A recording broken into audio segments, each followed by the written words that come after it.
The Heartbreaker, written by Lily Valente, narrated by Andi Arndt and Sebastian York. Chapter 1. Tristan. After 16 months, 2 weeks, and 3 days, I'm finally at a place where I can attend a wedding without spending every single second thinking about the one who got away. The one who threw me away when she woke up one morning, decided being with one man for the rest of her life was a fate worse than death, dropped my ring on the bedside table and bolted as fast as her shapely legs could carry her. Kim. For a solid month after she left, I wasn't worth shooting in the face. I lost weight. I lost my sense of humor. I damned near lost my will to live. I know my brothers thought I was being a melodramatic, lovesick bastard, but Kim and I had been together since high school. I had been head over heels in love with the girl she was and the woman she'd become, and had my heart set on all the plans we had for our future. She was my family, every bit as much as my father and my brothers. More so, if I'm honest. Kim didn't expect me to be the calm, level-headed voice of reason all the time. Kim let me be a complete person, living in 3D. She saw every side of me, light and dark, serious and silly, dedicated and flexible, determined, and yet still sometimes so lost as to what I should do next. I thought she was the one. I was fucking positive of it, in fact. And when the one decides to call off your engagement and move to the other side of the world to live on a continent full of deadly land and sea creatures, well, it's enough to give a man a complex. The Australian beaches have jellyfish with a sting so excruciating the pain alone is enough to kill a man. They have ticks whose bites can send people into anaphylactic shock, spiders with venom that causes organ failure, and massive saltwater crocodiles that can clock in at nearly 20 feet long and over 2,000 pounds. Not to mention sharks. 3 kinds. She hates sharks. I should have known she'd be back, I mutter over the rim of my beer, fighting the urge to turn and glare at the woman across the room. Of all the bars in all the world, why did my ex and her new man have to walk into this dive in the middle of my brother's wedding reception, right when I was proving to myself and all my concerned family members that I was over her and moving the fuck on? My older brother Deacon grunts in solidarity. You want to get out of here? He pushes his half-finished beer away and slides off his stool. I'm newly retired and have nowhere to be for the first time in my life. We could hit a few bars in Santa Rosa, drink too much, get a car home, eat pancakes at 3 a.m. My lips curve. Normally I'd say yes, but I've got to be at the shelter at 7 tomorrow. Someone finally agreed to adopt that domesticated buffalo, but they need to pick him up early before they head home to Mendocino. Then I've got a pair of ferrets who need medicine and a blind cat who may or may not have diabetes. We're getting her tested. And then Zoey and I have to run numbers and place a food order before noon. Going to be a big day. Deacon's blue eyes crinkle at the edges as he claps a hand on my shoulder. Talking to you always makes me glad I have kids instead of pets. I grimace. I hear you. Call me if you change your mind, he says, backing toward the door. And whatever you do, don't talk to her. Don't even look at her if you can help it. I nod and lift a hand, though I have no intention of following my brother's advice. As soon as Kim pulls her giggling, flushed face out of her new boyfriend's asshole, I'm going to wave hello with my most relaxed smile and make it clear that I couldn't care less that she's moved on. Then I'll leave. Then and only then. I may be the nice brother, but I still have my pride, damn it. I take a slow, shallow sip of my beer, determined to nurse it as long as I have to, when Zoey suddenly appears in front of me, wide-eyed and clearly in a panic, blocking my view of Kim and her beefy new man candy. Hide me, she whispers, her face going so pale the freckles dusted across her nose and cheeks stand out in stark relief. You have to hide me, please. Just tuck me under your jacket or a bar stool, something. Why? What's wrong? I sit up straighter, doing my best to offer her cover. Zoey is my oldest employee, but she's also a good friend. If she needs to hide, I'll help her.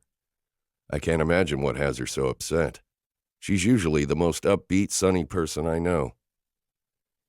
This horrible person I went to college with is here, she says, scooting closer to the bar and my stool. She made fun of me for years, and now she's here with Bear, my ex-boyfriend, who I thought was the sweetest person in the world. But if he's with her, he's not sweet. He's awful, and she's awful, and I'm afraid if they see me, I'm going to cry or faint or throw up in the middle of the dance floor. All right, no worries, we've got this.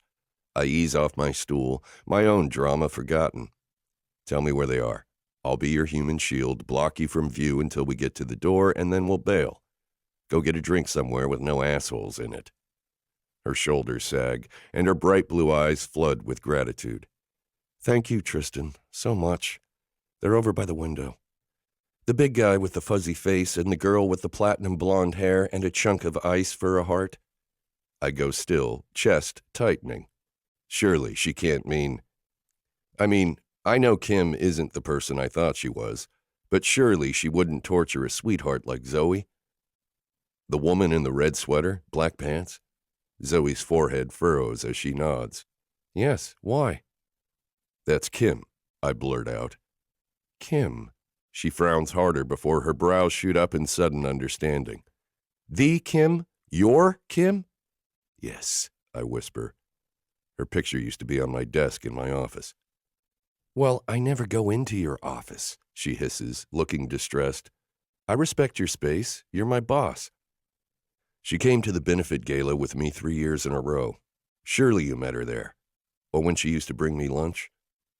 No, I never saw her, Tristan, Zoey insists.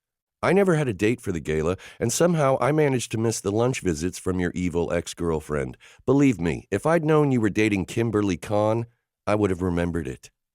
She exhales sharply, adding beneath her breath, and I would have quit my job so I never had to risk running into her again. Damn, that sounds serious. What did she do to you? I ask, unable to help myself. How many hours have you got? She grumbles, glancing over her shoulder before turning back to me with a soft yip of terror. Oh my God, she's coming, she's seen us. What do we do? I rode here with Violet, and I can tell she's not ready to leave. Zoey grabs handfuls of my jacket, clinging to me with a desperation that makes my pulse race. I look down into her panicked face and am suddenly struck by how pretty she is. And if there's one thing I know Kim hates, it's competition. For anything. Even for things she's decided she doesn't want anymore. Trusting my gut, I lift a hand, sliding my fingers gently through Zoey's sun-streaked brown hair as I whisper, just go with me, okay? Her lips part, but before she can speak, I cover her mouth with mine, kissing her slowly, gently at first, shocked by the sizzle that races across my skin in response. Before I know it, her arms are around my neck and I'm tugging her curvy body against mine, and my tongue is stroking into her sweet mouth while she gives as good as she gets, pressing closer as the kiss grows deeper, hotter. Soon I'm aching and entertaining all sorts of inappropriate thoughts about my number one employee. Thoughts about Zoey laid out on my bed while I kiss every freckle on her body, while I taste her, tease her, make her bright eyes flash even brighter as I make her come. I lose all awareness of time, space, or approaching exes until a familiar laugh tinkles through the air. Zoey and I jump apart, and I turn to see Kim standing inches away, grinning up at me with an expression that says she isn't buying our act for a minute. Only, it wasn't an act. Well, it was when I decided to kiss Zoey, but now, God, I don't know what that was. Only that I want to do it again as soon as possible. Hi, Kim, Zoey says in a flat voice. How are you? I'm great. And how are you, Zoey? Still getting drunk and kissing random men at parties, I see. She was kissing her fiancé, actually. I find myself saying, my mouth making executive decisions before my brain can weigh in. I'm dimly aware of Zoey staring up at me with a stunned expression, but I just hug her closer and smile. You ready to go, babe? Or do you want to grab another beer? I'm ready to go, honey, Zoey stammers. Good to see you, Kim. Totally, Kim says, sounding less confident than she did a moment before. See you two around then. I'm here until the new year when Bear and I are heading back to Swan Valley for the harvest. She laughs and rolls her eyes. Weirdly enough, we're actually renting a condo behind our old place, Tristan. So I guess we'll all be neighbors. Inwardly, I curse the cruel and heartless fates. Living next door to my ex will be about as much fun as a standing date for a root canal. But outwardly, I simply smile and say, "Guess so. See you around, neighbor." Zoey and I head for the door, my arm around her waist, playing the happy couple while I silently wonder what fresh hell my big mouth has gotten me into this time. Me and Zoey. Because there's no easy way out of this lie. The only way to escape with our dignity intact is to pretend to be engaged, at least until Kim and Bear go back to the land down under. I do some quick calculations as I tuck Zoey into the passenger seat of my truck and circle around to the other side.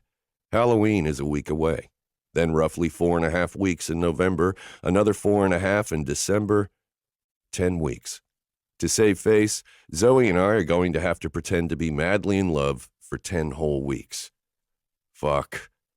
I slide into the driver's seat and slip the key into the ignition. I'm so sorry, Zoey. I don't know what I was thinking. I just opened my mouth and craziness came out. Just drive, she whispers. And look happy. She's watching us through the window. We can talk more on the road. Gotcha. I force a smile as I reach across the truck to give Zoey's knee an apologetic squeeze, surprised again by the electricity that hums across my skin when we touch. Memories of the way her full lips felt pressed to mine, of the way she tastes, like salted strawberries and summertime, rush through my head as I pull out onto Highway 1 and aim the truck east, away from the coast. Zoey's been my right-hand woman for 3 years, and not once in that entire time has our relationship been anything but professional. I was with Kim when I hired her, but even if I'd been single, I'm not the kind of guy who hits on his employees. I would never abuse my position that way or do anything to make my staff feel uncomfortable. Until now, asshole. 10 minutes in Kim's presence and you're already losing your shit again. I wince at the thought, but refuse to let the voice of doom prove prophetic. I will figure a way out of this mess with my self-respect, my professional reputation, and my friendship with Zoey intact. All three mean too much to me to settle for anything less. I don't know about you, but I could really go for a glass of wine, Zoey says, rubbing the bridge of her nose. I'm not nearly tipsy enough to unpack the past 15 minutes. Want to hit the locals on the square, my treat? Sounds good. Zoey sighs as she leans back in her seat, her face pale. She looks tired and more stressed than I've ever seen her, making me wonder all over again what the hell Kim did to her back when they were in school. But she also looks beautiful, ethereal in the moonlight, with her lips softly parted and her perfect profile highlighted against the night sky. How on earth have I worked next to this woman every day for years and not noticed that her mouth is a work of fucking art? Or that she's every bit as sexy as she is sweet? Better question, how am I going to go back to being her boss and friend now that I know how incredible it feels to kiss her? Chapter 2. Zoey. I kissed Tristan. Tristan kissed me. My lips and Tristan's lips have met. My tongue and Tristan's tongue have made each other's intimate acquaintance, and after years of crushing and daydreaming and far too many late-night fantasies, I know exactly what it's like to make out with my boss. It is addictively amazing, euphorically magnificent, blissfully mind-blowing, and utterly and completely perfect in every way. His kiss was like fresh sea air and something seductively smoky, like a campfire on a cool spring night, and I'm already dying for another taste. Okay, fine. I want more than a taste. I want Tristan's body pressed to mine, Tristan's hands pinning my wrists to the mattress, Tristan's mouth hot on my throat as he tells me he's been dying to make love to me since the moment I walked into his animal shelter with a degree in social work and a passion for rescuing Northern California's four-legged friends. I want his lips everywhere, his hands everywhere, and I would gladly sell a piece of my soul to know what it feels like to have nothing between us but skin. In the past 3 years, as my temporary break from the dating scene to focus on work slowly became something closer to a vow of celibacy, I thought I'd moved past the roaring hunger for physical connection. Just as I'd outgrown pizza and beer as diet staples, I'd assumed I'd also outgrown the hormones that had made Bear and I the butt of our friends' jokes during our college days. Back then, the thought of going more than a day or two without jumping into bed with my big, furry boyfriend was unthinkable. I was hooked on his body, the closeness we shared, and all the incredible, previously undiscovered things he made me feel. But now I'm older and wiser. I'm a 26-year-old woman with a demanding full-time job, responsibilities, and the maturity to realize sex isn't that big a deal in the grander scheme of things. Like ice cream, it's a delicious indulgence, but I'm perfectly capable of going without it when I'm watching calories in pre-swimsuit season or focusing my attention on other things. Or so I'd thought. Oh, what a fool I've been. What an idiot. What a dangerously dim-witted dum-dum, wandering around without a clue that I was a sex-deprived ticking time bomb ready to explode the moment Tristan Hunter pulled me into his arms and kissed me like there was no one else in the world. As we make our way into locals and slide onto stools at the end of the dimly lit bar, where only a few other patrons are passing a lazy, late October Sunday night, it takes every bit of self-control I possess not to wrap my arms around his neck, push up on tiptoe, and see if our second kiss will be as explosive as our first. This situation absolutely calls for all my usual reserve and caution. This man is my boss, for God's sake. But right now, hunger is calling the shots. I'm starving, famished, and if I'm not careful, that wild, ravenous part of me is going to do something so stupid, no amount of apologies the morning after will be able to make it better. I should leave. Now. At the very least, I should order coffee or tea, something cozy and caffeinated to help shore up my inhibitions instead of stripping them away. But when Tristan suggests a Pinot he enjoyed the last time he was here, I let him order 2 glasses, and when the bartender sits mine in front of me, I grip the heavy glass in both hands and take a healthy gulp. It tastes like dried cherries, peat, and secret earthy things that only come out at night, and it is absolutely way too sexy for drinking with a friend. Especially considering all my kiss-addled mind can think about is how well Tristan's mouth would pair with this sinfully delicious red. So far as I see it, we have 2 choices moving forward, Tristan says, his dark eyes serious and his brow furrowed, making it clear how much he regrets the past half hour. I nod, forcing an all-business expression onto my face, even as my heart curls into a sad ball behind my ribs. Yes, I've had a crush on this man for years. And yes, that kiss was light up the night breathtaking. For me. But clearly Tristan doesn't feel the same way. He's worried about the fallout, not about how right it felt to lock lips with someone he previously considered just friends material. Option 1. We go with the lie and pretend to be engaged until Kim and Bear move back to Australia, he says, making my stomach assume the fetal position along with my heart, my gut instantly recognizing what a bad idea that is. There's no way I'll be able to pretend to be in love with Tristan for months without giving away my very real feelings for him. From my first week on the job 3 years ago, when I watched him coax a starving, abused cocker spaniel out of her kennel and into his arms with nothing but his gentle voice and a promise from his heart that he would never let anyone hurt her again, I've been gone on this man. And since that day, he's proven in 1,000 different ways that he's worthy of every ounce of my unrequited devotion. One look at Tristan and any woman can see that he's gorgeous. A face like a Latin pop star with the body of an Olympic athlete and dark, silky, shampoo commercial model-worthy hair that hangs down into his eyes when he's gone too long without a trim. But it's his heart that's truly one in a million. Tristan is the kindest, most generous, most thoughtful person I've ever met. He's also an incredibly hard worker, devoted to the animals in his care, and not afraid to fight for what he believes in when he and our board of directors clash on what's best for the shelter. And now, I know that he kisses like Ryan Gosling in The Notebook, like a man who wouldn't hesitate to carry you up a hill, across the lawn, into the house, up the stairs, and down the hall to the bedroom, kissing you the entire way because he refuses to pull his lips from yours for a single freaking second, even if it means exerting Herculean amounts of strength and will. I'm so drawn into the fantasy, and imagining what it would be like to kiss Tristan in the rain that I zone out for a second. "So, what do you think, Zoey?" Tristan asks in a tone that makes me think it isn't the first time he's asked the question. "Option 1 or option 2? I shake my head, laughing as I reach for my wine. "I'm sorry, I spaced. It's been a long day. What was option 2 again?" "Option 2 is we lay low and hope the engagement doesn't come up. But if we happen to run into Kim or Bear, and they happen to ask about it, then we say that you called it off." He shrugs.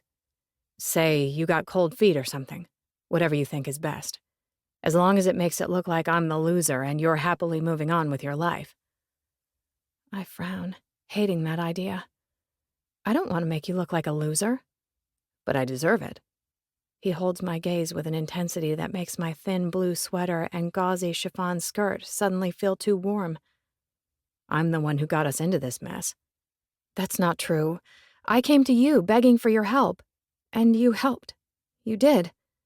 I take another sip of my wine, hoping it will hide the flush I can feel heating my cheeks.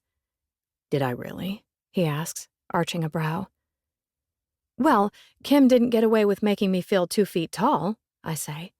"And Bear doesn't think I'm a pathetic loser who's been mourning our breakup for the past 3 years, so things could definitely have been worse." Tristan studies me for a long moment, until I have to fight the urge to squirm. "What?" I ask, swiping a finger self-consciously across the edges of my lips, wondering if I have a red wine mustache. He shakes his head. "Nothing.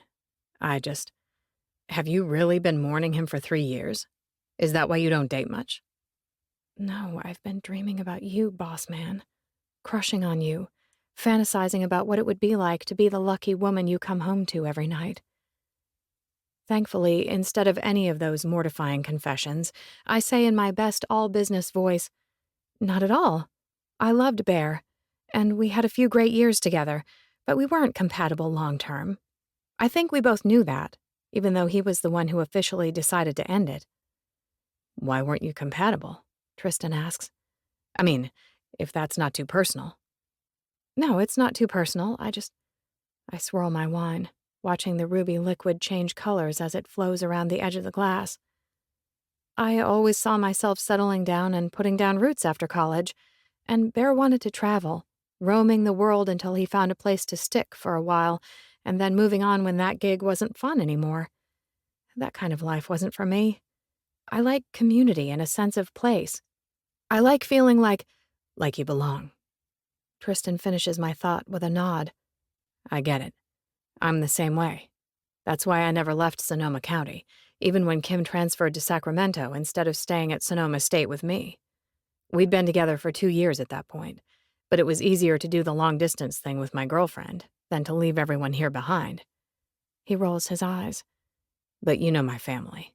There's always some kind of drama in the works." "I love your family," I say sincerely. "They're great. I can see why you wanted to stay close to them." "But if I'd gone with Kim, I might have seen through her so much sooner." Tristan leans in closer, making my pulse pick up. "What did she do to you, Zoey? I've never seen you upset like that." "Oh, just kid stuff, really." I shake my head, swallowing hard as I realize how little I can tell Tristan about the great and evil Con. He almost married Kim, for God's sake, and he was completely devastated when she broke it off. If he finds out the entire ugly truth, he'll feel like even more of a fool, and I refuse to do that to him. "Really?" Tristan arches a dubious brow. "Didn't seem like kid stuff to me." "It's old news. Seriously, nothing worth rehashing," I insist, pushing on when his expression remains skeptical. "I was overreacting, which means this is as much my fault as yours, so—" I pull in a deep breath, ignore the voice screaming in my head that this is the worst idea ever, bar none, and smile. "So let's do it. Let's pretend to be engaged until they leave." "You're sure? Because I don't mind looking like an idiot. It wouldn't be the first time, and I'm sure it won't be the last." "No way," I say, forcing certainty into my tone. "Neither one of us is playing the fool this time. We'll pretend to be engaged, make sure Kim and Bear see that we're deliriously happy without them, and send them back to Australia knowing that we're over them and moving on." His shoulders relax and some of the tension fades from around his eyes. "Sounds good," he says, before adding with a laugh, "I mean, it doesn't sound good. It sounds crazy, and I'm sorry I got us into this mess. But making sure Kim knows I'm not sitting in a corner rocking naked in a puddle of my own tears, mourning the end of us, will be nice."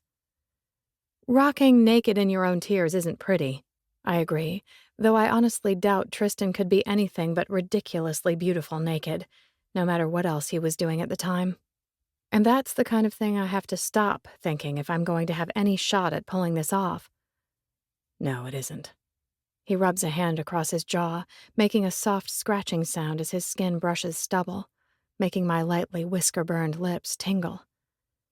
I have whisker burn from kissing him, and right now all I want to do is kiss him again. Instead, I take a drink of my wine, a big drink, draining it all the way to the bottom, and set my glass down with a firm nod. Then it's settled. I slip off my stool and grab my purse from the hook beneath the bar. "We'll start tomorrow. See you at work." "Oh, okay." Tristan blinks and reaches for his suit coat on the stool next to him. "Just let me pay the bill and I'll drive you home." I wave a breezy hand through the air and back toward the door. "No worries. I'll call a car. No reason for you to drive all the way out to Dry Creek again." "But seriously, I'm good. No worries," I insist, head swimming from the combined influence of the wine and Tristan standing there looking like sex on a stick in gray suit pants, a crisp white button-down, and the deep charcoal and gold vest all of the groomsmen wore for his brother's wedding.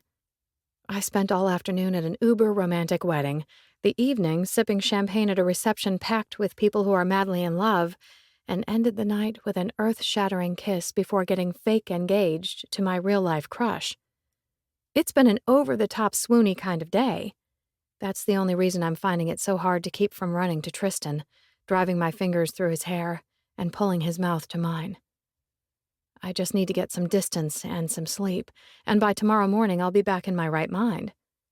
So even though Tristan clearly thinks I'm insane, I wave cheerily, say, "See you tomorrow," and make a run for it. I find a cab waiting not far from the bus stop in Healdsburg's historic town square, slide into the back seat, and give the driver the address of the animal shelter. In 15 minutes, I'll be back in my cozy little apartment above the storage room, tucked in with a good book and a cup of insanity-reducing chamomile tea.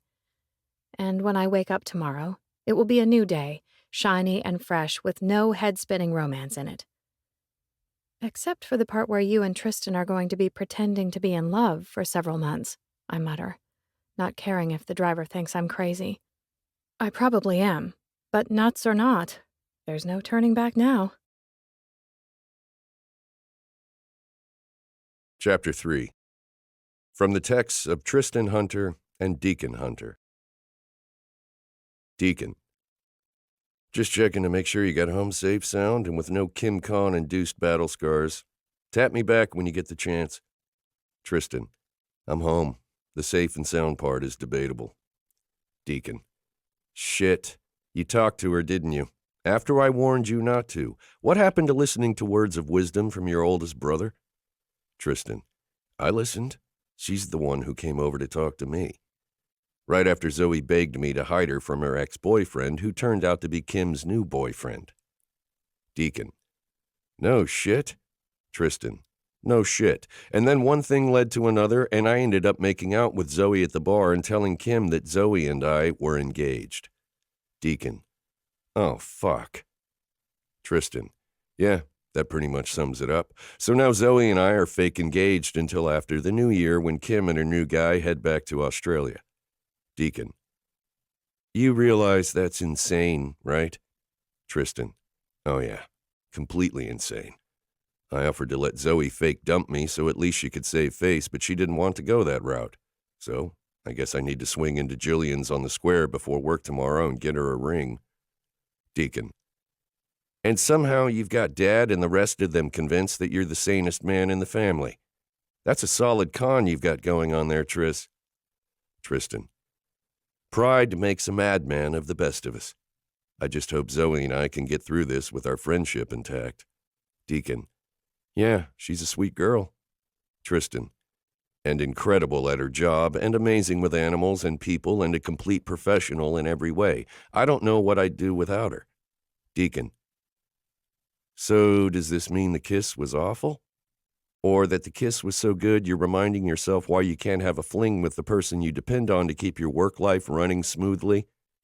Tristan. Door number 2. Deacon. Oh man, you really are in trouble.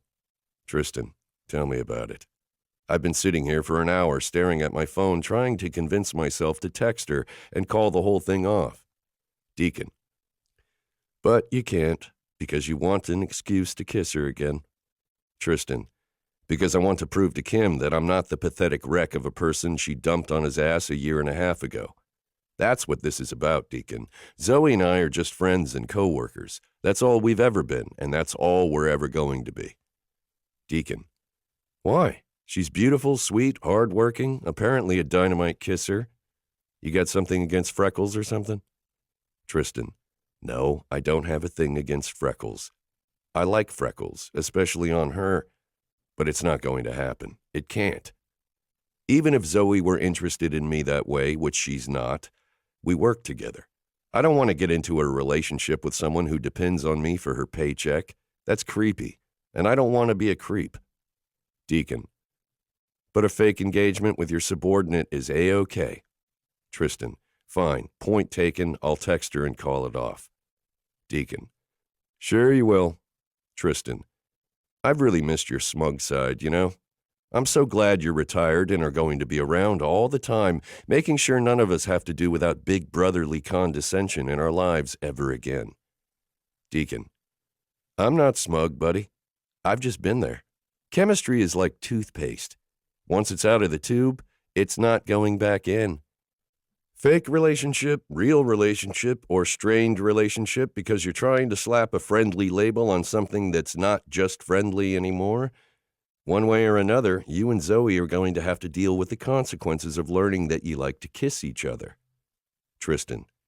You're assuming she feels the same way, but she doesn't. As soon as we decided on a game plan, she couldn't get away from me fast enough. Deacon. All right, maybe I'm wrong.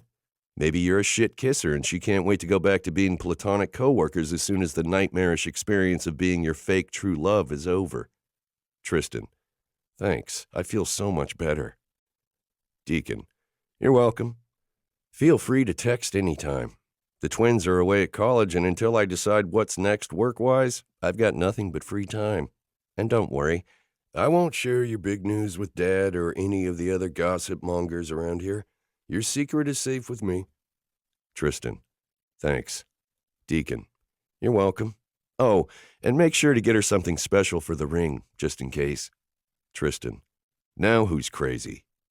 Deacon. I am. But I'm also right more often than people like to give me credit for, especially the people I helped raise into almost grown people. The twins are both refusing to put part of their paycheck into the retirement plans I've started for them. They think they're too young to think about retirement, but you're never too young to think about retirement. Tristan. I hear you, brother, but I'm not a college kid who wants to spend my money on gas, beer, and taking my girlfriend to Six Flags every other weekend. Deacon. Roller coasters. Jesus. What a waste. It causes me physical pain to see them flushing their hard-earned money away like that. But at least they're happy. Tristan. And doing great in school and in their relationships and still coming home to visit their obnoxious family once a month. I call that winning big. You've got 2 great boys, and they're going to keep growing into great men, no doubt in my mind. Deacon. And there's no doubt in mine that you're going to find someone 100 times better than Kim. Maybe very, very soon. Tristan. Your listening skills are for shit, but thanks. Love you, man. Glad you're home for good. Deacon. Me too, brother. Me too. Chapter 4. Get her something special for the ring, just in case. Deacon's words float around in my brain all night, taunting me in a sing-song voice, making sleep hard to come by. He's a good man, my brother, but he's also out of his damned mind. I was engaged once before, and the woman I thought was going to be my forever dumped me because she couldn't imagine being with just one guy for the rest of her life. A rousing endorsement of my irresistibility to the opposite sex, it was not. And even if Zoey and I ended up being as good a fit romantically as we are professionally, I'm not sure where I stand on long-term love anymore.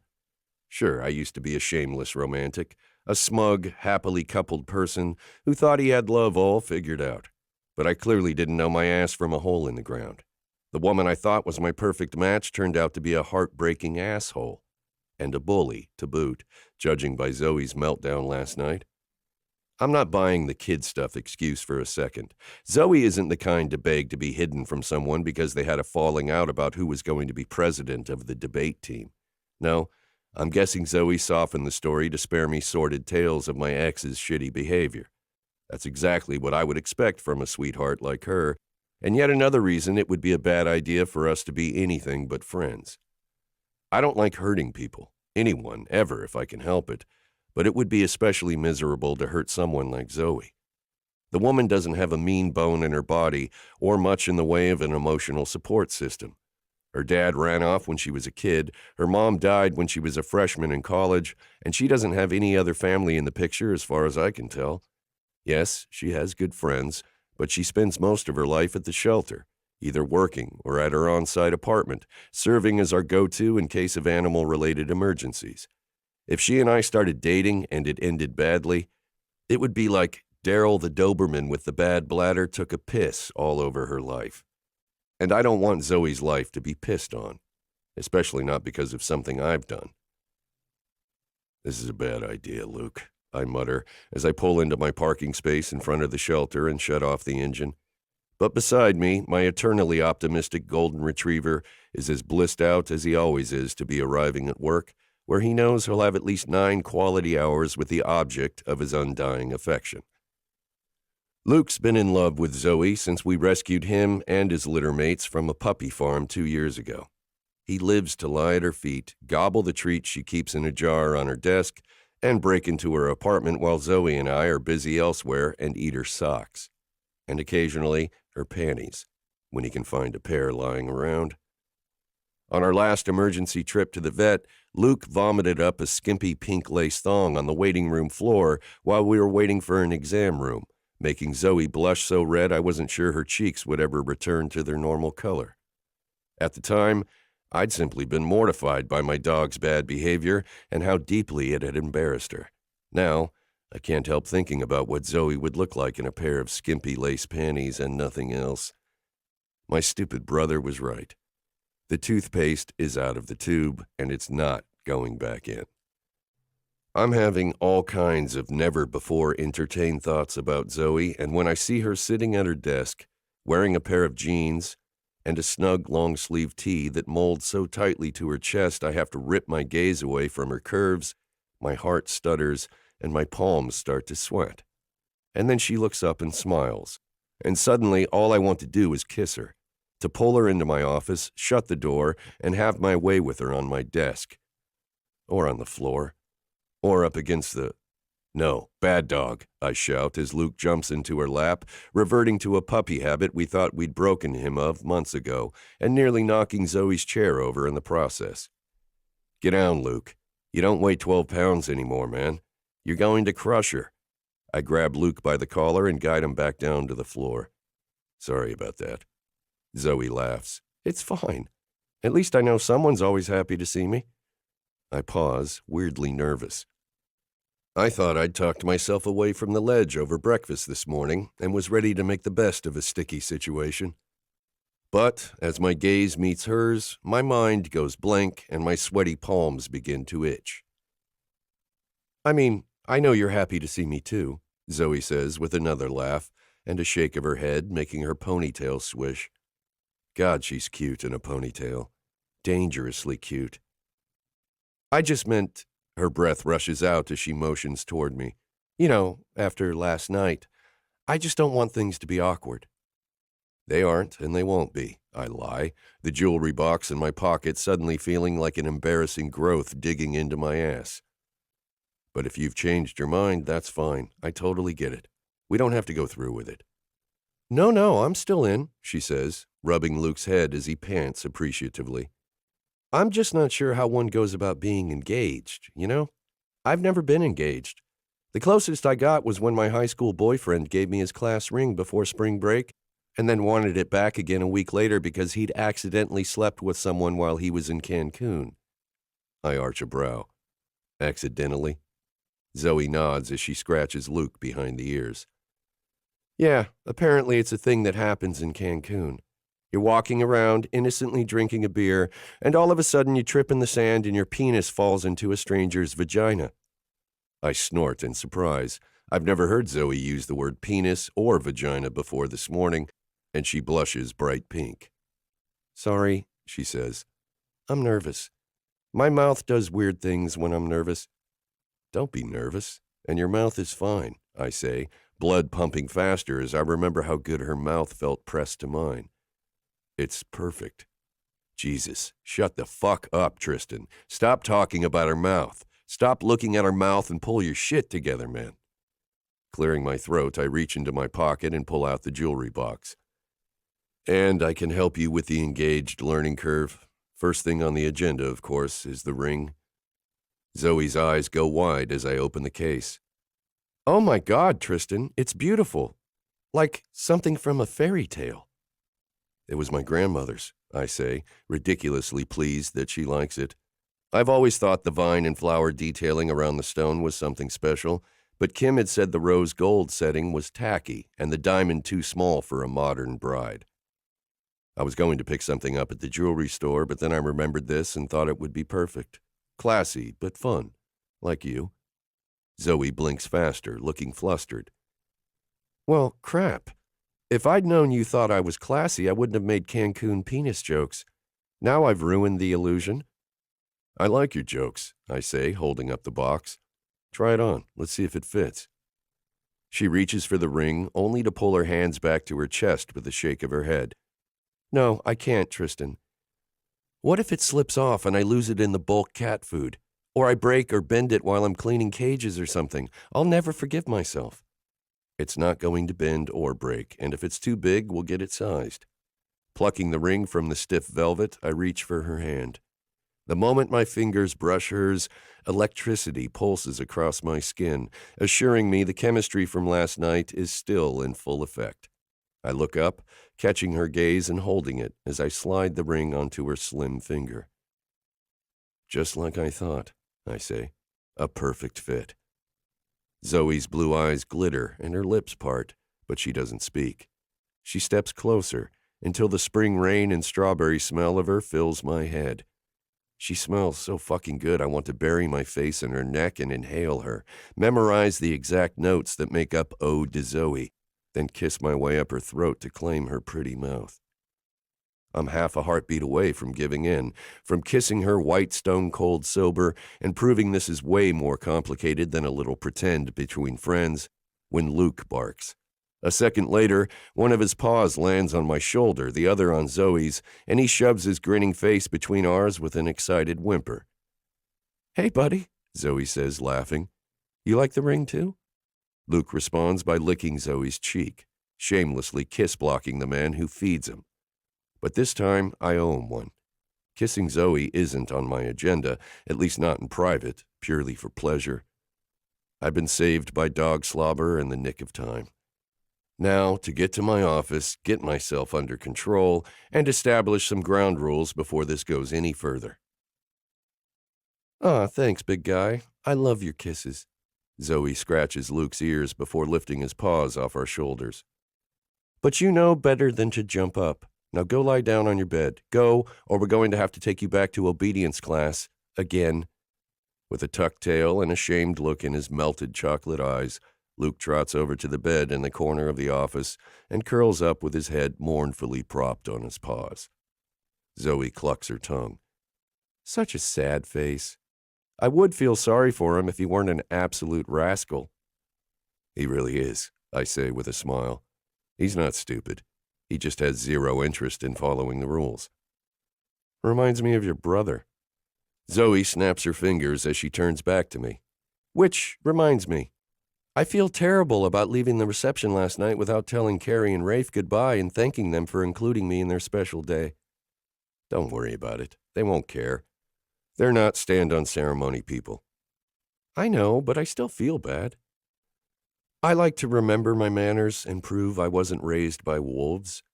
She glances down at the ring as she lifts her hand, making the stone catch the light and flare like a tiny star. Are you absolutely sure you want me to wear this? It's a family heirloom, Tristan. Even if it isn't important to you, your brother or your mom might want it, right? Who said it isn't important to me? I brush a loose curl behind her ear, unable to keep my fingers from lingering on the soft, warm skin of her neck. And I trust you with my family heirloom, completely. She looks up, and I swear I can feel her pulse beat faster, throbbing softly beneath my fingertips. I don't know what to say.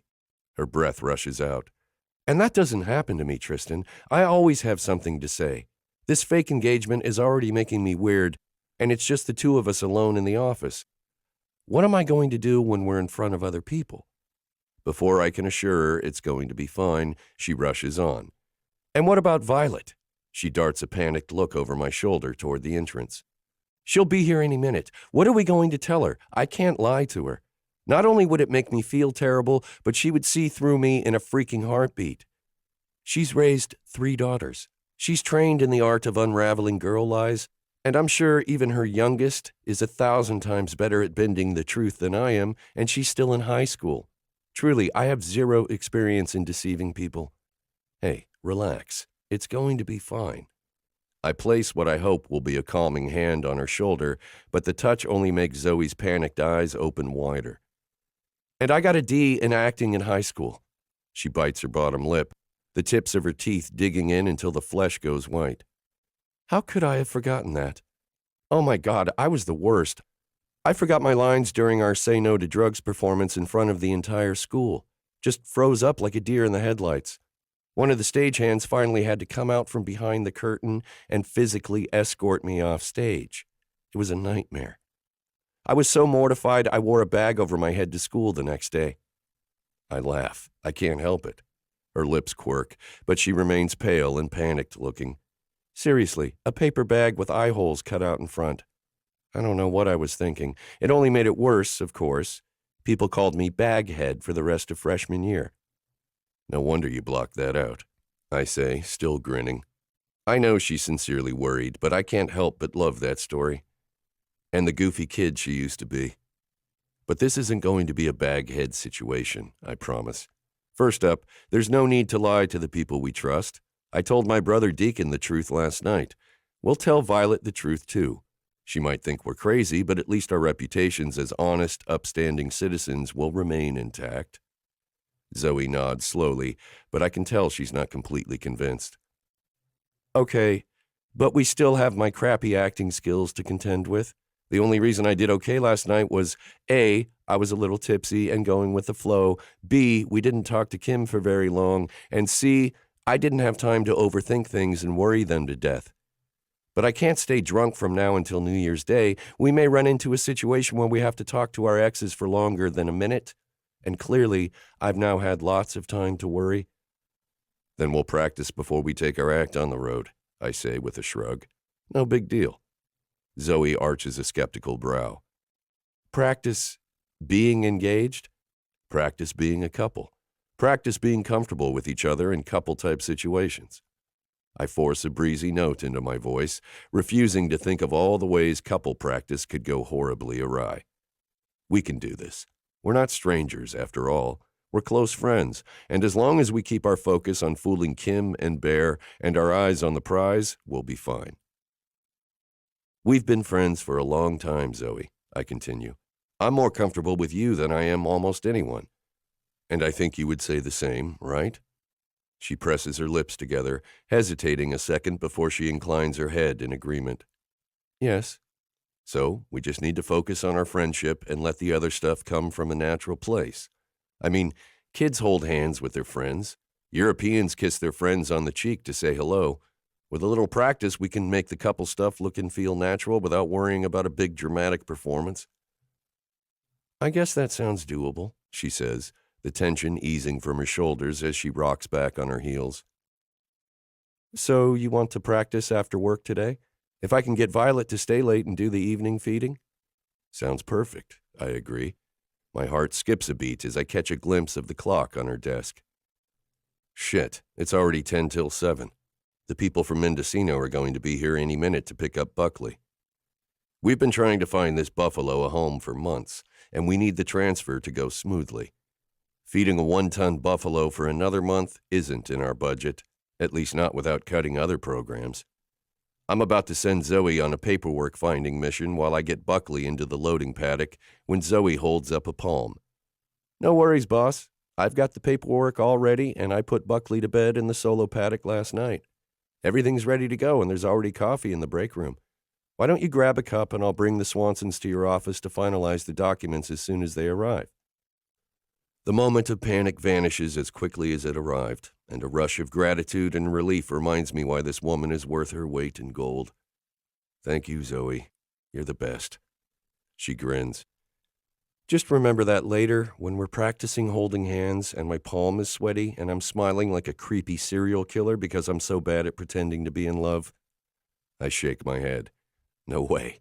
You couldn't be creepy if you tried. It's true. Zoey doesn't have a creepy bone in her body. But if I'm not careful, I could find myself in sketchy territory so fast it will make my head spin.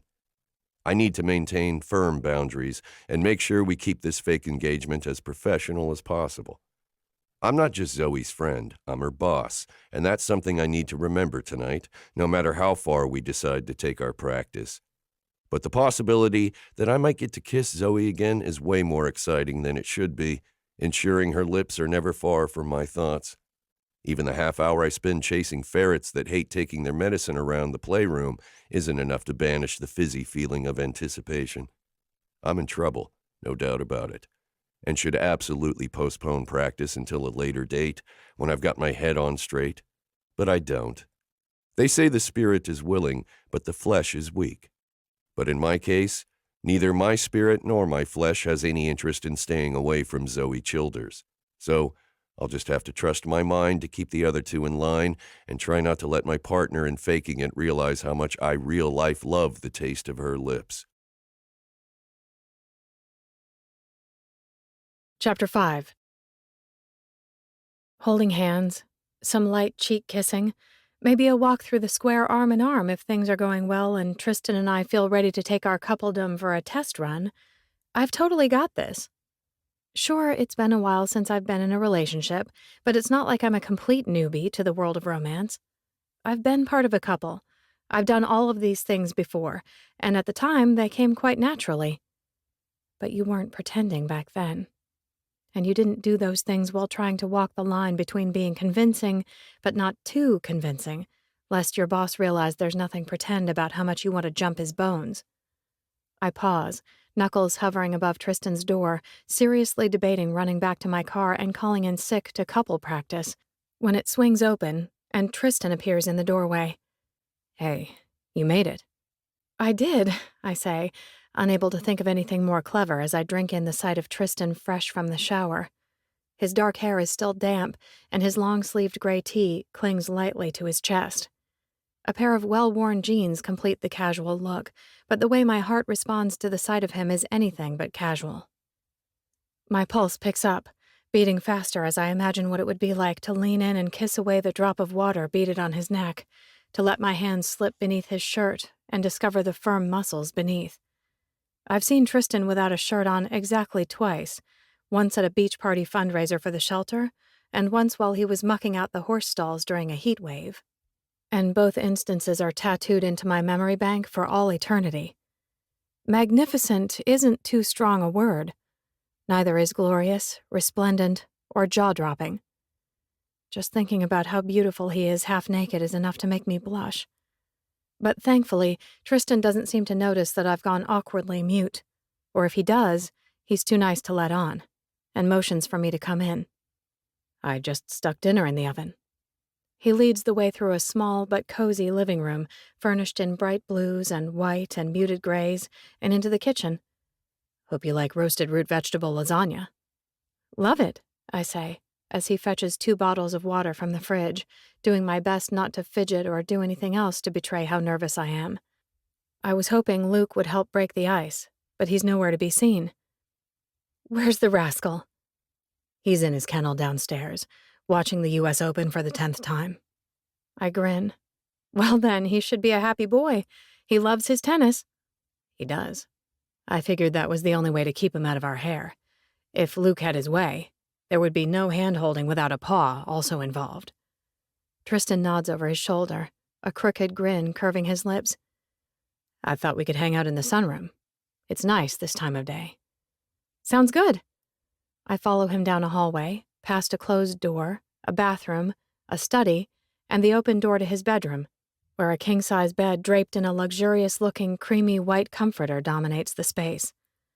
The sight of it makes me blush again, because apparently I am 13 again, and I silently warn my face to get it together. If I keep blushing like a schoolgirl, Tristan is going to realize this is more than a case of fake relationship jitters. I step into the sunroom, a gorgeous open space with glass on 3 sides and all of the windows open wide to let in the autumn breeze. There's a comfy-looking brown couch, 2 overstuffed white armchairs, a wide wooden coffee table covered in magazines, and enough potted plants to make it feel like we're settling in for happy hour in the jungle. Except we're drinking water, of course. I know that's for the best. I have to learn to be comfortable without the inhibition-lowering effects of alcohol, but I can't help wishing for a glass of wine, or a shot of whiskey, or maybe a blow to the head, anything to quiet the panicky voices chattering away in my skull. I'm about to confess that I'm still a nervous wreck and beg Tristan to pour me a shot of something to take the edge off, when he plucks a remote from the table, clicks a button, and the first sultry chords of one of my favorite songs twangs from the speakers. Crimson and Clover? I ask, smiling as Tristan turns back to me. I know you're a Joan Jett fan. He holds out a hand as Joan moans "ah" over the pulsing guitar, making my throat go tight. And what better way to get in the couple groove than a slow dance? He curls his fingers, beckoning me closer.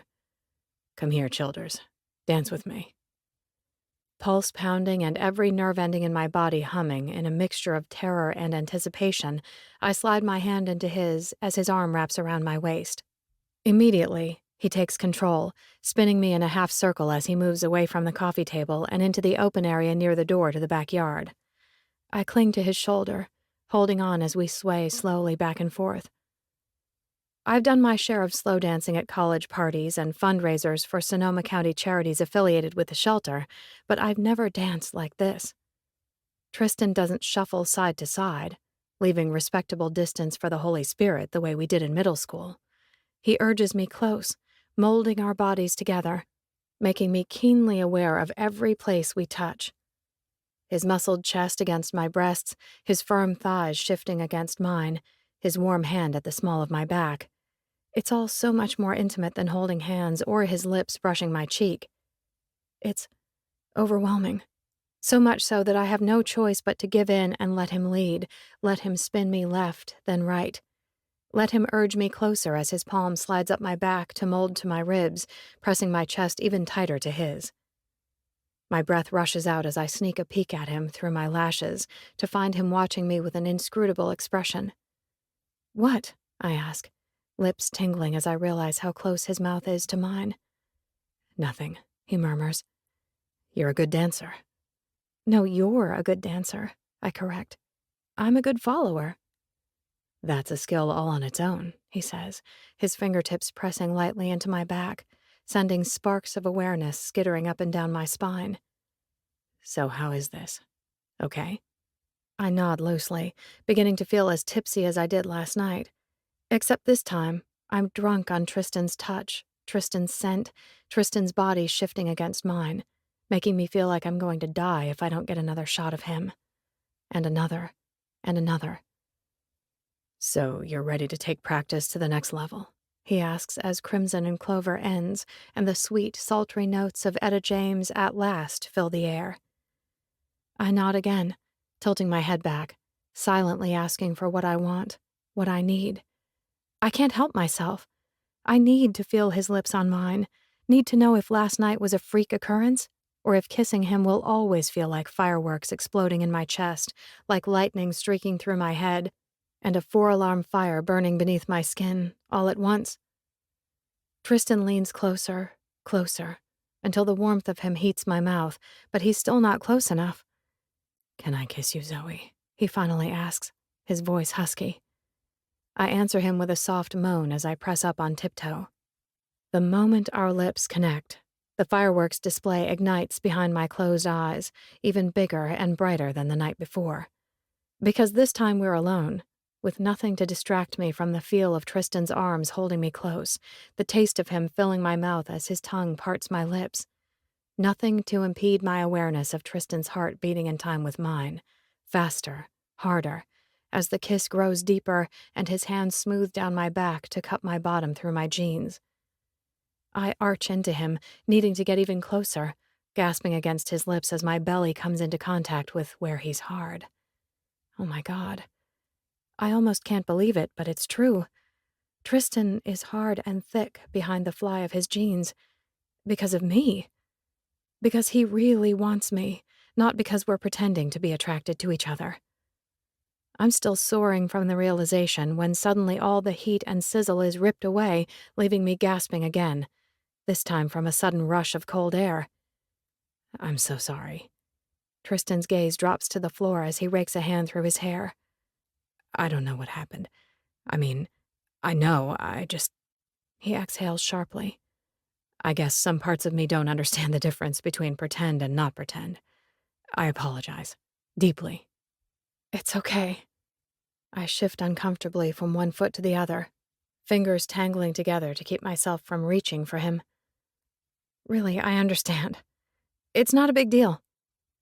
"I'm your boss, Zoey," he says, his voice rough. "This entire situation is borderline inappropriate to begin with, but I thought I could walk the line, keep it at least mostly professional."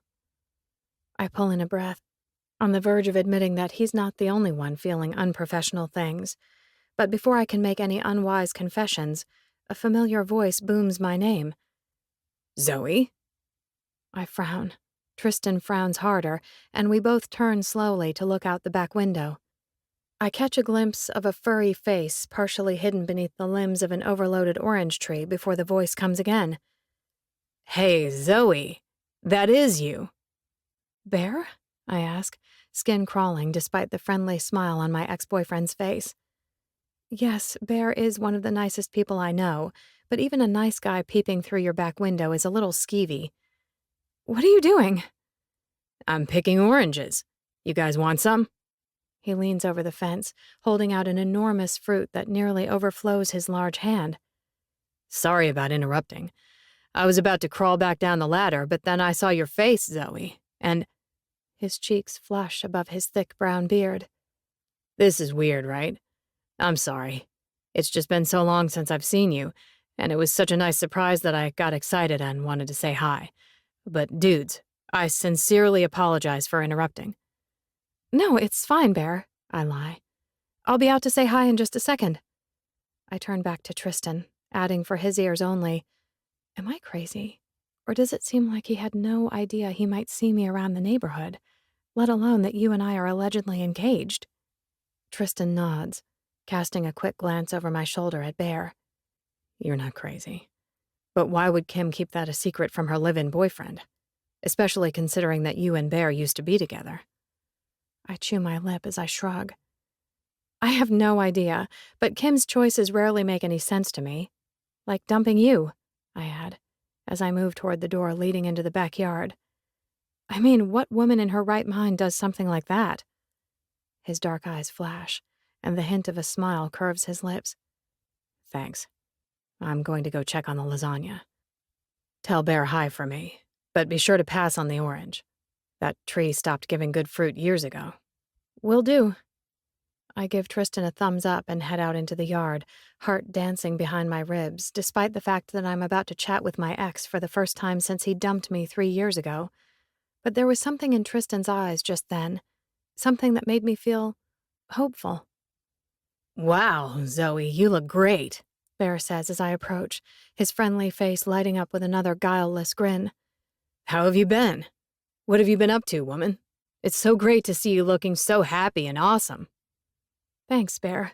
You too, I say with a smile, no doubt in my mind that he's being sincere. I don't know what spell Kim has cast over him, but one look into his warm brown eyes is all it takes to convince me he's the same lovable teddy bear of a person he's always been. We chat for a few minutes about work. Mine at the shelter, and his as an adventure travel writer who jet sets all over the world, and I'm about to excuse myself when Bear's eyes widen and he points to my left hand. Oh, wow. So it's serious then? You and the dude. I mean, you guys are obviously serious. I could tell that even from this side of the fence. But engaged? His brows creep higher on his forehead. That's a big step. It is. I nod slowly, even as my thoughts begin to race. So Kim definitely didn't tell him about Tristan and me. Strange. But it's too late to back away from the pretense now. It is absolutely a big step, I continue. But Tristan's a wonderful guy. The whole package. I'm a lucky girl. Nah, he's a lucky guy. You're the whole package and a bag of chips, though, Bear says, reminding me why I loved him. He might not be the most sophisticated or complex person, but he's kind to a fault. And he never shies away from making another human being feel good about themselves, even if that human being is his ex-girlfriend. It makes me sick to my stomach to think of him with Kim, but I know better than to try to change a man's mind about the woman in his life. And Bear knows the way Kim treated me, so it's not like he's going in blind. The warm feeling in my chest cools. Yes, Bear is a good guy, but he's dating a woman who used to call me a food stamp tramp because I was so poor, and who spread rumors about me giving frat boys blowjobs in exchange for beer. And all of this because I accidentally caught her doing it in the shower with 2 guys the first week of our sophomore year. If only I hadn't eaten bad sushi and been forced to race to the dorm bathroom at 3 a.m., my entire college experience might have been blissfully bully-free. I might never have learned that Kim was cheating on her long-distance boyfriend, and she wouldn't have decided I needed to be stomped on like a bug and ground into the dirt for good measure. Of course, I had no idea at the time that the boyfriend in question was Tristan. Well, thanks, Bear. It was good to catch up, I say, backing across the grass. See you around the neighborhood. See you around, he says, adding in a softer voice before I can turn around. And Zoe, just FYI, Kim is here too, at the condo, with me. We're kind of living together, because we're kind of together now. I nod, keeping my expression neutral. Okay. We ran into each other at these Australian caves I was exploring for a blogging gig, he says, clearly feeling guilty about his choice of paramour. It was wild, bumping into someone from college all the way on the other side of the world, so we went out for beers to catch up. Her dad was sick, and she was pretty bummed, so we made a date for dinner the next night to talk more about family stuff, and things just kind of happened. It's fine. Honestly, I don't care. I hesitate, but can't help but add, I hope it works out. I hope she treats you the way you deserve to be treated. She's changed, Bear says, his eyes all heart and faith.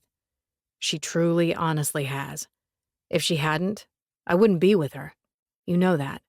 You know me. I force a tight smile. Then best of luck, Bear. Enjoy the oranges. I hurry across the lawn and let myself into the house without looking back. Yes, I used to know Bear, or at least I thought I did, but it's been 4 years since we were joined at the hip, and 3 since we gave up on the long-distance relationship and finally called it quits. He could be a different person now. So could Kim, I suppose, though looking into her eyes last night, she certainly didn't seem any different. She still has that bright, hard sharpness about her. Kim is like a cursed diamond or a samurai sword, shiny and beautiful to look at, but sooner or later you're going to regret reaching out to touch her. Tristan certainly did. He was a wreck for months after she left him. Though, looking at him now, standing over a pan of delicious-smelling roasted veggie lasagna, humming something sexy-sounding beneath his breath as he cuts 2 large slices, he doesn't seem any worse for wear. In fact, he looks happy. Maybe even really happy. And when he glances up at me, there's a huge smile on his face. I've figured out a solution to our problem, What's that? I ask, unable to keep from beaming back at him. A Tristan smile turned up to full wattage is my kryptonite. I'm completely helpless against it. He's still grinning that 1,000-watt grin as he points the lasagna-cutting knife at me and says, "You're fired. Effective immediately." Chapter 6. From the texts of Violet Bowden and Zoey Childers. Zoey. Hey, Violet, would you mind staying late on Wednesday as well? I'm trying to do a bit of schedule juggling so Tristan and I can both leave at 5. Violet.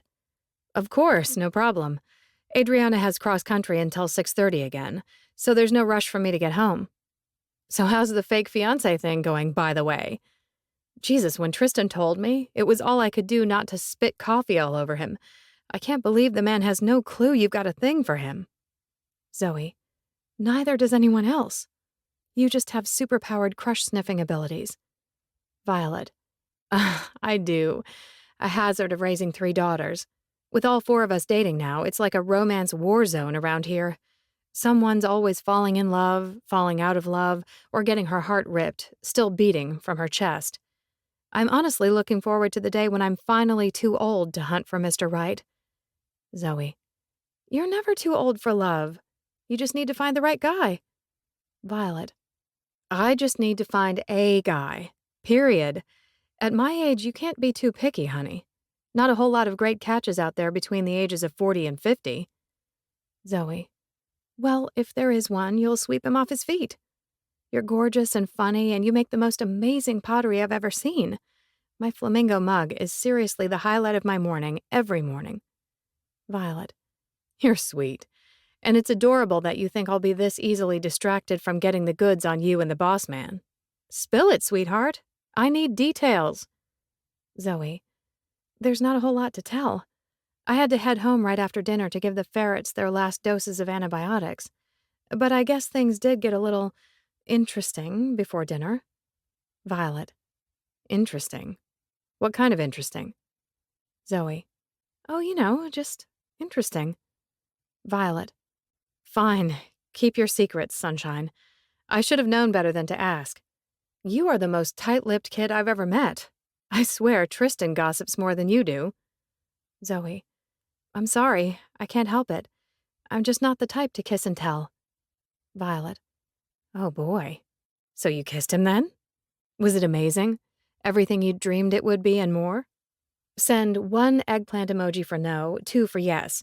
That way you're not technically kissing and telling. You're communicating in nonverbal emoji code. Zoey. 1 eggplant emoji.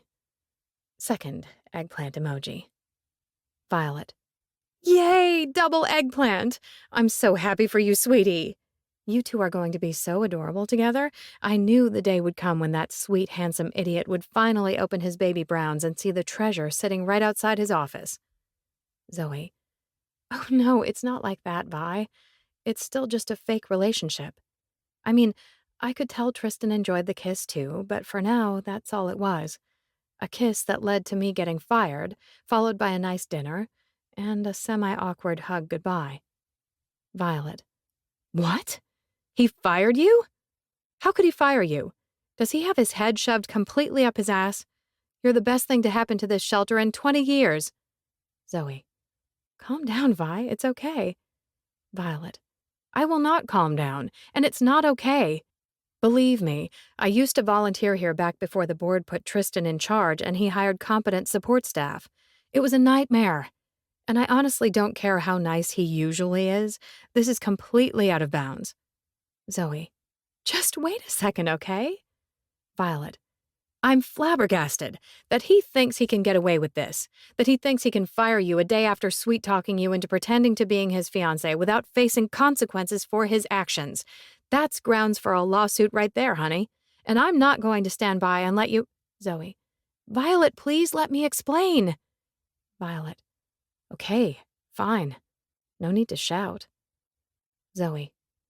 Tristan did fire me, but only so he could rehire me in a different position. That's why I texted you about the scheduling. From now on, I'm the one in charge of schedules, payroll, and budget. Violet. Oh my God. You mean, Zoey, I'm the boss. Tristan promoted me and demoted himself to my position. Starting tomorrow morning, the corner office is mine. Violet. Christ. Well, you know what this means, don't you? Zoey. That he's insane? Violet. That he's got it bad for you. So bad he's willing to give up the corner office to eliminate any worries about potentially taking advantage of his position. Honestly, I think it's the most romantic thing I've ever heard. Zoey. No, Violet. As much as a part of me would like to believe that, this is just the way Tristan is. He's a rule follower and a gentleman, and this is the only way he could see to handle a situation that was blurring the lines too much for his comfort. He probably also has a touch of OCD. I've always suspected he might, but after seeing how clean his house is, I'm convinced of it. No single man's house is that clean and meticulously organized. Even the dog toy area was tidy. Violet. This is love, Zoey, not OCD. Zoey. Now who's crazy? Violet. You are.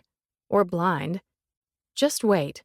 I bet your new assistant is asking you out on a real date before the week is through. Zoey. Not a fair bet. We've already got a date for Wednesday, remember? That's why I texted you in the first place.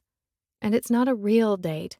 It's a picnic in the square on concert night, when everyone in town will be out and about. It's a chance to prove to our exes that we're disgustingly in love. That's it. Violet. Keep telling yourself that, sweetie. But don't be surprised when he makes his move. And don't let him slip through your fingers. You deserve happiness with a wonderful guy who adores you. Zoey. I still think you're crazy, but thank you. See you Wednesday. Violet. See you then, but feel free to text tomorrow if you have any exciting developments you need to share. Or swing by after work and join us for supper if you need to spill the good stuff in person. Zoey. I thought you had enough relationship drama at your house already. Violet. Oh, but there's always room for more, honey. With love, there's always room for more. Chapter 7. I'm out of my mind. I have lost my marbles and should seek professional help as soon as possible. I write, get a referral to a therapist on my calendar for next week, humming as I toss the pen back onto the desk and grab Luke's leash. I'm heading to work 30 minutes early so I can get the coffee started in the break room and pull paperwork for the morning adoptions. Jobs that only yesterday belonged to my assistant. In fact, I'll be getting to the shelter early and leaving late for the foreseeable future for a grand total of $2,000 less per month than I was making before. True, money isn't everything. And I was lucky enough to have bought my house during a dip in the market, enabling me to pay it off last year. Even with my car payment, my monthly expenses are relatively low, and it's not like I have any urge to lead a more lavish lifestyle. My idea of a big weekend involves a long bike ride down a country road, a trip to the farmer's market, and a bottle of wine shared with friends and family in my backyard or at my dad's farm. And it's not like my job will change all that much, except that I'll be spending less time with numbers and budgets and more time with the animals that are the reason I took a position with a Better Way shelter in the first place. In fact, the more I ponder the new order of things, the more not crazy it seems. By the time I pull into the parking lot, my dog happily squirming in the passenger seat beside me, I've decided to scratch that therapist call off the list as soon as I get home. If it's madness to be content swapping more joy for less money, then I guess I'll just have to let my crazy flag fly with pride. Besides, boss lady looks good on Zoey. I round reception to see her rearranging my old desk, a pencil jabbed into the messy bun atop her head, and can't help but smile. Damn, she's sexy, even in a pair of jeans and a tight tee covered by a weathered blue flannel. And now I don't have to feel like a creep for discreetly admiring the curve of her ass in those jeans. There you are. She bustles out of the office with a stern look on her face and her hands propped on her hips. We have to talk. All right. I set my keys on her old desk as Luke welcomes her with a full body wag. What's on your mind, boss? Her forehead furrows. That, the boss thing. I've been thinking about it all night, Tristan, and it just doesn't make sense. I cock my head. It makes sense to me. Now you're my boss and I'm your employee. Therefore, I don't have to worry that I'm abusing my position with the fake fiancé business. Problem solved. But the fake fiancé thing is only until January, she says. And swapping our positions really doesn't change anything. Except that now I'm the boss and the one who could be accused of abusing her position of power. My lips curve. It's okay. I promise. I'm not going to sue you. Well, I wasn't going to sue you either. She crosses her arms with a huff. And this isn't funny. I'm serious. Not to mention that this could all be solved by drafting a comprehensive policy condoning consensual interoffice relationships and running it past the board during the next meeting. I mean, I know that doesn't exactly cover our situation exactly, but it's close enough. See, you're already proving to be a superior leader, I say, smile widening as Luke enthusiastically licks her hand in agreement. You've got a plan already for a long-term solution. Not that long-term. Her eyes plead with me to see reason. The board meets next month. This could all be taken care of in a few weeks, and you wouldn't have to be demoted for no reason. You're so good at your job, Tristan, and I don't feel— Thank you, I cut in, as Luke rubs his head repeatedly against Zoe's thigh, clearly wanting more of her attention than he's getting. But I'm not sure I love my job as much as I did a few years ago, back before the business side of things got so overwhelming, and I ended up spending half my time in front of my computer. The past 6 months, the budget cuts, the fundraiser to make up for the budget cuts, all the new forms from the state and the talking with the lawyers about the forms. It's been a lot. I miss being hands-on with the animals. Even the stool sample part?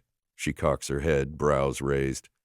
Even the stool sample part. So long as you want the promotion and think you can handle it, I, for one, absolutely know you can. I think we should give this new arrangement a shot, at least until after the new year. Zoe sighs, relief softening her features, even though Luke is circling her like a shark in his desperation to be petted. And then you'll take your job back? If you really want me to, I will, yes. But in the meantime, I have to respectfully disagree with you that the ethical situation is the same, I say, dropping my volume. Yes, a woman could technically sexually harass her male assistant, but we all know it doesn't usually work that way. I absolutely feel more comfortable knowing you're free to be a part of the fake fiancé plan because you truly want to be a part of it, not out of any concern for your job or position. Luke, go lie down, buddy. Zoe wipes her hand on her jeans with an exasperated sigh as Luke nearly knocks her over in his attempts to steal focus. Lie down, she repeats, sending Luke slinking away to his corner. As soon as my love-struck dog departs, Zoe darts a quick look toward the still empty reception room before stepping closer. If this is all because of the kiss last night, Tristan, it really isn't necessary. I didn't feel sexually harassed or pressured to do anything I didn't want to do. Honestly, it's all good. Good. I hold her gaze, fighting to keep my focus off her lips and my thoughts away from how much I already want to kiss her again. Sending her on her way after dinner last night without another taste of her was fucking torture. And this shift in operations will help keep it that way. Now, if you'll excuse me, boss, I need to go take that stool sample from Marvin's litter box. You're so darn stubborn, Zoe says, shaking her head. And you're beautiful, I say, the words out before I can think better of them. She rolls her eyes to the ceiling as her cheeks go pink. Yeah, right. In my garage sale flannel and my jeans from high school. In your garage sale flannel and jeans from high school, I repeat in a steady voice, every cell in my body aching to pull her into my arms and show her just how beautiful I think she is. How sexy. How damn near irresistible. This fake relationship is veering off the rails at the speed of a bullet train, but maybe that's all right. Maybe it doesn't matter that it took a little bit of pretend to make me realize I have very real feelings for Zoe. It's not just lust with her. It's already so much more. I want to get closer to her in every way, to slip through her defenses and get to the heart of this often deeply private woman. I want to know what makes her tick. The silly things that make her happy, the secret things that make her sad, and the erotic things that make her fall apart when she's naked in my bed. God, I want that. So fucking much. Keeping my hands to myself is torturous, especially when she's looking at me the way she is right now, like she wouldn't be opposed to being kissed senseless. Her lips are parted, her breath is coming faster, and I can already taste how sweet her mouth will be beneath mine. I step closer, a heartbeat away from wrapping an arm around her waist and drawing her close, when a distant snapping sound, like the crunch of a giant bone snapping in two, fills the air. Zoey and I both curse before simultaneously launching into motion. I lead the way with her close behind, racing down the back hallway, out the door, across the yard, and up the stairs to her apartment. As expected, the door to Zoey's place has once again been demolished by a bad dog with a breaking and entering problem. The only thing that remains to be seen is whether we've reached Luke before he managed to ingest any of Zoey's clothing. "No, Luke," I shout, sprinting through the doorway and lunging for the dog, who was already chewing frantically on something lavender and lacy. "Stop that, bad dog." I wrap an arm around his neck and press my finger and thumb into the thick muscles of his jaw, squeezing just hard enough to get him to drop whatever he's on the verge of devouring, hopefully sparing us another trip to the vet and possible surgery. The fabric falls from his slobbery mouth, and Zoey is there to snatch it up with a moan of dismay. "Oh, Luke, what are we going to do with you, buddy? This was my best bra." I glance over, brows lifting as I take in the ripped lace dangling from Zoey's fingers, suddenly even angrier at my poorly behaved pooch. I know it's a long shot, and Zoey and I might very well end up staying nothing more than friends, but something primal inside of me is keening at the moon, mourning the loss of the chance to see Zoey's breasts cradled in purple lace. "I'm sorry," I say, clearing my throat when the words come out sounding huskier than I would like. "I'll replace it. We'll order you a new one online during lunch." Zoey shakes her head. "No, it's fine. It was old anyway. But I guess I'm going to have to get a steamer trunk with a lock on it instead of drawers, something the sock and panty bandit can't open with his paws." "No, what you need is a door that's not going to give out every time 140 pounds of dog lunges at it." I stand, releasing Luke, who rolls over on his back, presenting his belly in a show of contrition. If Luke can get in, so could a human intruder with less innocent intentions. I'm going back to the board and insisting they spring for a heavyweight security door. Better yet, I'll spring for it, get it installed, and then send them the invoice. "There's no need for that," Zoey says, reaching out to scratch Luke's belly. "I'm safe here. Seriously, I'm more worried about coyotes than I am human bad guys." "Well, I'm worried about them, and I'm worried about you," I say, refusing to let her blow this off. "This has gone on long enough. Until I can get a suitable door in place, this isn't a safe situation for you or your clothing." I pace the width of her tiny living room, deliberately keeping my gaze from the full bed on the far side of the studio apartment. "So, until it can be made safe, I think you should come stay with me." Zoey's brows shoot up. "With you?" "In my guest room," I clarify. "It's got a lock on the door, and the hall is too narrow for Luke to get a running start at it. He won't be able to break in. You and your underthings will be safe until we get the security door installed here, and if we run into Kim and Bear, it will look like we're living together. It's a win-win-win situation." "Except for you," she says, gazing down at her hand as it threads through Luke's golden fur. "Won't you miss your privacy?" "No, Zoey, I won't miss my privacy. I like having you around." She looks up, her lips curving. "Yeah?" "Yes, so pack your things. You're coming home with me tonight. I'm not taking no for an answer." "You're awfully bossy for someone who isn't my boss anymore," she teases as she stands. "Are you sure you're going to be okay with not calling the shots?" "Totally fine with it," I promise her, unable to keep myself from adding, "at work, anyway." Something sparks in her eyes, curiosity mixed with excitement that sends a bolt of awareness zipping right below my belt. "So you're saying you want to call the shots off the clock during Operation Fake Fiancé?" "Something like that," I say, my gaze burning into hers. Her lips part and a hungry expression flickers across her features, making her look so different than the sweet, innocent Zoey I thought I knew so well, and for a second, I'm positive she's going to make a move. And fuck if the thought of Zoey reaching for me, taking what she wants, isn't sexy as hell. I'm instantly harder, thicker, ready to give her everything she wants and more, but before the tension building between us can reach the breaking point, a deep voice calls from outside. "Tristan, you up there? It's Deacon." I momentarily consider hiding out until my big brother goes away, but Luke is already breaking into joyous barks and dashing for the ruined door. "There you are, Luke," Deacon says from the bottom of the steps. "Where's your daddy?" Cursing silently, I take a step back. I better see what's up. Deacon wouldn't drive all the way out here without a good reason. Zoey nods, running a hand over her ponytail. "Of course, I'll just clean up and lock up as best I can and be down in a few." Hating to leave her even for a few minutes, proving I'm definitely developing something more serious than a crush, I force myself to turn and hurry down the stairs. Deacon looks up, lifting a hand to shield his eyes from the morning sun. "Luke broke down Zoey's door again, I see." "Yeah," I say with a sigh. "I'm going to get a security door in there this time.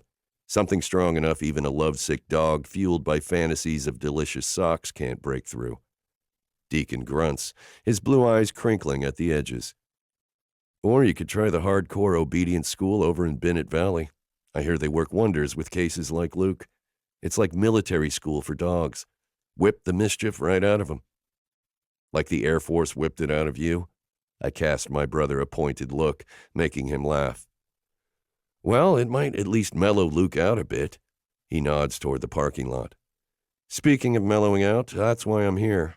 Dad asked me to stop by on my way into Healdsburg to pick up a load of wine barrels for Emma. He finally figured out what's wrong with your psycho cow." "Madonna isn't psycho," I say, coming to her defense. "She just doesn't like Dylan's attitude. He's the only one she's ever bitten. She can tell he doesn't like her, and she's letting him know the feeling's mutual." Deacon shoves his hands in his jean pockets, following me across the yard to the paddock, where our small herd of rescue horses is eagerly awaiting their morning grain. I circle around the fence toward the shed, figuring I might as well make myself useful while bringing Deacon around to my way of seeing things. "That may be so," he says as I work the combination lock. "But she's been cranky with Dad lately, too. Off her feed, bellowing a lot, and just generally miserable to live with. I told Dad she reminded me of Christy when she was pregnant with the twins, so he got the vet out to check, and sure enough." "You're kidding," I say, pulling the lock open. "How?" "Well, I thought you were past needing that talk, but when a boy cow and a girl cow have a special sleepover, sometimes—" "Ha ha, jackass. I meant that Madonna is always on our property. We don't have any bulls. Kind of hard to have a special sleepover without a male in the picture. Apparently, she got loose sometime last spring and went for a little walkabout. Dad ended up finding her a few miles down the bike trail in someone else's pasture, so he figured no harm, no foul, and it would be best not to tell you that he'd nearly lost your pet. But apparently Madonna enjoyed a night of passion while she was free, and now you're going to have 2 new mouths to feed." I huff with laughter. "No way. Twins?" Deacon grins. "Must be something in the water over there at the farm. Christy and I were living with Dad when she got pregnant with the boys, too, and there's not a history of twins in either of our families." "Maybe I shouldn't have taken that demotion after all," I joke, as I open the shed door, stepping into the cool interior to grab the grain bucket. "If I'm going to be buying feed for 3 once the kids are weaned." Deacon follows me inside, grabbing the spare bucket. "What do you mean? When were you demoted?"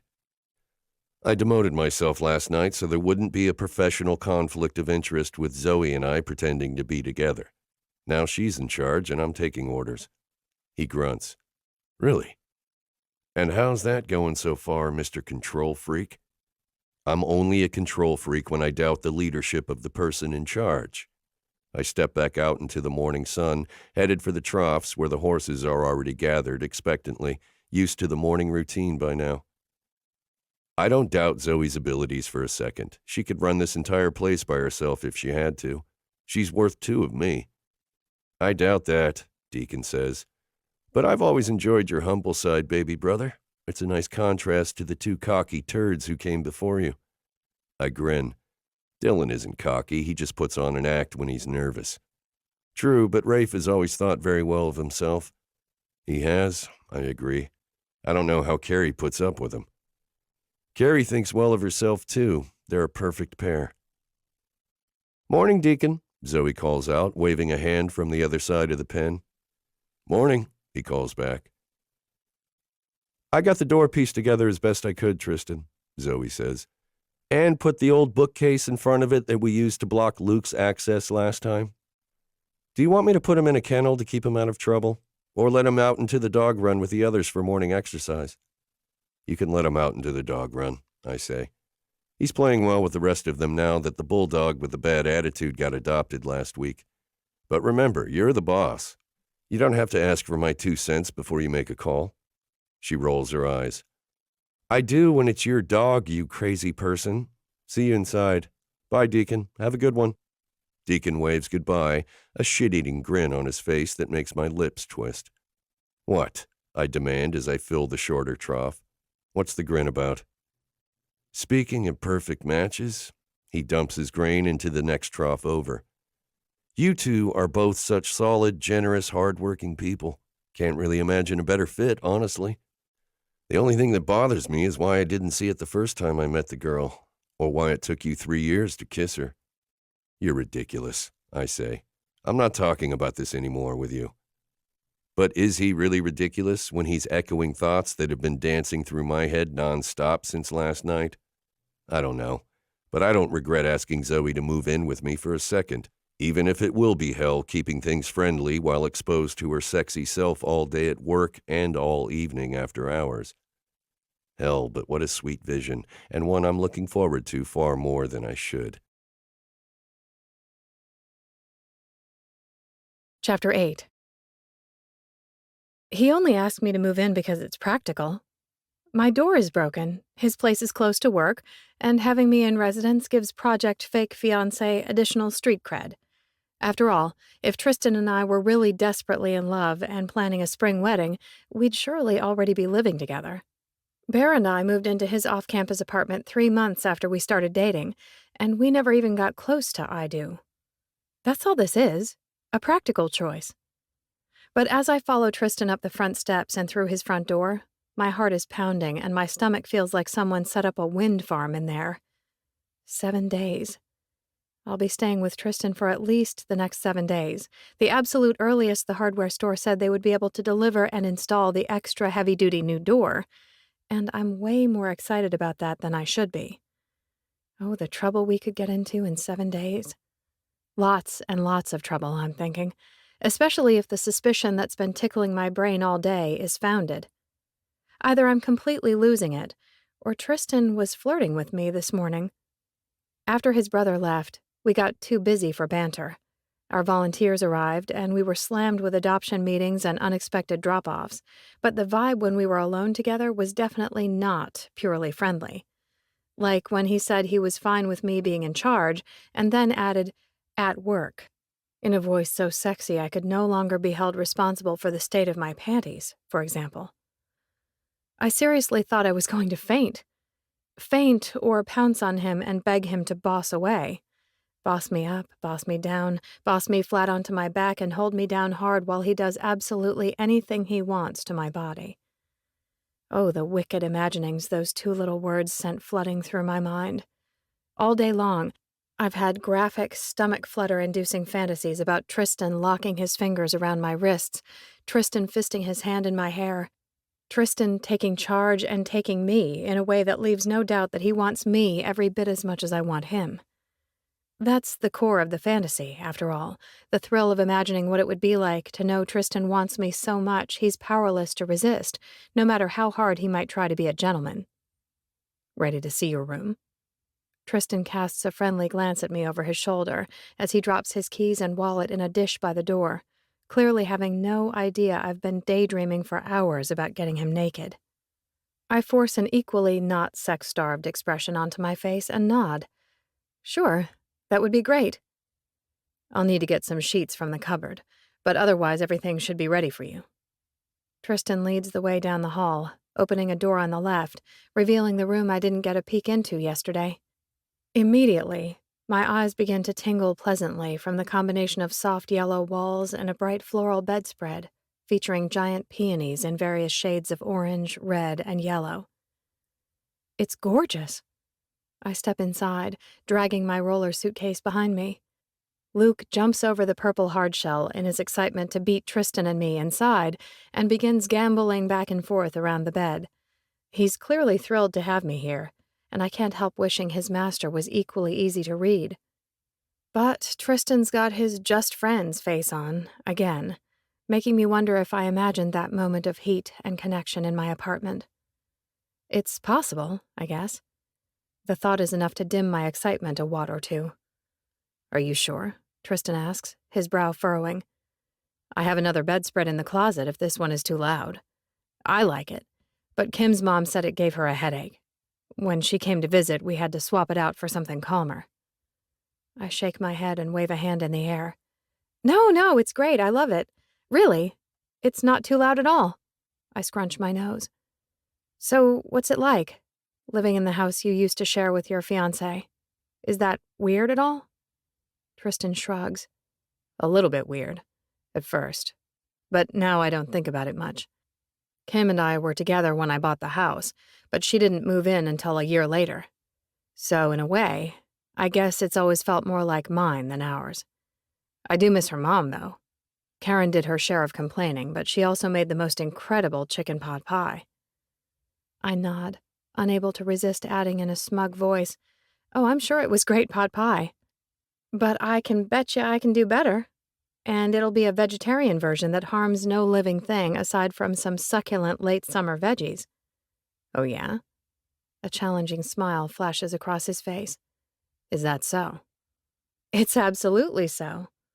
I drum my fingertips together in front of my face, evil genius style. "In addition to creating perfectly sweaty socks, irresistible to all dog kind, I'm also an accomplished home cook." Tristan bites his lip and shakes his head, faking a turned-on moan that I desperately wish was the real thing. "Well, damn, girl. I've got leftover roasted vegetables in the fridge and flour in the pantry. Let's see you work some magic." "That's nice, but I'm going to need cornmeal," I say, laughing when he lets out an over-the-top gasp of surprise. "Yes, I use cornmeal. And if we can find some okra still lingering on a shelf somewhere, I'm going to take those bad boys along for the vegetarian pot pie ride." Tristan nods firmly. "To the store, then. I'll grab bags, you make your list, and I'll meet you at the front door in 5. I salute him as he crosses to the door. "Yes, sir." He pauses in the doorway, turning back to me with a heated look in his eyes. "See? Sleepovers are fun, right?" I nod, trying not to let all the ways I'd like to sleep over and under him show on my face. "They are." "And it's going to get even better. After dinner, I've got a surprise for you." "What kind of surprise?" I ask, eyes narrowing as Luke comes to lean against my side, clearly ready to assist me in making my list of ingredients or unpacking my socks or anything else I might need help with. Tristan's brows bob up and down. "The surprising kind. You'll find out after dinner. But I'll give you a hint. It involves role-playing, and will absolutely get us ready to rock our first public appearance as a couple tomorrow night." "Sounds good," I say, but that's only half true. The role-playing part definitely sounds interesting, but I'm not sure how I feel about more practicing to be a couple. More than ever, I want to know what it would be like to be the woman in Tristan's life for real. To be the person who ambles across the square to the health food store with him, gets messy with him in the kitchen making supper, and hears his appreciative, oh-so-satisfied moans of delight as he devours my latest home chef experiment and goes back for seconds. And, of course, to make him moan for other reasons, too. As we clean up after dinner, bumping into each other in the galley-style kitchen as we hand-wash pots and load the dishwasher, every innocent brush of his arm against mine sets off a mini supernova of desire. I don't know if it's the delicious meal, the sexy Motown music playing on the stereo, or memories of yesterday's kiss that assault my senses every time I allow my gaze to slide down to Tristan's lips. But by the time we're finished tidying up, I'm in a seriously overstimulated state. Or understimulated. That's all this is. A completely natural reaction to being thrust into constant contact with my sexy boss after 3 years of sensual deprivation. I'm like a bear fresh out of hibernation, lean and hungry and intoxicated by the scent of every fresh spring berry popping out on the vine. I am a bear. Tristan is an innocent mountain blackberry, and I should definitely go straight to bed, alone. Do not roleplay, do not engage in couple practice, do not risk revealing how much I want this fantasy to become a reality. But when Tristan takes my hand and nods toward the living room, where he's started the first fire of the autumn in the fireplace, I can't help but follow. I usually consider myself a level-headed, self-disciplined woman, but this man makes me want to throw caution to the wind and reach for what I want, what I need, with both hands. Chapter 9. What's all this? Zoey stops dead at the edge of the living room, eyes going wide as she spots the impromptu picnic I set up in front of the fireplace. It's not much, just one of my mom's old quilts spread out on the floor with dessert waiting in the middle, but the flickering firelight makes the setting more romantic than I anticipated. But that's perfect. The concert in the square tomorrow night will be romantic too. Best to put our faking it skills to the test in a similar environment. I thought we could combine business and pleasure, I say, squeezing her hand, enjoying holding it more than I probably should. Dessert and couple practice. Oh, wow. Well, that cheesecake looks amazing, but honestly, I'm so stuffed I don't think I could eat another bite. Me either. But I don't regret going back for seconds. You knocked Mrs. Khan's lame-o pot pie out of the park. Releasing her hand, I start for the blanket. So I'll pop the cake back in the fridge and be right back. Make yourself comfortable and start thinking about all the annoying shit I do that pisses you off. Zoey huffs softly in surprise. That pisses me off? The things that really make you want to wrap your fingers around my throat and squeeze. I toss over my shoulder as I ferry dessert back to the kitchen. When I return, Zoey is settled on the quilt with her shoes off and her legs tucked beneath her. The firelight catches her hair, bringing out streaks of red I haven't noticed before, and her face glows in the pink and orange light. She looks like something out of a painting, so beautiful it's almost heartbreaking. Looking at her now as I settle onto the blanket beside her, I can't think of a single thing I would change about this woman, let alone anything about her that drives me crazy. This is going to be harder than I thought, I confess, suddenly nervous. Why? Zoey asks. What are we practicing? Yelling at each other? Sort of, I say with a laugh. I was thinking today about what it's like to be a couple. Like, what are the things that show two people are really and truly together for the long haul?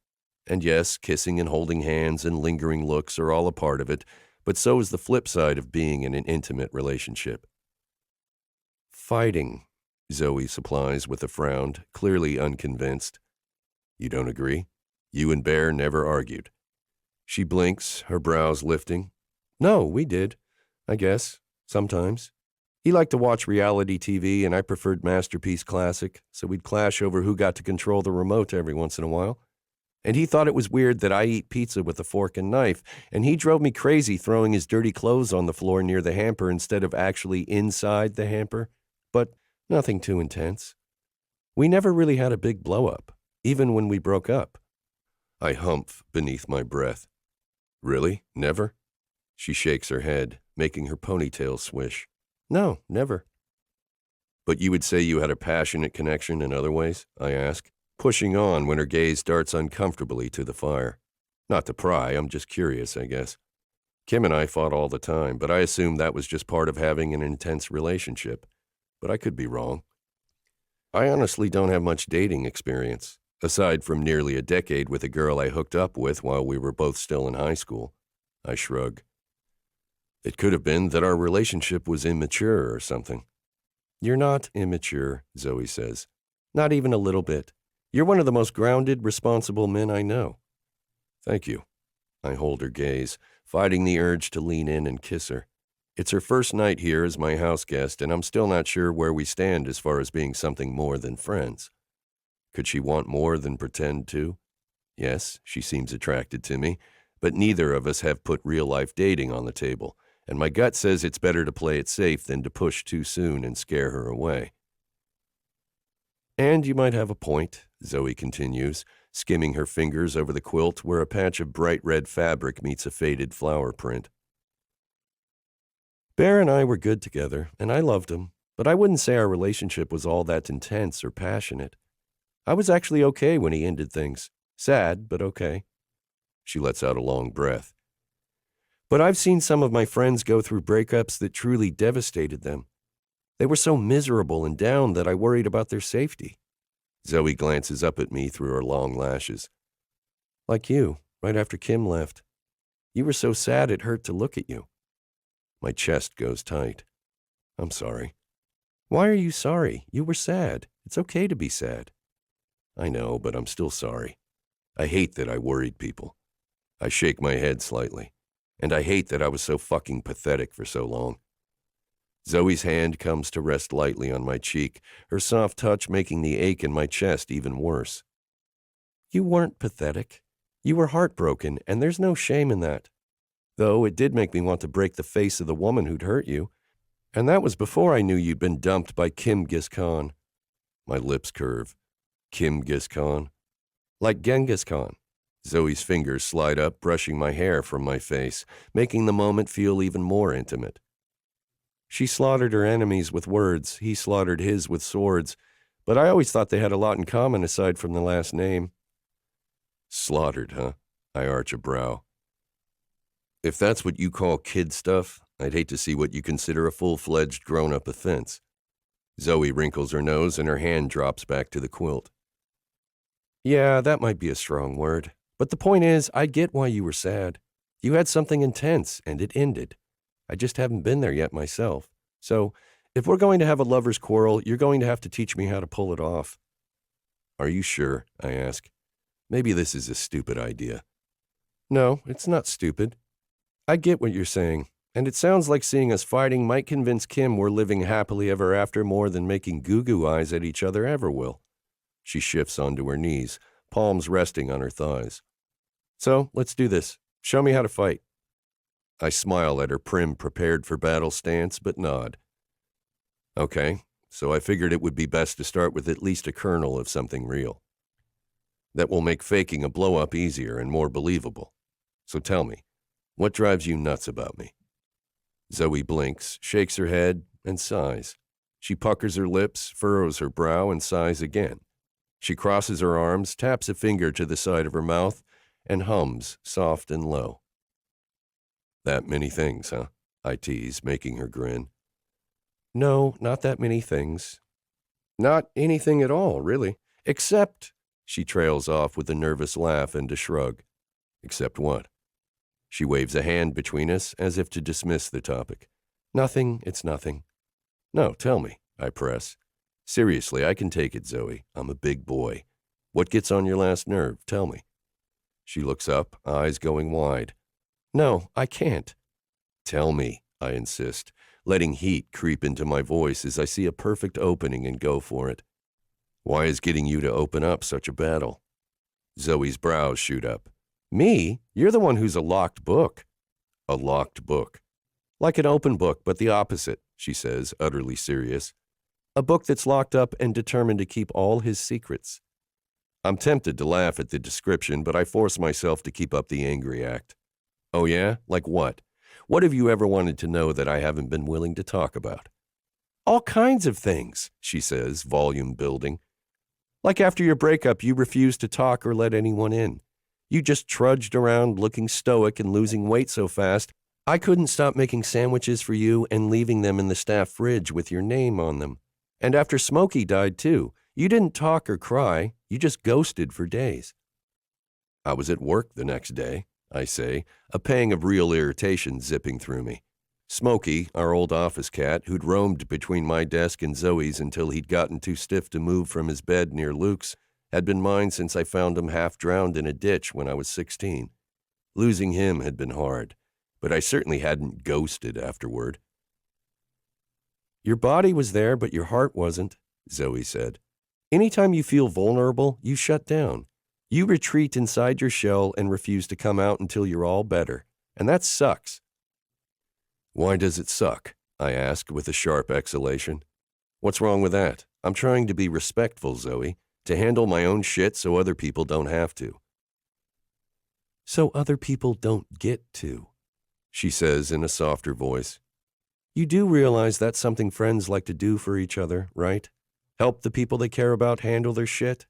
Not only does it feel good to be there for someone when they need you, but it lets you know it's okay to reach out to your friend when you need help with your own shit. I pause, brow furrowing.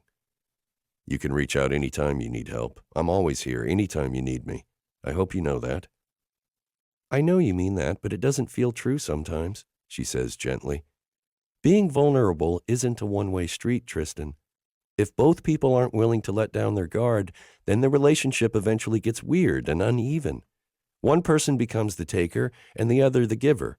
Or, in our case, no one is the taker or the giver because you're not willing to open up and I'm not willing to ask for help unless I know I'm going to get the chance to be the helper somewhere down the line. We sit still in the silence following her words, the only sound the crackle of the fire and the soft hiss of the slightly green wood as it burns. Finally, she leans forward and whispers, How was that for a fight?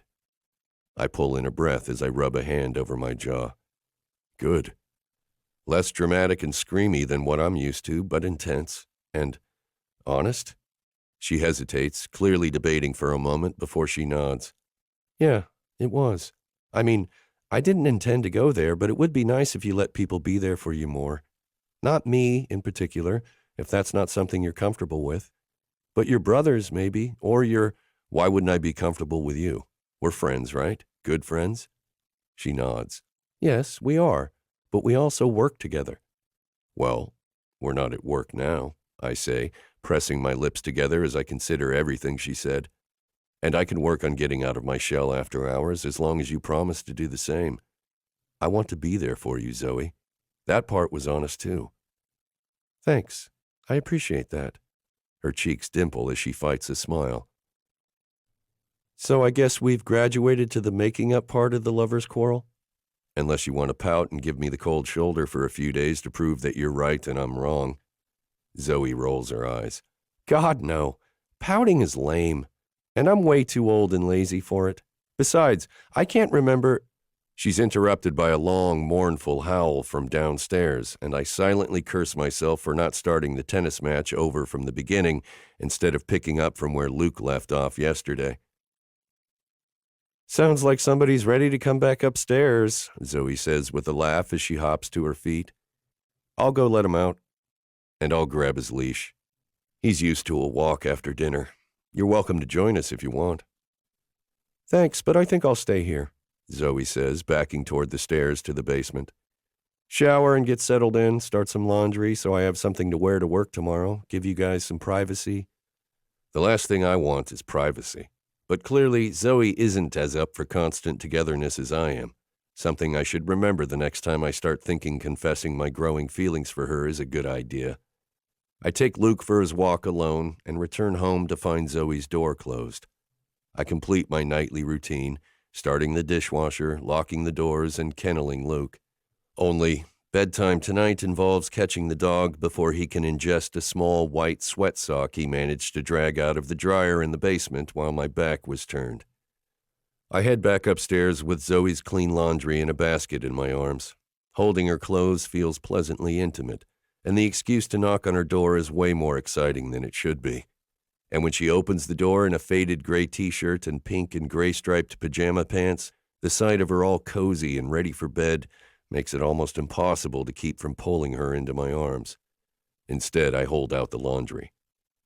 Luke got into the dryer. Oh no, she says, brow furrowing as she takes the basket from me. I'm so sorry. I was certain there was no way he could open the door on the machine or I would have waited down there until it was finished tumbling. He didn't eat anything, did he? No, I got to him in time, I assure her. And it's not your fault. He's clearly got issues. I'll just be sure to kennel him before you do laundry next time. Well, maybe I won't have to. If they get the door installed in a week, I should be fine to wait to do laundry again until I'm back home. Her eyes lift to the ceiling. I'm honestly embarrassed I didn't have clean laundry ready to pack. Things have been so busy at work lately, I kept putting it off for a lazy day that never seemed to come. It's fine. And if you need to use the machine again, that's fine too, I say, not liking the reminder that her stay might be so short. Which means it's past time for me to go to bed, get my head on straight, and stop thinking about how simultaneously snugly and sexy Zoey looks in her pajamas. See you in the morning. If you hear Luke whining, don't worry about it. I'll let him out in the backyard as soon as I get up.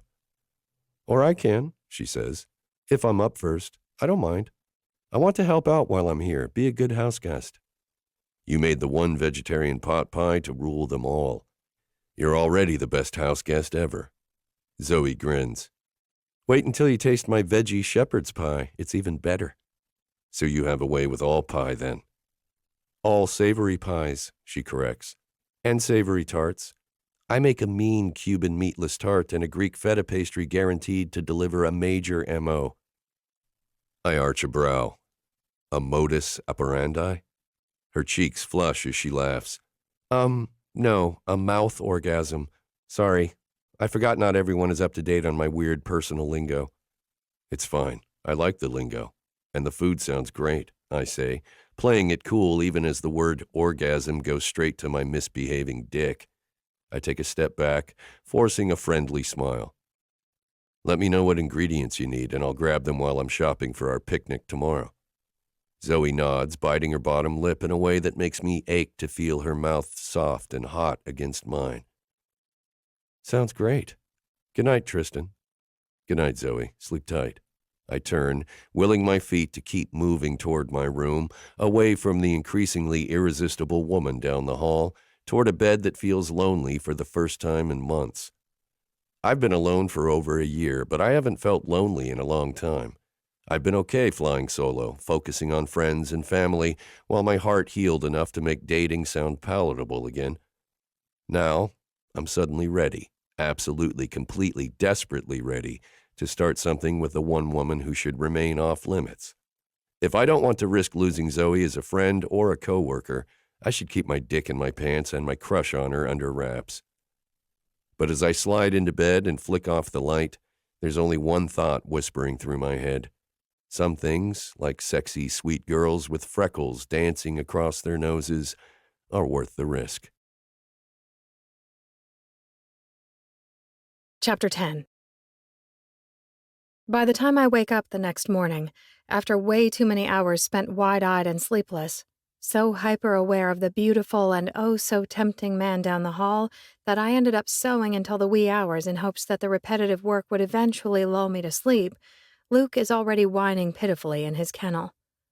Hustling down the stairs, I let him out of his crate and take him outside to the backyard, enjoying the cool air and the faint smell of roses drifting from the neighbor's garden, until whistling from the other side of the fence alerts me to the fact that I'm not alone.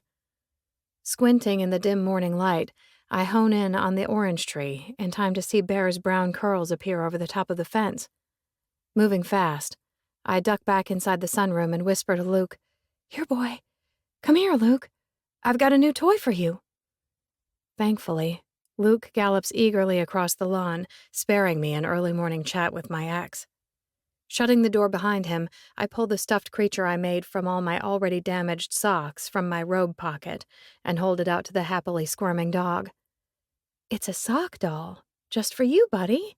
Made from my thickest, sturdiest socks, so hopefully you won't be able to tear it apart and eat it." "You're brilliant." A sleep, rough voice pipes up from the hall as Luke enthusiastically snaps the doll from my hands and trots away to add it to his toy collection in the living room. I look up to see Tristan in dark blue pajama pants and a tight white t-shirt, sporting an adorably rumpled case of bedhead and holding 2 cups of coffee, and my heart skips a beat. I tell myself it's because I'm really excited about coffee, but of course I know better. "Thanks," I say, accepting the mug. "But don't talk too soon. He might still find a way to tear it apart before lunchtime." "Nah, it looked solid. Should last at least until dinner." He winks, and I find myself grinning up at him like a fool for a good half-minute before I remember that I'm hideous and need curl taming and teeth brushing, stat. Hiding my mouth behind the steaming mug for protection against possible morning breath, I edge around him. "Guess I should get dressed. Did you want a carpool?" "I can't today. I've got to leave early to hit the store, but tomorrow for sure. He turns, watching me scurry down the hall with an amused look. Thanks again for the sock toy. I'm sure you've just made Luke's year. My pleasure, I say, beaming like an idiot until I'm safely back in my room and get a good look at myself in the mirror above the bureau. Jesus, Childers, I wince as I shake my head, causing the rat's nest on the right side of my head to drift into my face. Way to kill the feminine mystique the first morning. But Tristan hadn't looked at me like I was a hideous morning beast. He looked at me like I was an adorable morning beast. The knowledge makes me flutter all the way to work and throughout the rest of the day, earning me teasing glances from Violet. She catches me mooning at the water fountain, and then again near the new outdoor rabbit pen, where I've somehow managed to get stuck in a daydream while filling a bucket full of pellets bound for the compost heap. Oh, you've really got it bad now, she says, nudging me with her elbow and nodding toward the back of the property. Come on, walk with me. Tell Auntie Violet all about your first sleepover. How many times did you come? 3? 4? My jaw drops as I cast a furtive glance over my shoulder toward the main building, making sure we're alone before I turn back to her with a hiss. Shush! It was nothing like that. We just had dinner and practiced fighting so we'd look believable as a couple. It was completely innocent. Violet sighs in disappointment as she flips her long black ponytail over her shoulder. Oh, well. Tonight, then. Tomorrow night at the latest. But you two are totally going to bang if you keep staying with him. Mark my words. I don't know about that, but I start toward the compost heap with Violet beside me, waiting until we're firmly out of earshot before I add in a softer voice. When we were practicing arguing last night, we talked about some real stuff, and it was so nice. I feel so much closer to him, like we're better friends already. Vi's amber eyes dance. Friends. Right. Yes, I insist. Friends. I fix my gaze on the trail ahead, fighting a grin. Friends who maybe want to kiss each other. She lets out a soft whoop that I nevertheless shush immediately. Keep your voice down, I say. I'm trying to play it cool, but I'm getting the feeling that maybe Tristan is starting to feel it too. This pull I've felt for so long. About time, Violet says, taking my wrist and pulling me to a stop beside her. But be careful, okay? Make sure you have protection covered. My cheeks heat as I roll my eyes. Yes, Mom, I've got it covered, I promise. I've got an IUD. Of course you do. I just wanted to make sure. Ever since my oldest had that pregnancy scare last year, I'm handing out birth control pills like candy. I don't want any of my girls having babies until they're in committed relationships and ready for motherhood. I'm not ready to be a grandma at 40, and I don't want any of you to have to make the compromises I did. Aw, thanks, I say, the backs of my eyes beginning to sting. I like being one of your girls. Of course, gorgeous. Violet puts her slim but surprisingly strong arm around my shoulders for a quick hug.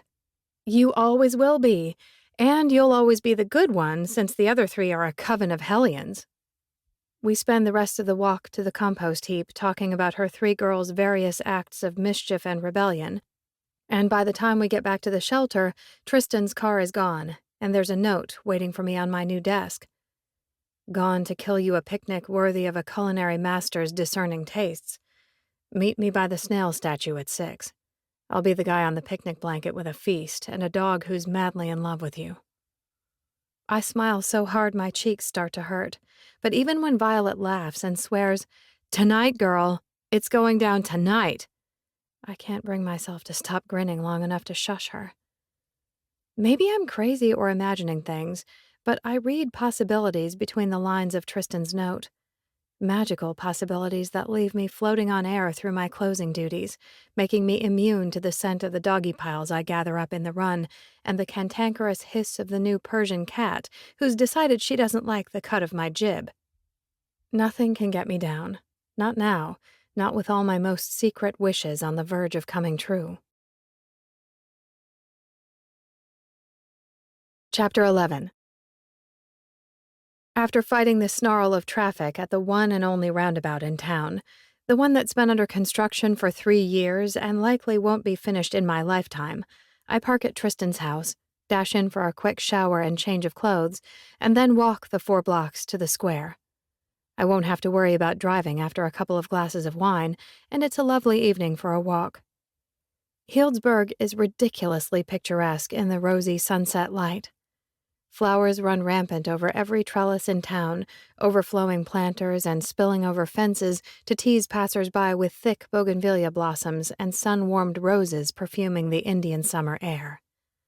Every quaint old Victorian I pass has a pumpkin or 5 on the porch, and several families have already inflated their giant black cats and ghost yard ornaments in preparation for Halloween. It's so warm, it's hard to believe the spookiest night of the year is less than a week away. It still feels like summer, and as I turn left on Matheson Street, wandering past tasting rooms staying open late to supply wine to concert-goers, and art collectives selling everything from paintings to sunglasses with hand-carved wooden frames and stuffed felt narwhal heads ready to be mounted in a place of honor in your home, it feels like summer will never end. It will always be a perfect 75 degrees as the sun goes down. The evening air will always smell like flowers, fresh-cut grass, wood smoke from the pizza oven down the street, and popcorn and cotton candy from the vendors on the square. Tiny fairy lights will always glitter around the thick trunks of the redwoods shading the bandstand, and Manny Miller and his big band will always be playing instrumental versions of old musical theater favorites as couples sway in the dusk, holding each other close for minutes they'll remember forever. I pause at the corner, waiting for the crosswalk light to change, a shiver rushing across my skin as an almost supernatural awareness settles inside me. I don't know what's about to happen on this beautiful, perfect night, but I know that it will change my life. After tonight, nothing will be the same. I will be changed forever, for better or for worse. But as I cross the street with the rest of the crowd, flanked by a tiny silver-haired couple carrying a picnic basket and a young mother holding a giggling, beaming baby who's clearly every bit as enchanted by the evening as I am, I can't imagine anything bad happening tonight. It's a night for beauty, a night for relishing the simple, unspeakably precious gift of being alive, a night for magic. The thought whispers through my head as my gaze lands on the man camped out on a rainbow-colored quilt beneath one of the square's many statues. Tristan has changed into dark jeans and a white button-down shirt that brings out honey-colored highlights in his olive skin. A bottle of wine chills in a bucket at one corner of the blanket, a picnic basket pins down another, and he and Luke are stretched out in front, listening to the band play with matching sleepy smiles on their faces. I pause, soaking in the sight of them for a moment before they notice me, my heart overflowing with an emotion I can't quite name. All I know is that looking at them right now, these two feel like home, and as I cross the grass to meet them, for the first time in a long time, I know I'm exactly where I'm supposed to be. There you are. Tristan's eyes light up as he sits beside Luke. His gaze flicks down and up, his brows lifting as he takes in my yellow sundress with the daisies embroidered at the hem and simple brown shawl. Wow, you look beautiful. Thank you, I say, lips curving in a too-wide grin as I settle beside him on the quilt. But I can't seem to help myself. It's been a long time since anyone has looked at me the way Tristan is looking at me right now, like I'm the loveliest woman in the world, the only woman in the world, and I can't stop the flush of pleasure that heats my cheeks all the way to the tips of my ears. I figured tonight might be my last chance to wear a sundress before the nights get too cool, so... It's perfect, Tristan says, making me blush even harder. You're perfect. Thanks, I say, the tension thickening the air between us breaking as Luke drops the sock stuffy he was holding in his mouth and scoots between us with a whimper, casting a meaningful glance at the picnic basket. Sorry, Luke. Have you been holding supper for me? I ask, laughing as he lets out another mournful whimper. Enough, Drama King. Tristan opens the basket, pulling out a heavy-duty Tupperware container. We'll feed you first then, you poor starving animal. He pops the lid on the container and leans back to place it in the grass to the side of the blanket. Instantly, Luke is on his feet, padding around to attack his custom homemade mixture of rice, grilled turkey meat, and fresh veggies. You would think I never feed him, Tristan says, shaking his head as Luke digs in with gusto. I smile. He's a growing boy, Dad. He needs 2 meals a day and as many snacks as he can con from easy marks around the office. Growing out is more like it if he's not careful. He's not a puppy anymore, Tristan says, pulling wine glasses from the basket. How about you? Are you starving? Or would you like a glass of wine before we dig in? A glass of wine sounds lovely. I lean back on my hands with a happy sigh. All of this is lovely. The music, the sunset, the people being happy together. I scan the crowd. From the dancers swaying near the bandstand, to the kids running back and forth across the grass, to the families digging into picnics, nearly everyone has a smile on their face. It's enough to make my already full heart overflow a little. I love seeing people being so happy together. It gives me hope. Me too, Tristan murmurs. A moment later, his lips are warm on my cheek, making my pulse flutter in my throat as I turn to him. Is it time? I whisper. Are the targets in sight? Tristan shakes his head, his face still so close to mine that I can feel the warmth of his skin on my cheeks. I'm drowning in the fresh soap and Tristan scent of him, the one that makes me ache to be even closer to this irresistible man. No, he says. It's just because you're you. Is that okay? My lashes flutter as my gaze falls to the blanket. Yes, that's okay. I take a breath, pulse thundering in my ears as I force myself to look up into his warm brown eyes. It's more than okay, actually. He searches my face for a moment, his lips parting as if on the verge of making a confession, but before he can speak, something bounces hard onto the blanket between us, nearly knocking over the wine. Tristan grabs the bottle, rescuing our Chardonnay in the nick of time as I reach for the sparkly red ball and glance up, searching for its owner. Almost immediately, I spot a little boy with chubby cheeks and raven curls watching me from the grass a few feet away. I hold up the ball. Is this yours, buddy? His eyes go wide as he nods. Ball, he announces. Red ball. Yes, I agree, taking a moment to appreciate the redness of his ball. It is very red. That's one of my favorite colors. How about you? The toddler grins, clearly delighted as he points behind our blanket. Snail! Brown snail! I laugh, head bobbing with his. Yes, you are really good with your colors, and your animals. I hold up the ball. Would you like your ball back? He crouches down, holding out his hands as I roll the ball across the grass. The boy snatches it up a second before his dad snatches him into the air, lifting the munchkin into his arms. Sorry about that, his father says, hugging the boy close with a smile. We're still working on keeping the ball under control. No worries, Tristan says as I smile and agree. No worries at all. Have fun tonight. His father wishes us the same and crosses back to his own blanket, which is surrounded by a small flock of folding chairs. There are 2 little girls with braids coloring in tiny pink chairs, an older boy playing a handheld game in another, and a beautiful woman with thick black curls and a cushy red fold-out number tapping her fingers along to the music on her rounded belly. Number 5 clearly in the works. Looks like they have their hands full, I say, turning back to Tristan and accepting a freshly poured glass of Chardonnay.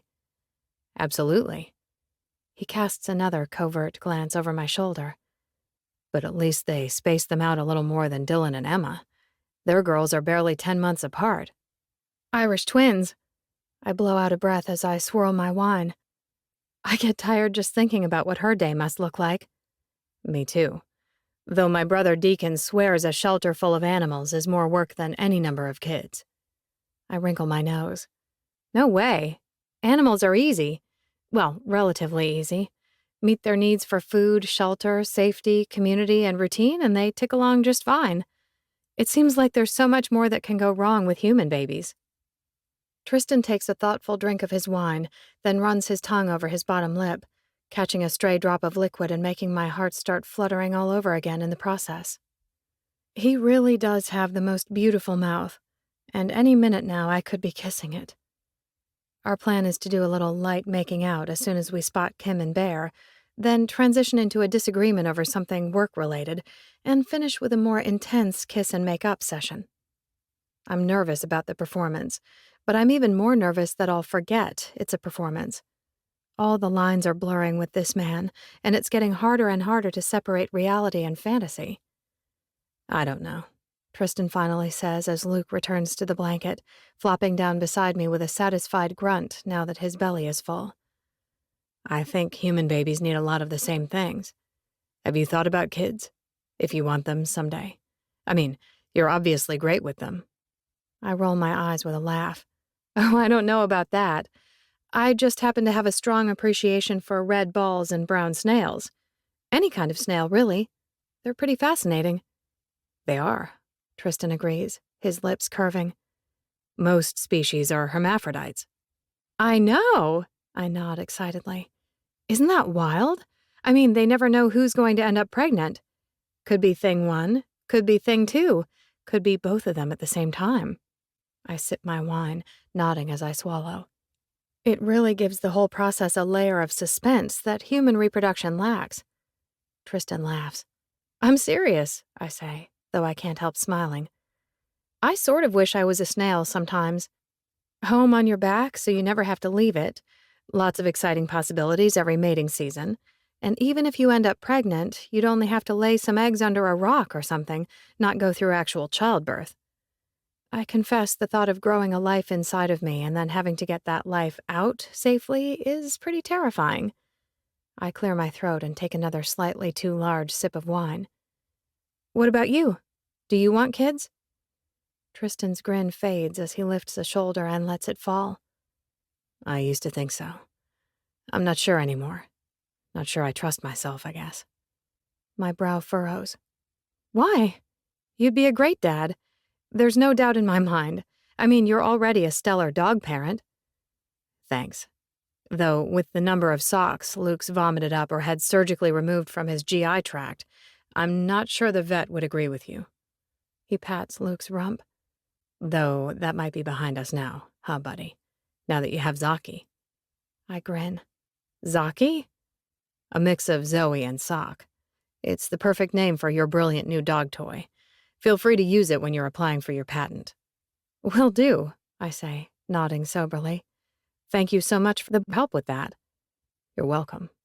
Tristan takes another drink of his wine, making me a little jealous of the rim of his wineglass. But seriously, he loves it. Zaki's barely been out of his mouth all day. Thank you. I reach out, scratching Luke's scruff beneath his collar. Oh, it's my pleasure. I love this crazy mutt, no matter how many socks he's laid waste to through the years. He obviously loves you, too, Tristan says, something in his voice making my heart skip a beat. I look over at him, and it lurches into motion again, racing even faster as his hand covers mine. And I have a confession to make, Zoe.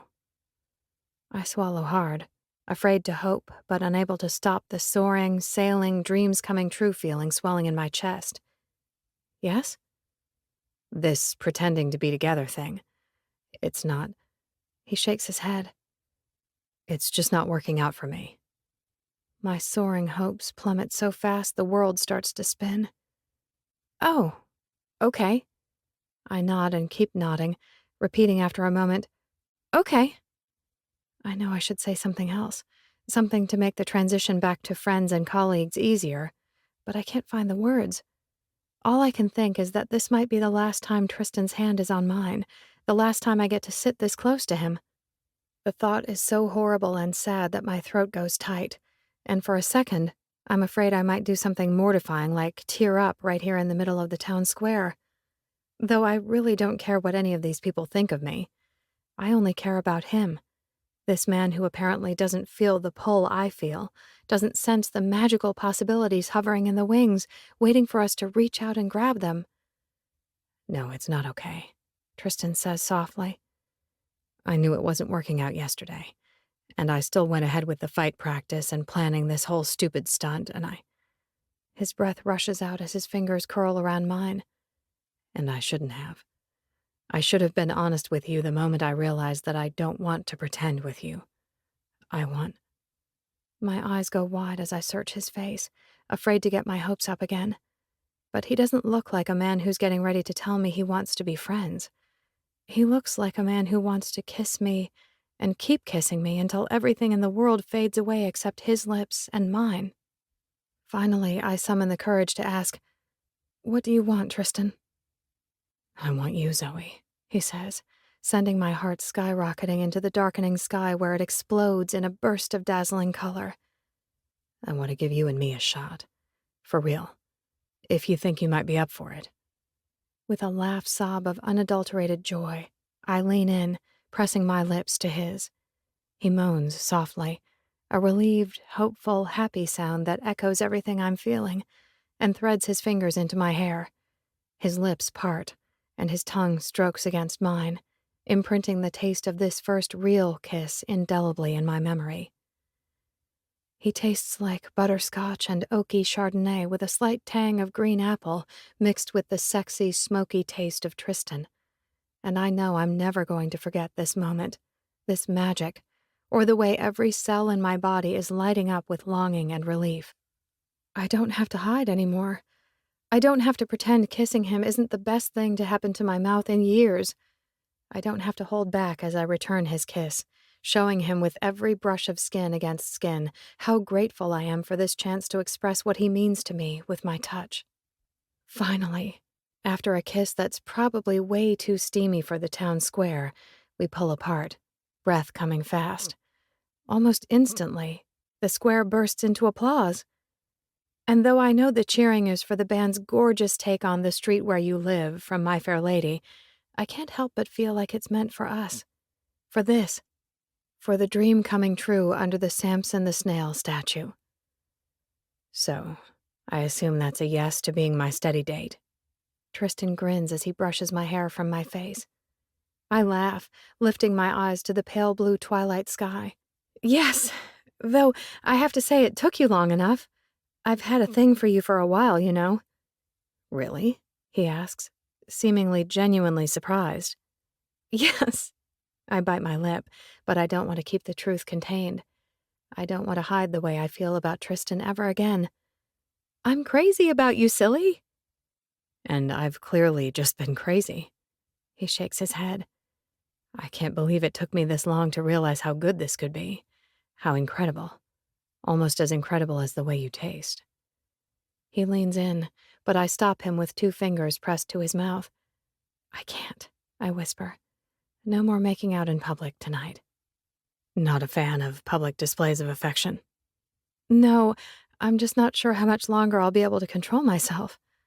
I let my fingertip play back and forth across his warm, soft bottom lip. Kissing you really makes me want to do more than kiss you, Tristan. Like, a lot. His eyes darken. I want to do more than kiss you, too.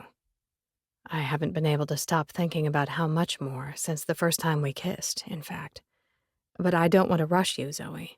We can rush me, I whisper, pulse galloping faster as his fingers curl around the back of my neck and desire flashes across his face.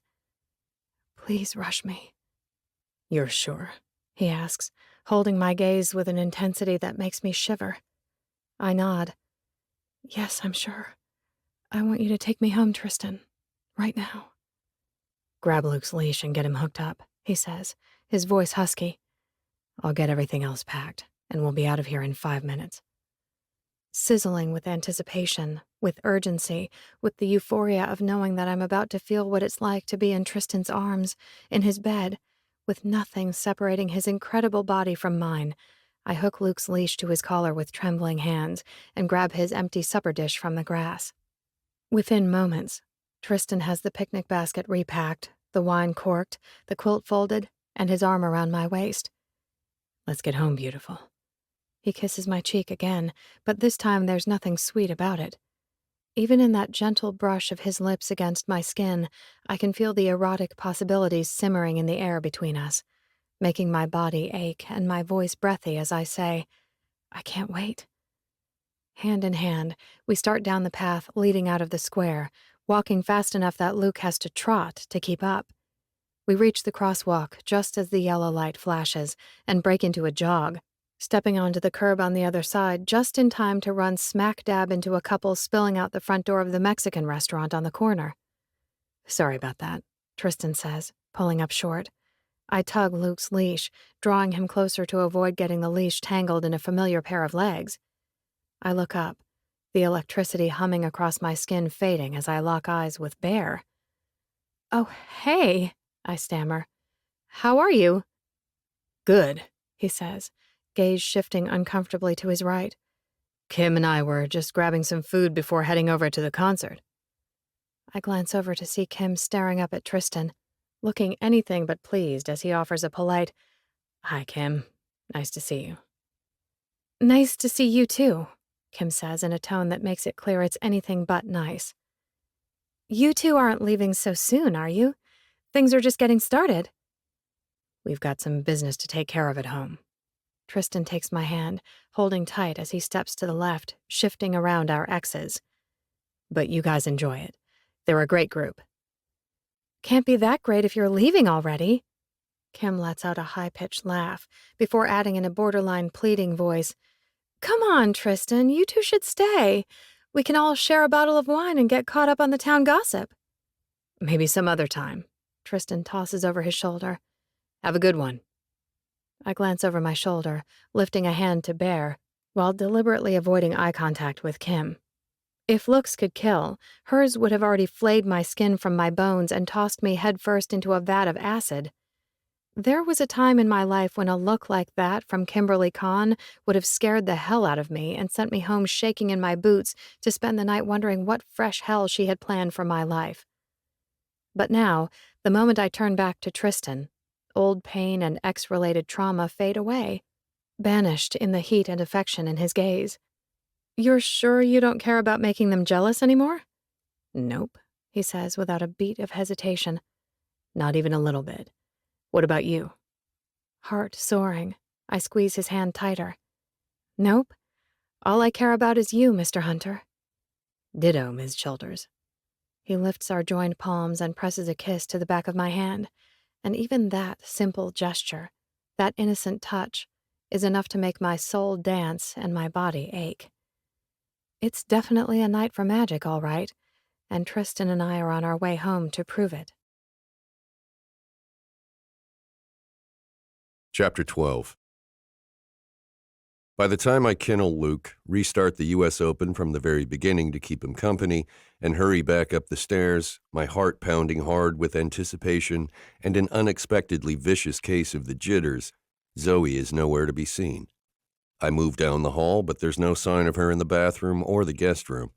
I start toward the back of the house, assuming she must have decided to settle in the sunroom, but a sweet voice stops me, calling my name as I pass the open door to my bedroom. I turn to see Zoey standing in the moonlight, filtering through the curtains, her hair loose around her shoulders, and her feet bare. And God help me, even the sight of that innocently exposed skin is enough to make me hard, instantly, painfully, desperately hard. But that's been my default state for most of the evening. I can't remember ever wanting anything as much as I want to make love to Zoey right now. I also can't remember being this fucking nervous about getting into bed with a woman. I want so badly to make it good for her, to show her with every kiss, every touch, how much she means to me. "I want to tell you something," she says, fingers twisting together, making me think I'm not the only one who's anxious about taking our friendship to the next level. "It's kind of embarrassing, but, well, I want you to know." I step inside, closing the door behind me. "Don't be embarrassed. You can tell me anything, Zoey. I'm not here to judge." Her lips quirk at the edges. "I know you aren't, but, well, I judge myself a little. I told myself I was focusing on work because that's what was most important to me, but that isn't really true." Her gaze drops to the floor, making her thick lashes two feathery smudges against her pale cheeks. "The truth was that I shut myself off, refusing to give anyone a chance at my heart because Her breath rushes out and her fingers twist faster. "Because if I couldn't have what I really wanted, then I didn't want anything at all." I reach up, brushing her hair gently from her face. "And what did you really want?" She lifts her chin, her gaze crashing into mine with enough force to take my breath away. "I wanted you," she whispers, her words making me even harder, more painfully ready to show her how much I want her too. Since that first week, she continues, words coming fast. Even though you had a girlfriend and you obviously only thought of me as a friend, I couldn't help myself. And I couldn't force myself to be with anyone else. For 3 years, Tristan, you're the only man I've wanted to be with like this. And now it's finally happening. And I'm afraid I'm going to do something mortifying like, I don't know, like, her tongue slips out across her lips. Like cry with happiness or something because I'm so... I cut her off with a kiss, pulling her into my arms and fusing my lips to hers, moaning as she opens for me, and the sweet taste of her floods across my tongue. After a beat, her arms go around my neck, clinging tight as I back us both toward the bed. You can cry if you need to, I murmur against her lips as my hands roam over her curves above her clothes, pausing to squeeze her waist, her hip, and the perfect swell of her ass, forcing myself to take it slow. I don't want you to hide anything from me, beautiful. I want you to show me everything I make you feel. She trembles against me, shivering as I guide her back onto the bed and stretch out on top of her. So, you don't think I'm a crazy stalker person for crushing on you for so long? Does this feel like someone who thinks you're a crazy stalker person? It's been a long time for me, too. I pull back to gaze down into her face, my heart twisting at the need tightening her features. All I want to do is make this worth the wait for her, but I honestly don't know how well I'll perform the first time around. I haven't been with anyone since the engagement ended, and I want you so fucking much, Zoey, that I'm afraid I won't last as long as I would like. But I promise I'll make it up to you if you'll give me a second shot at being the kind of lover you deserve. Zoey threads her fingers into my hair, her eyes shining with emotion. Don't be crazy. You're already everything I want in a lover, Tristan Hunter. Everything I want in a man. And I don't care if it lasts 10 seconds or 10 minutes. This is going to be so special to me.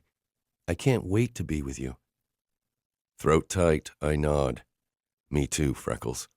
Her lips part and heat creeps back into her expression. Good. Then we're on the same page.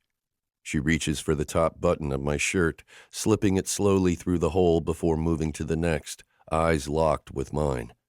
Holding her gaze, I find the zipper on the side of her dress and draw it down, pulse thundering in my ears as I pull the now loose fabric lower. Beautiful, I whisper. Hello, listeners. This is the author. So sorry to cut in, but I've had to cut this scene to comply with YouTube's guidelines for monetized channels. Several of you have told me I don't have to do this, but they have assured me that I do, and I just can't risk losing my channel. So I have tried to cut as little as possible this time, and now we'll just jump right back into Sebastian. She simply smiles, and I know that she felt it too. That oh-so-right, oh-so-wonderful feeling. And when I kiss her again, she tastes like everything good and safe, everything natural and right. She is the clearly marked path I've been too stupid to see through the jungle, the answer to the questions I've been too stupid to ask. But I'm not lost or confused anymore. I'm found, here in her arms, and as I make love to her again, I'm filled with a gratitude that takes my breath away. It was all worth it. Every second made precious because it's what it took to get me here. In bed with this woman who is as beautiful on the inside as she is on the outside.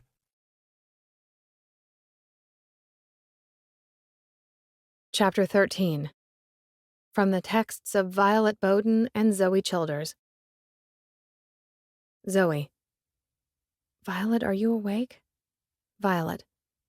Is it 4:30 in the morning? Of course I'm awake. Better question. Why are you awake at this ungodly hour, sweet pea? Don't tell me the insomnia monster is after you, too. Zoey. No, I mean, I haven't been able to sleep, but I haven't really been trying. Right now I'm in the kitchen eating cheesecake, but mostly I've been lying awake, staring at the ceiling, trying to memorize every second of the most amazing night of my life. Violet. Well, I'm assuming you haven't won the lottery. Zoey. That would be hard to do since I never buy tickets. Violet. Right. And you weren't accepted as a contestant on the next season of Master Cook Home Chef's Edition. Zoey. Again, hard to do since I didn't apply. Violet. Though you should. You would totally win. Zoey. Thank you, but I hate reality TV and getting yelled at, and that guy yells a lot. Violet. He does, but not at the kids on the Little Cooks version of the show. He's actually really sweet with them. It changed the way I think about him. Zoey. Good to know. If I make a wish on a fortune-telling carnival game and wake up back in my 12-year-old body, thereby finding myself eligible for Little Cooks, I'll remember that. Violet. Stranger things have happened. Zoey. Oh, they have not. Now make a serious guess, Violet. If I don't get to spill this news to someone soon, I'm going to explode, and you're the only person I trust who's awake at this hour. You're also my only friend who also knows the other person involved in the most amazing night of my life. The person who made it completely, wonderfully, incomparably remarkable. Violet. I don't have to guess, babes. I already know. You finally slept with Tristan. Zoey. I did! And you know I don't usually kiss and tell, but this time I have to tell because it blew my mind, Violet! Mind is blown! Violet. LOL. Oh good, I'm so happy for you, babes. Zoey. Me too. So happy. I had no idea it could be like that, Violet. It's been 3 hours since we finally agreed to stop pouncing each other and get some sleep, and I still can't feel my toes. And I know he was right and we need rest, but I don't want to sleep now or ever again because sex is the best thing ever. Why didn't someone tell me it was the best? Or that I've been doing it all wrong? Violet. What do you mean you've been doing it wrong? As far as I could tell, you haven't been doing it at all, honey. Unless you've been having hot hookups after hours and not telling your Aunt Vi about them. Zoey. No, you're right. I've been a hermit lately. But my college boyfriend Bear and I had sex pretty much constantly for 2 years. Indoors and outdoors, in his truck, in my car, in the shower and the rain, and on a train and in a box with a fox. Violet. I'm assuming that's a Dr. Seuss joke and not an actual sex thing I'm too old to understand, right? Zoey. Yes, it was a joke, but the rest of it wasn't. Bear and I were insatiable, and it was great. Fun and relaxed, and he always made sure to, take care of me. Violet. He made you come. You can be frank with me, honey. I've heard it all. Zoey. Yes, he took care of that. So I thought I'd had a pretty good sex life, I mean, obviously I've been in a drought for a while, but my boyfriend in high school and I had fun, and Bear and I had fun. But none of that was anything like this. Violet. Well, Tristan's a man, babe, not a boy. There's a difference. Zoey. Such a difference. Just the way he looked at me was almost enough to get the job done, if you know what I mean. So intense and intimate. Like he could see through me in the best way and knew exactly what I wanted, what I needed. It was just beautiful, wonderful, amazing and perfect, and the best banging ever. Violet. Sounds more like making love to me. Deep feelings make a difference too, Zoey. Oh no, I know he cares about me, but this was his first time since he and Kim broke up. He hasn't been with anyone in over a year either. So I'm sure that had a lot to do with how epic it was for both of us. At least, I hope it was epic for both of us. Surely it was epic for him too, right? Or it wouldn't have been that way for me? Shit, now I'm nervous. Violet. Don't be nervous. And don't write off love so fast. You two have been good friends for a long time. Sometimes it doesn't take too long to fall when you're so close to begin with. My ex and I were friends first. Chemistry entered the picture later. Zoey. I'm not writing off love. Not for me, anyway. You know I've had feelings for him for a long time. I'm just not sure that's on his radar yet. We ran into Kim and Bear at the square tonight. Violet. You think he's still holding on to old feelings? Zoey. No, not at all, but seeing her again got me to thinking about how long they were together. It just has me confused, I guess. I don't understand how someone as smart and wonderful as Tristan could be taken in by this woman. Violet. Men can be dumb when their cocks are involved. And you don't know. His ex might have been really good at faking being a decent human being, at least when she was with him. Zoey. I can see that, I guess. All our professors in college loved her, She could totally turn on the charm when it suited her. Violet. Most sociopaths can, and Tristan wouldn't be the first otherwise smart and savvy guy to be taken in by one. Zoey. She probably is a sociopath, Violet. For real. She's absolutely a horrible person. But apparently now she's pulled the wool over Bear's eyes, too. I mean, my ex isn't the brightest light on the Christmas tree, but he's a solid guy with a good heart. I can't understand what he sees in a person who spent our college career spreading rumors about me sleeping with guys for beer money and having multiple venereal diseases. Violet. Yikes. That's awful. Does Tristan know she did that? Zoey. No, and I don't want to tell him. If I tell him about the way she treated me, then I'll have to tell him what started it all, and I don't want to hurt him like that. If he learns she cheated on him with half the University of Sacramento, it'll break his heart all over again. Or at the very least, make him feel like a fool. Violet. He shouldn't feel like a fool. She should be ashamed of herself for lying and betraying his trust. But I see where you're coming from. No need to introduce more pain into a person's life unless you absolutely have to. Especially not when he's finally ready to fall in love again. Zoey. Oh, stop. Don't get my hopes up. Violet. Do it, honey. Get your hopes up. Soar on the wings of love and anticipation and enjoy every fucking minute of it. Take it from someone who's seen the best and the worst of what love has to offer. It's worth it. Even if it fades or falters, love is always worth the risk. I wouldn't take back a single minute of my life with Grant. We had an amazing 15 years together before things went to shit, and I still treasure every second of that. Even after being dumped for a much younger, much stupider woman who won't stop trying to mother my teenager despite being all of 9 years older than Adriana. Zoey. I'm sorry. So that situation hasn't gotten any better, huh? Violet. No, but Addie is off to college next year, and she'll be able to tell all the bossy mother figures in her life to back off and leave her alone. And Tracy means well. She's just inexperienced and has the IQ of a sea cucumber. Zoey. Did you know that the sea cucumber can expel its internal organs and then regenerate them later? It's part of their self-defense system. They'll hurl an organ out into the water to make a predator think it got all the good juicy stuff, so it'll swim away and leave the rest of the body alone. Violet. Like, here's my liver, go get it? Zoey. Exactly like that. And sometimes tiny fish use the sea cucumber's anus as a sanctuary from predators. Sometimes they're mannerly about it, but sometimes they'll swim up too high and start eating the cuke's internal organs too. Violet. So a sea cucumber's innards are tasty, is what I'm hearing. Zoey. I suppose so. They are featured in some Asian cuisines, as well as eaten medicinally in China, so... Violet. So Tracy is nothing like a sea cucumber, as she is neither useful nor medicinal. Zoey. Well, sea cucumbers also breathe through their anus, in addition to having tiny fish up in that action.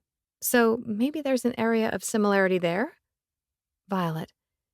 You know more about a sea cucumber anus than I know about my own.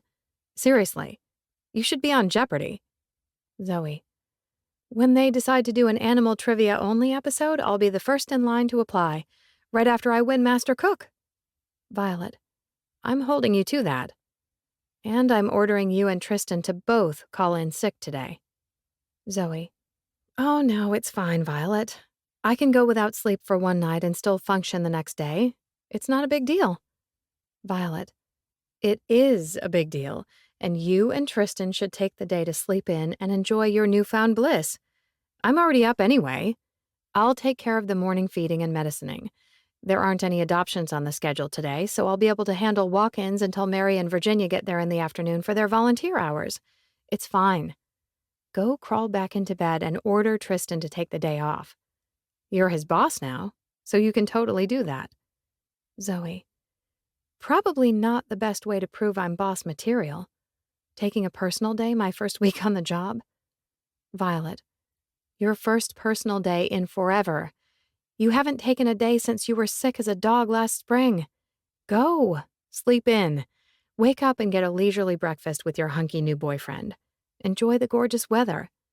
It's supposed to be perfect today. Sunny with a high of 72. I know this because I'm so old I watch the Weather Channel for entertainment these days. My heart can't handle much else.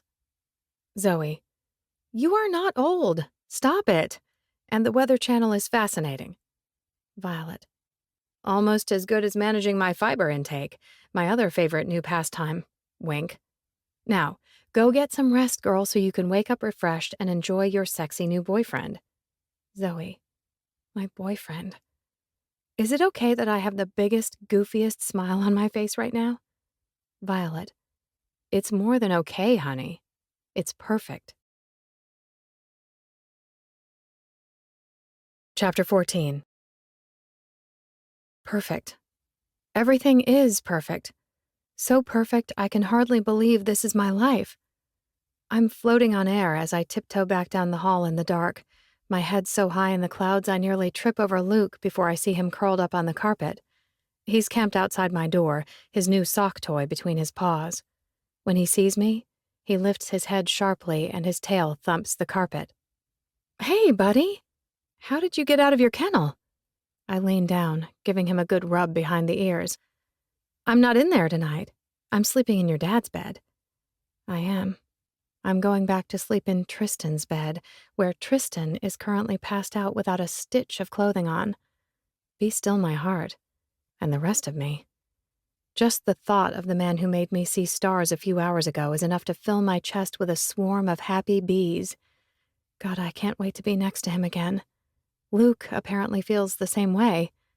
The devoted darling follows me down the hall to Tristan's room, whimpering softly when I duck inside, careful to keep the door closed enough to keep the sad puppy on the other side. Sorry, baby. You know your dad doesn't like dogs in his bed. Luke whimpers again. I know. I'll work on him, I promise. With one last neck rub, getting deep into the fur the way Luke likes, I close the door and pad across the thick carpet to the bed. Work on me, huh? Tristan asks sleepily, making me jump as I pull back the covers. God, you scared me, I whisper, laughing softly. I thought you were asleep. I was, but then I woke up and you weren't there, and sadness consumed me. He reaches for me, drawing me into the cocoon of warmth under the blankets and against his hot, irresistible skin. I was about to come looking for you, make sure I hadn't scared you off. Why would I be scared off? I ask, blood pumping faster as Tristan tucks me against him and I rest my cheek on his chest. Because I'm an insatiable sex fiend who can't get enough of your body. His hand skims down my back to cup my bottom, building the ache already pulsing between my legs. I'm not usually like this. You're just so delicious. I prop up on my arms, gazing down at him in the dim light coming through his bedroom window. Don't tell me you're not usually like this. I like you like this. Hopelessly addicted to every inch of you. His palm glides under the waistband of the pajama pants I slipped on before heading into the kitchen for my late-night snack, his hand on my bare bottom making my breath catch. How do you do that? I ask, my heart hammering as the desire building inside me surges from cool to scalding hot in seconds. Do what, sexy?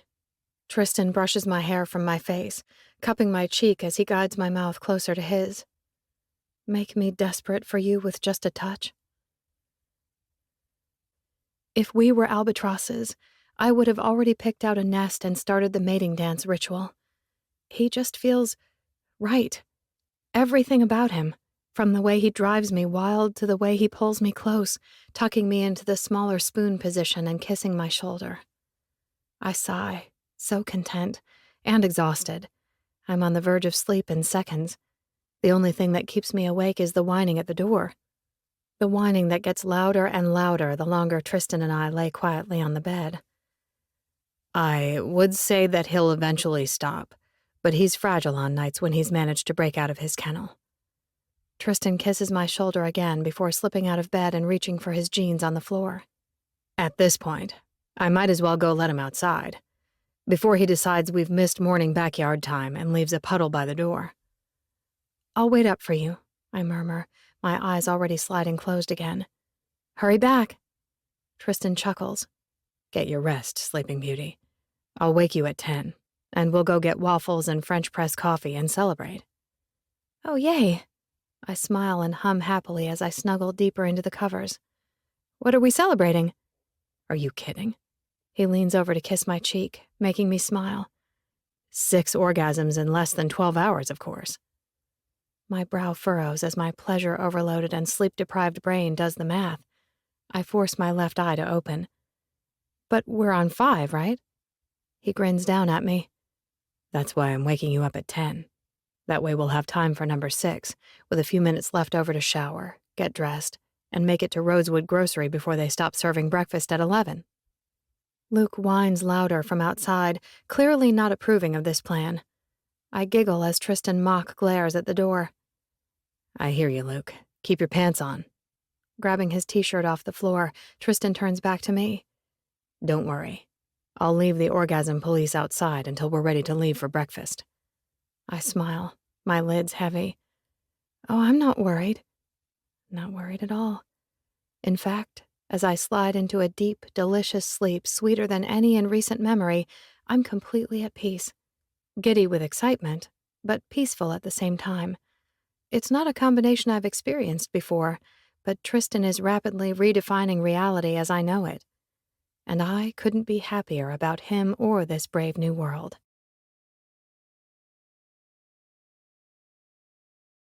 Chapter 15. It's a morning of firsts. First morning after, first couple shower, first brunch, first hike to the dog park at the top of the mountain. But it feels like I've done all of this with Zoey before. Not that anything is boring or predictable. It's just all so natural, so easy. Zoey's only the second woman I've ever slept with, so I don't have much to compare this relationship to, but less than 24 hours in, I'm already having drastically altered feelings about my split with Kim. Yes, it hurt like hell, and yes, I truly loved her. In the way you love people who have been in your life so long they've become a part of you. But what I had with Kim was two-dimensional compared to this. Compared to looking into Zoey's eyes and knowing she wants me for exactly who I am. Full stop. Kim saw me, yes, but she'd made it clear from day one that there were things that needed to change to make me worthy of continuing to be her one and only. To Kim, I was a project to be improved upon, a lump of clay with the potential to become something special if molded correctly.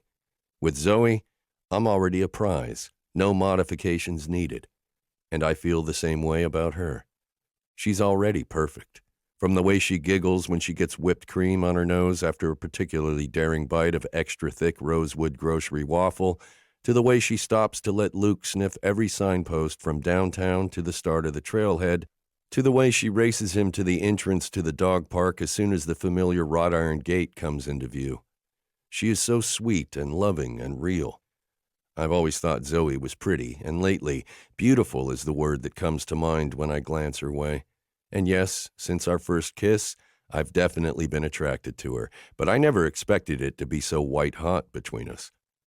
In her day-to-day life, Zoey's a relatively reserved person. She's poised and classy, the kind of woman you could easily imagine running for office and not having to worry about any skeletons in her closet. In my secret, not safe for work thoughts, I'd assumed she would probably carry that restraint into the bedroom. Not that she wouldn't be passionate or sexy, but that she might be the kind of person who finds it hard to let go. But that's not the case, not even a little bit. She's wild, shameless, mind-blowingly sexy, and so uninhibited, I have no doubt that we're soon going to find ourselves in previously unexplored territory, at least for me. I want to do everything with her, memorize every inch of her gorgeous body. Willing the man downstairs to calm the fuck down, I take a deep breath and bend low, grabbing the stick from Luke as he bounds back across the grass from the other end of the park. "You ready for a big one?" I ask, the words making Luke's tail work harder. All right, here it comes. I draw back my arm and hurl the stick as hard as I can, sending it arcing up into the air, where it hovers for a moment in the blue sky before tumbling back to earth to land just barely within the boundaries of the iron fence. "Nice one," Zoey says, nudging my hip with hers as she takes a sip of her coffee. "Thanks." I wrap an arm around her waist, loving the feel of her so close. This isn't my first time at the dog park. I've had time to perfect my form. You really do have perfect form. She glances up at me, her pink lips curving wickedly. I would give you an A+ for form, in fact. I nod, fighting the urge to kiss the grin off her pretty face. Oh yeah? And how about endurance? She wrinkles her nose and bobs her head side to side. Pretty good. A solid B-. My brows shoot up. B-. I was going strong until 2 a.m., slept a couple hours, not much more than a nap, really, and was ready to go again as soon as you got back in bed at 4:30. How is that a B-, Childers? I'm not saying it wasn't good, she says with a shrug. I'm just saying there's still room for improvement. I, for example, didn't sleep at all until 4:30. Because you're a vampire, I say, clearly, and that's an unfair advantage. She laughs. I'm not a vampire. I usually go to bed no later than 10. Last night I was just keyed up. I draw her fully into my arms as I bend my face closer to hers. I like you keyed up. I would like to get you keyed up again in the very near future, in fact. Zoey links her wrists behind my neck. Surely we can't keep this up, can we? It's not natural. We're going to injure ourselves. I don't injure easily, and it feels perfectly natural to me. I smooth one hand down to rest on the curve of her ass. I can't remember anything that's felt more natural than being inside you. Her cheeks go instantly red as her eyes dart quickly to the left. Stop. Someone will hear you. No, they won't, I murmur. I'm whispering. And I'm sure I'm turning bright red. I like you bright red, I say, pulling her closer as I dip my head to kiss her neck. I'm about to describe all the ways I would like to get her even redder when my cell dings loudly in my pocket. I curse softly, making Zoey laugh as she pulls away. Whew. Saved by the bell. Is it Deacon with a cow watch update again? I frown hard at the unexpected text. No, it's Kim. She says we need to talk. To urgently talk is her exact phrase. Zoey's brow furrows. That's strange. It is, I say, turning the ringer off before slipping my phone into my back pocket with a shrug. But I don't see how we could have anything urgent to discuss, and I refuse to let her rain on this day. This is our day, and it's all sunshine, baby. It is, Zoey says, but a frown still knits her forehead. What's wrong? I ask, resting a hand on the small of her back because I can't resist the urge to touch her for more than a minute or two. She shakes her head. Nothing, I don't know. It's hard for me to imagine you with her. You're so kind and she's so difficult. She can be difficult, I agree. But I grew up with difficult. My mom was always fighting with my dad, and when he wasn't fighting with my mom, Dad was fighting with his other women of the moment. Deacon and his ex-wife were a match made in hell, and Rafe and Dylan were either best friends or fight-to-the-death mortal enemies, depending on the day and if one of them had forgotten to eat breakfast. Compared to all that, Kim was relatively calm. I lift a shoulder and let it fall. And I was young when we met. By the time I realized how much work Kim was, we'd been together for 3 years, and infatuation had become something more. And she did make me feel loved and important. I liked that. Zoey nods. Who wouldn't? Feeling loved and important is good. But it was never anything like this, like last night. I find myself confessing, though I should probably keep my mouth shut until we've been together longer. But I don't want to hide the way she makes me feel, and I'm not sure I could if I tried. This feels special. Her face breaks into a smile so bright I swear I can feel it warm against my skin. Does the smile mean you agree? I ask. With a giggle, she throws her arms around me, hugging me tight. Yes, I agree. You don't know how happy it makes me to hear you say that. I'm getting an idea. I wrap my arms around her with a grin, ignoring the repeated buzzing in my pocket. Kim doesn't like being ignored, but what Kim likes or doesn't like isn't my problem anymore. I don't have any problems at the moment, in fact, except maybe how quickly I can invent a stick-throwing machine so I don't have to stop touching Zoey for even a few seconds at a time. I mentioned this idea to Zoey after throwing another doozy for Luke, and she agrees that it's solid. Or we could learn to kiss and throw sticks at the same time, she teases. Take our multitasking to the next level. You're brilliant. I kiss her again as my ass continues to vibrate. I make a mental note to block Kim's number, and then I'm so caught up in Zoey's kiss, her touch, her sweetness, that there's no room for anyone in my thoughts but her.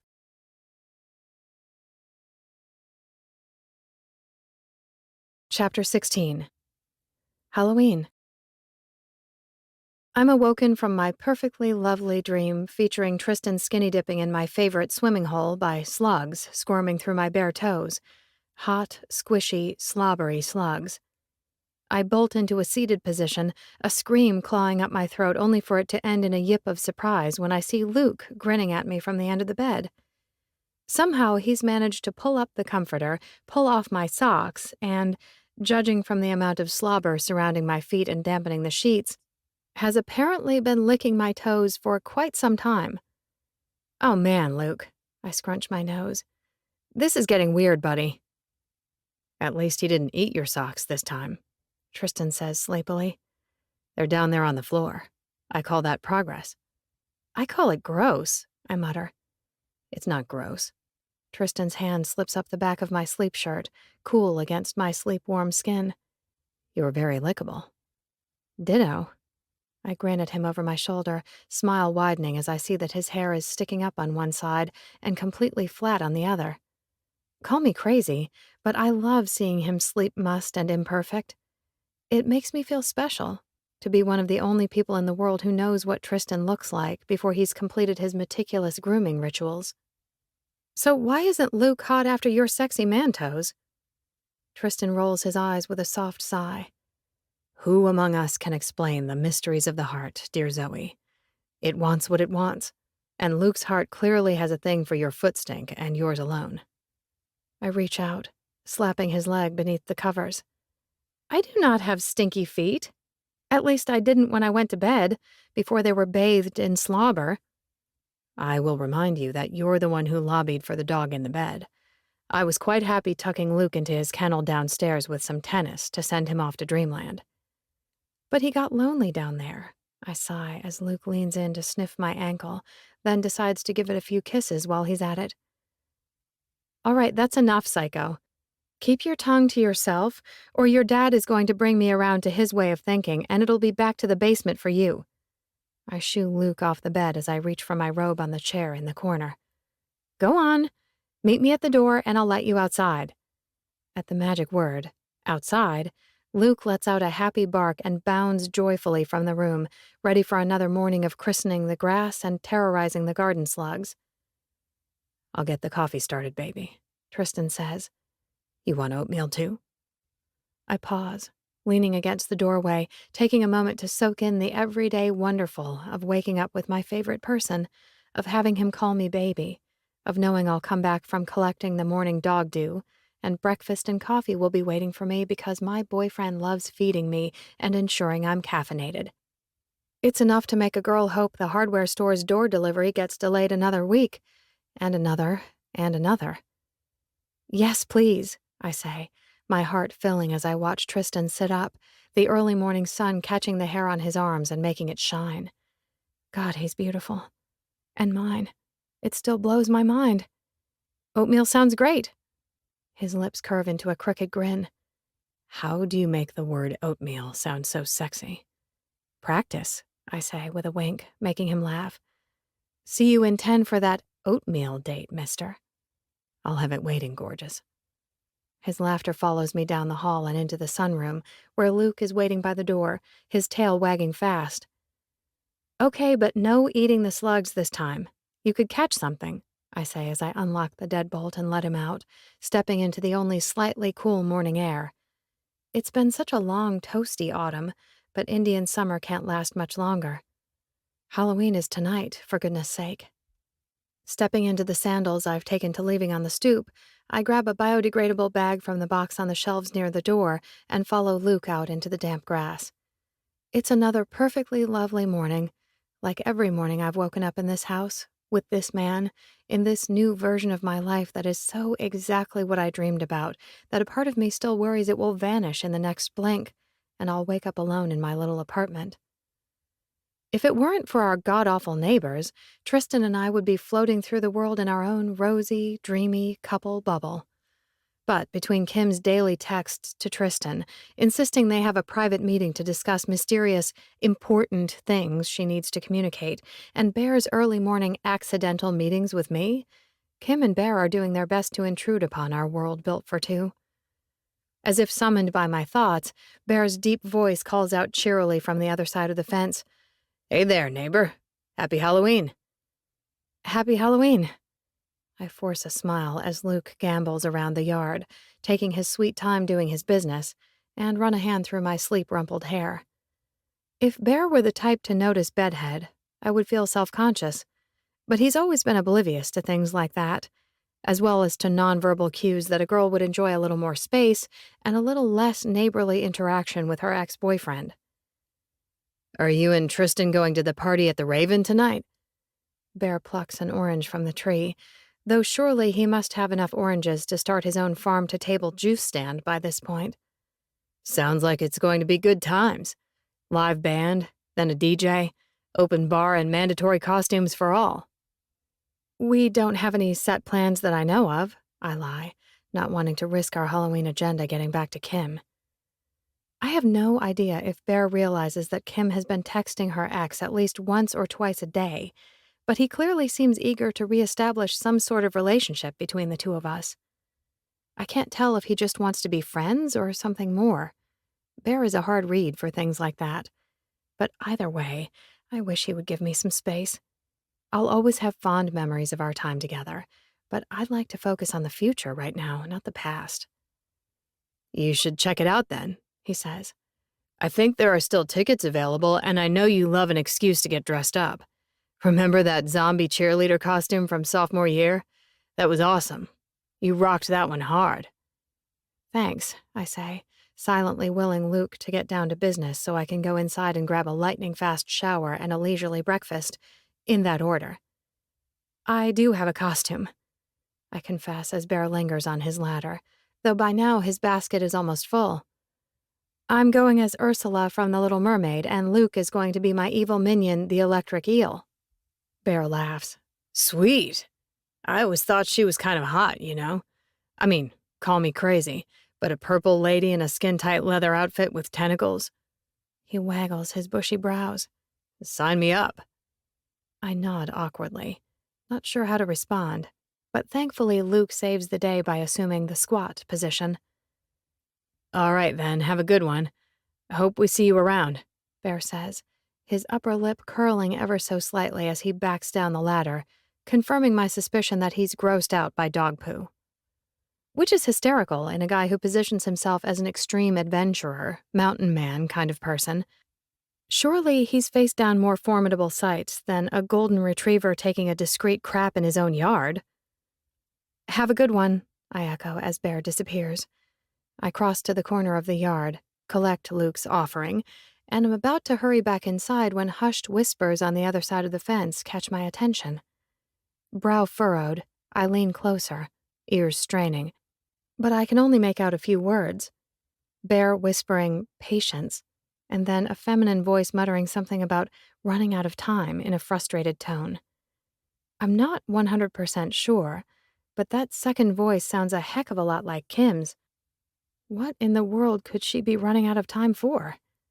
She and Bear are living happily ever after and headed back to the land down under after the new year, right? So why is she out here lurking in the bushes on the other side of the fence, waiting to have a whispered chat with Bear as soon as he's done sticking his unwanted nose into my morning? It all smells very, very fishy.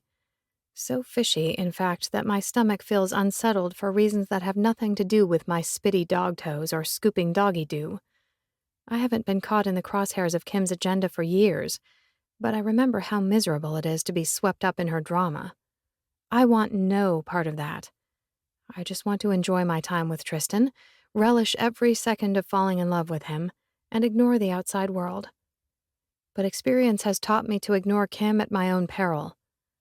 I ponder the problem as I shower, but by the time I've washed away the dog spit and dressed in jeans, a red tee, and a matching gingham checkered shirt that the new parrot rescue seems to find comforting, I'm no closer to an answer. But I do know this. I don't want to worry Tristan until I know more. Kim's already driving him crazy with her too flirty for just friends texts. I don't want to put more irritation on his plate unless I have a better idea of what's going on. More importantly, I don't want to help Kim occupy any more of his headspace. I prefer to be the one dominating that arena, thank you very much. Berries and jam, or honey and nuts? Tristan asks as I breeze into the kitchen. Take your pick. I put both by your bowl. And do you want a 3-cheese sandwich or tofu salad and arugula on wheat for lunch? My treat, and I'm packing. You certainly are. I stop behind him, wrapping my arms around his waist as he pulls the bread out of the cabinet. Have I told you how much I'm enjoying our sleepovers lately? He turns to me, pulling me closer. Maybe, but I'd love to hear it again. His brow knits. Or maybe it would be better if you show me. I lean into him with a smile, relishing the feel of his body pressed close to mine. We only have 20 minutes before we have to leave for work. Plenty of time, assuming you don't mind eating your oatmeal on the road. Road oatmeal works, I say, moaning into his mouth as he bends low, capturing my lips for a long, lingering kiss. But I don't want to interrupt your sandwich making. Fuck sandwich making, he says, picking me up, making me giggle as I wrap my legs around his waist. No, fuck me, please, I murmur as he carries me back toward the bedroom. You don't have to ask me twice, he says, eyes darkening. And then he shuts the door and proves he's a man of his word, banishing every worry from my mind. Chapter 17. Animals get every bit as excited and freaked out around the holidays as people do. Maybe they can feel the excitement building in their human caretakers as the leaves start to change and a new year approaches. Or maybe it's something instinctual tied to cooling temperatures. But the madness usually starts around Halloween and continues through the end of January, when the sun finally starts to return. This year is no different. Zoey and I arrive at the shelter to find the dogs howling at a raccoon that somehow broke into the kennel and is reaching through the bars to steal the dog food left on the floor after last night's feeding. The cats in the kennel next door are agitated by the dog's racket, and our new parrot resident is out of his cage and stalking back and forth on the ceiling beam above the office, sneezing repeatedly. Keep Luke here. I'll get rid of the raccoon, I say, as Zoey grabs Luke's collar and holds on tight. Be careful, she calls after me. The raccoons around here are mean as spit. I know, I will, I assure her, touched by the worry in her voice. But I grew up on a farm and have more than my share of experience with cranky raccoons. Grabbing the broom from the supply closet, I shoo the hissing and spitting creature back out into the woods behind the shelter, soothe and feed the dogs, and let them and Luke out into the fenced-in dog run for some exercise. On my way to do the same soothe and feed routine for the cats, I swing into the office to see Zoey standing on her desk, her outstretched hand filled with what looks like chunks of banana as she coos at the parrot now swaggering around in circles on the light fixture. Looks like you're getting closer, I say softly. The parrot sneezes violently in quick succession in response, and I cross my arms over my chest with a sigh. I guess I need to call the vet in Santa Rosa, the one who specializes in birds. Dr. Prest couldn't find anything wrong with the captain yesterday, but if he's still sneezing this much, we should probably get a second opinion. Maybe not. Zoey lifts her hand higher, closer to the skittish bird. I was doing some reading yesterday while you were out cleaning the pens. Turns out parrots imitate a lot of their primary human's behavior, not just words or phrases. And the reason Captain's owner had to give him up was that she found out she was allergic to the dander in his feathers. Allergies can lead to a lot of sneezing, so I hum appreciatively as the dots connect. He's not sick. He's just being a parrot. You should be a pet detective. Zoey glances over her shoulder, eyes sparkling as she laughs. Oh my God, I loathe that movie. It's so unspeakably awful in every way. That's why they should remake it as a documentary starring you, the savvy animal-whispering pet detective who gets behind the sneeze. I tease. Well, so far I'm not getting far with the captain with my whispers, or my banana, she says, lowering her arm with a sigh. You have any other ideas? Because I really don't want to be walking back and forth underneath them all day, waiting for the bomb to drop, so to speak.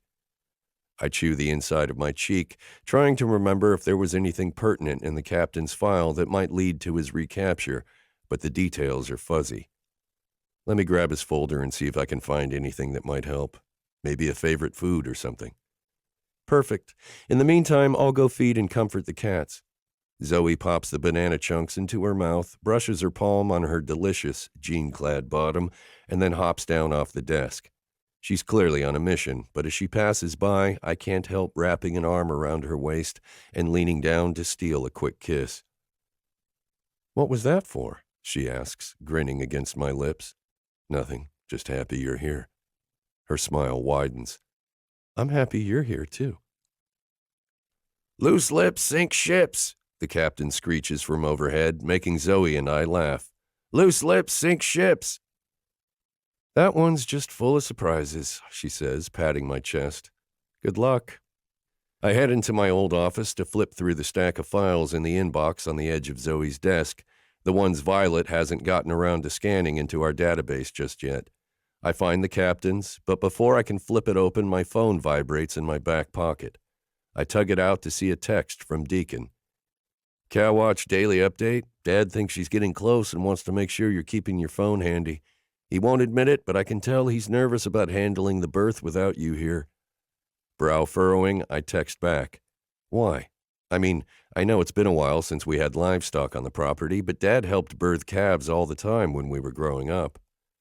A beat later, Deacon responds, "Not twins. And those were working cows, not a pet like Moo Donna. The old man's gone soft on her, bro. I swear he's nearly as worried as he was when Emma went into labor." I grin. Gotcha. Well, let the old softy know I plan on being there for the birth, no matter what time of day or night. Which reminds me, what time are you getting to the party tonight? Deacon assures me he'll be at the costume party at our family friend's house at 7 on the dot, in time to catch the trick-or-treating action in the neighborhood. I asked the twins to come too, but they're hitting a haunted house in Rohnert Park and going to a bonfire at a friend's house later. They're too busy to hang out with their lame old man. I sink into the armchair in the corner of the office with the file in my lap, wondering if I should call Deacon and assure him with something more personal than a text that the boys are thrilled to have him home. But before I can decide, my brother shoots over. "Gotta run. Dylan needs me to help take a load of pumpkins over to the community center. See you tonight."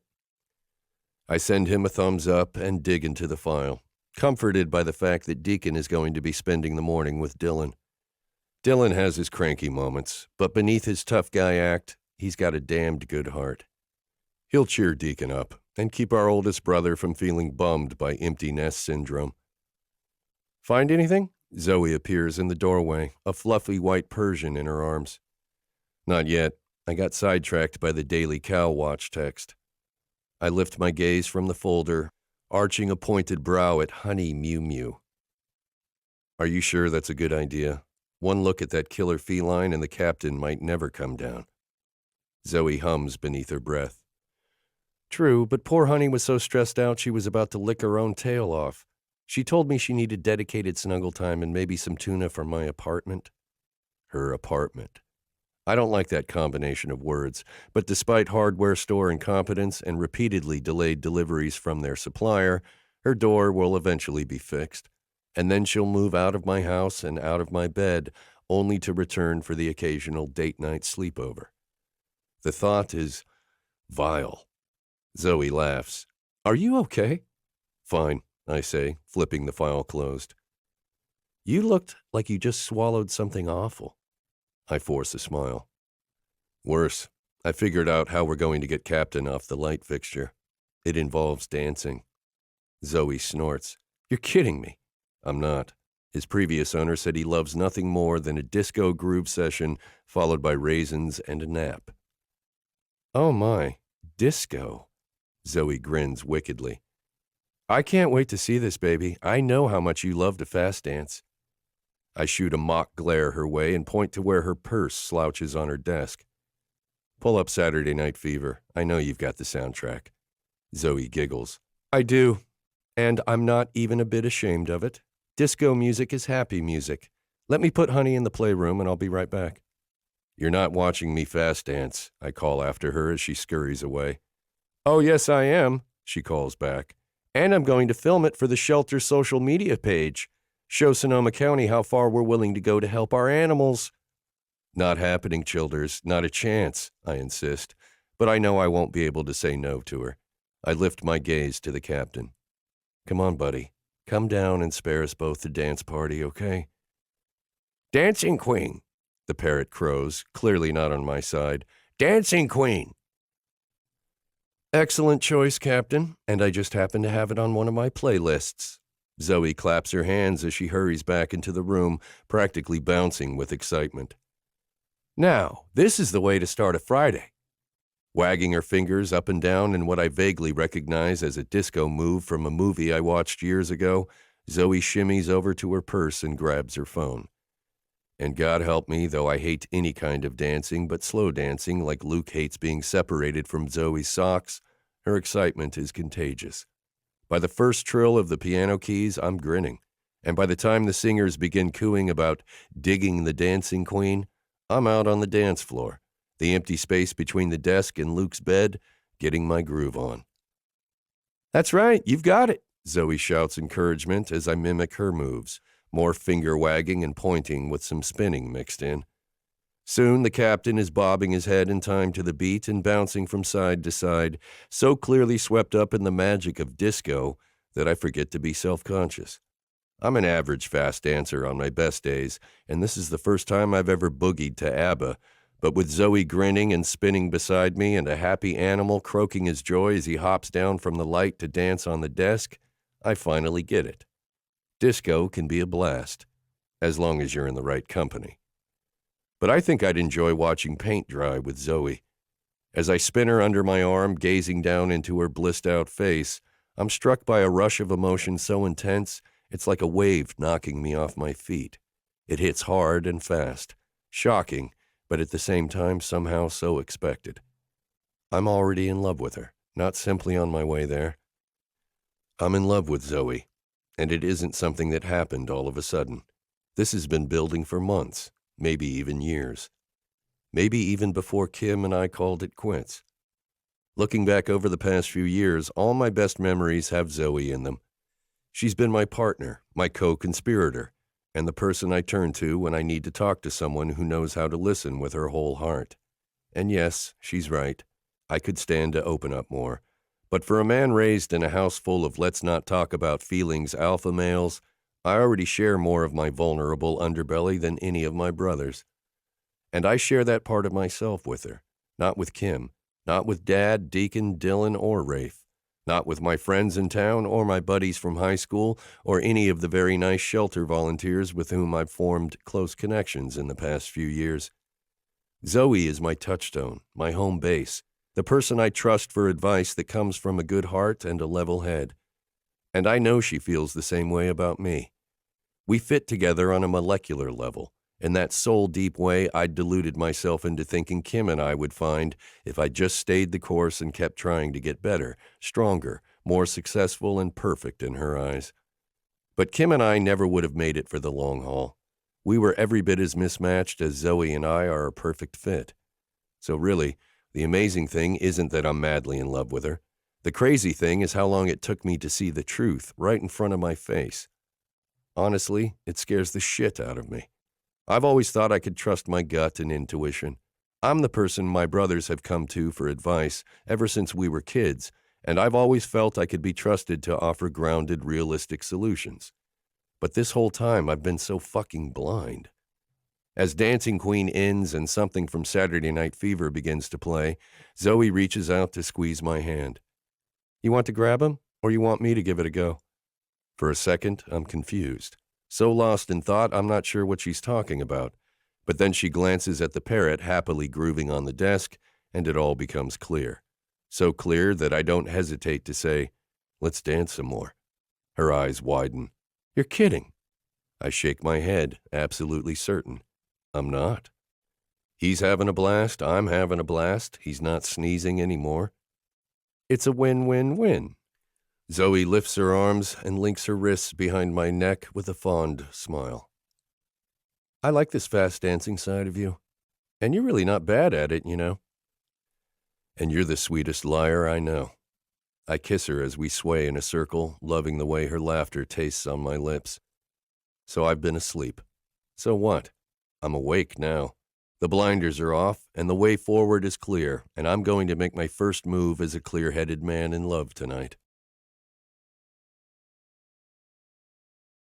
Chapter 18. After a chaotic morning, things mellow out as the day moves forward. The captain hops back into his cage with a spring in his step. The dogs enjoy naps in the shade in between pre-adoption meetings with prospective humans. The more feral cats tolerate a low-key socializing session with Violet and Zoey, and I make plans. Plans as I clean out the stables. Plans as I draw up an order for a gravel delivery for the parking lot. Plans as Zoey hitches a ride home with Violet, needing extra time to get into full Ursula costume, and I promise to be home as soon as I finish the final evening feeding and get the office ready for our faithful volunteers to run the show this weekend. I'm flying pretty high. Anxious, but certain I don't want to wait another second to tell Zoey the way I feel, when the arrival of a last-minute visitor sends storm clouds surging in.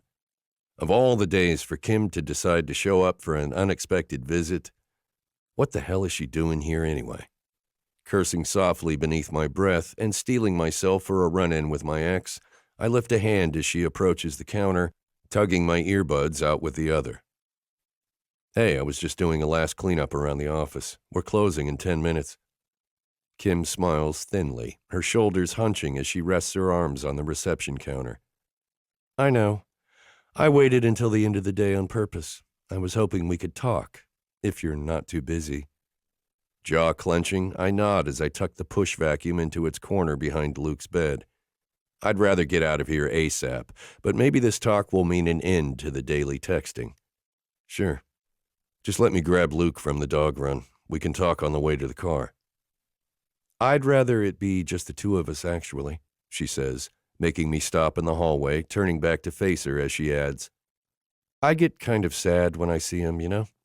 I've really missed him since I've been away. Sliding my hands into my jeans pockets, I amble back toward the counter. He missed you, too. After you left, the eating Zoe's socks thing got so much worse. For a while there, I thought I was going to have to put a muzzle on him to keep him out of surgery. Kim's forehead bunches in concern. Oh, man, the poor guy. I'm sure he must have been so confused. She pauses, lacing and unlacing her fingers as she sighs. I'm sure you must have been confused, too. I shake my head. I don't want to do this, Kim. That's why I haven't been responding to your texts. Maybe 9 months ago, even 6 months ago, this could have been helpful, but now I lift my shoulders and let them fall. It's over. It's in the past, and I think that's where it should stay. We had a good run, things ended, and now we can both move on. But not as friends, she says, her eyes beginning to shine. You don't want to be friends, do you? No matter how cool I'm trying to be about Zoey? Head rearing back, I blink. Excuse me? Why wouldn't you be cool about Zoey? Come on, Tristan, Kim says, her voice taking on that sugar-frosted edge that used to soften me up, even in the middle of a fight. You know why. Surely she's told you at least some version of what happened between us in college. I hesitate, not wanting to admit that Zoey hasn't told me much. Being kept in the dark by my pretend fiancé won't play well right now. Worse, it would give Kim another thing to pick at before she gets around to whatever really brought her here in the first place. So I cross my arms, deliberately keeping my response vague. She has? What about it? Well, you're a smart guy. You know that every story has two sides. Kim circles slowly around the counter to stand in the doorway leading into the office. She's wearing a nearly transparent pale blue skirt I used to love, and a white linen shirt unbuttoned far enough to show the considerable cleavage above her camisole, but she does nothing for me. Less than nothing. I actually find the sight of her vaguely repulsive, and wish she wasn't blocking the swiftest route to my car. I'm finally completely free of her. Free. It's enough to make my heart lift, even with Kim still standing there with a stubborn set to her jaw, clearly determined to drag me back into her orbit. But she's out of luck this time. I am beyond her reach, So over her, I'll never have to worry about Kim so much as bruising my heart again, let alone breaking it. Yes, I said some tough things to Zoey. Kim presses her lips together as she shakes her head. But after all the lies she told about me, I couldn't help myself. Seriously, she made up so many crazy stories, Tristan. Just insane stuff. She blinks, lifting her gaze to the ceiling.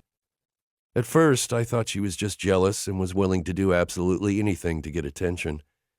But then I started to worry that it might be something more serious.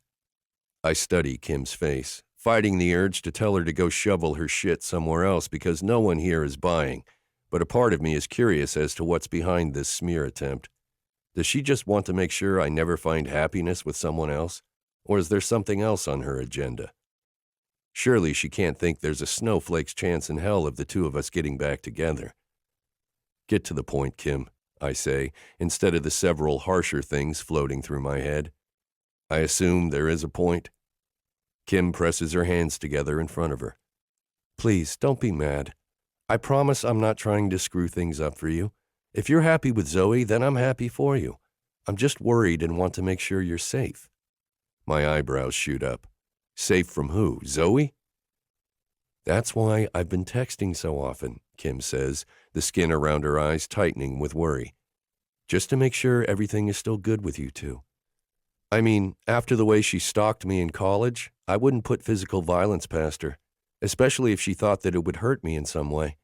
I can tell she doesn't like that I'm with her ex. She's been coming over every morning and driving Bear crazy, spying on him through the fence while he's working in the garden and asking all kinds of personal questions about us. I hold up both hands, shaking my head. What are you even talking about, Kim? Seriously, you sound like a crazy person right now.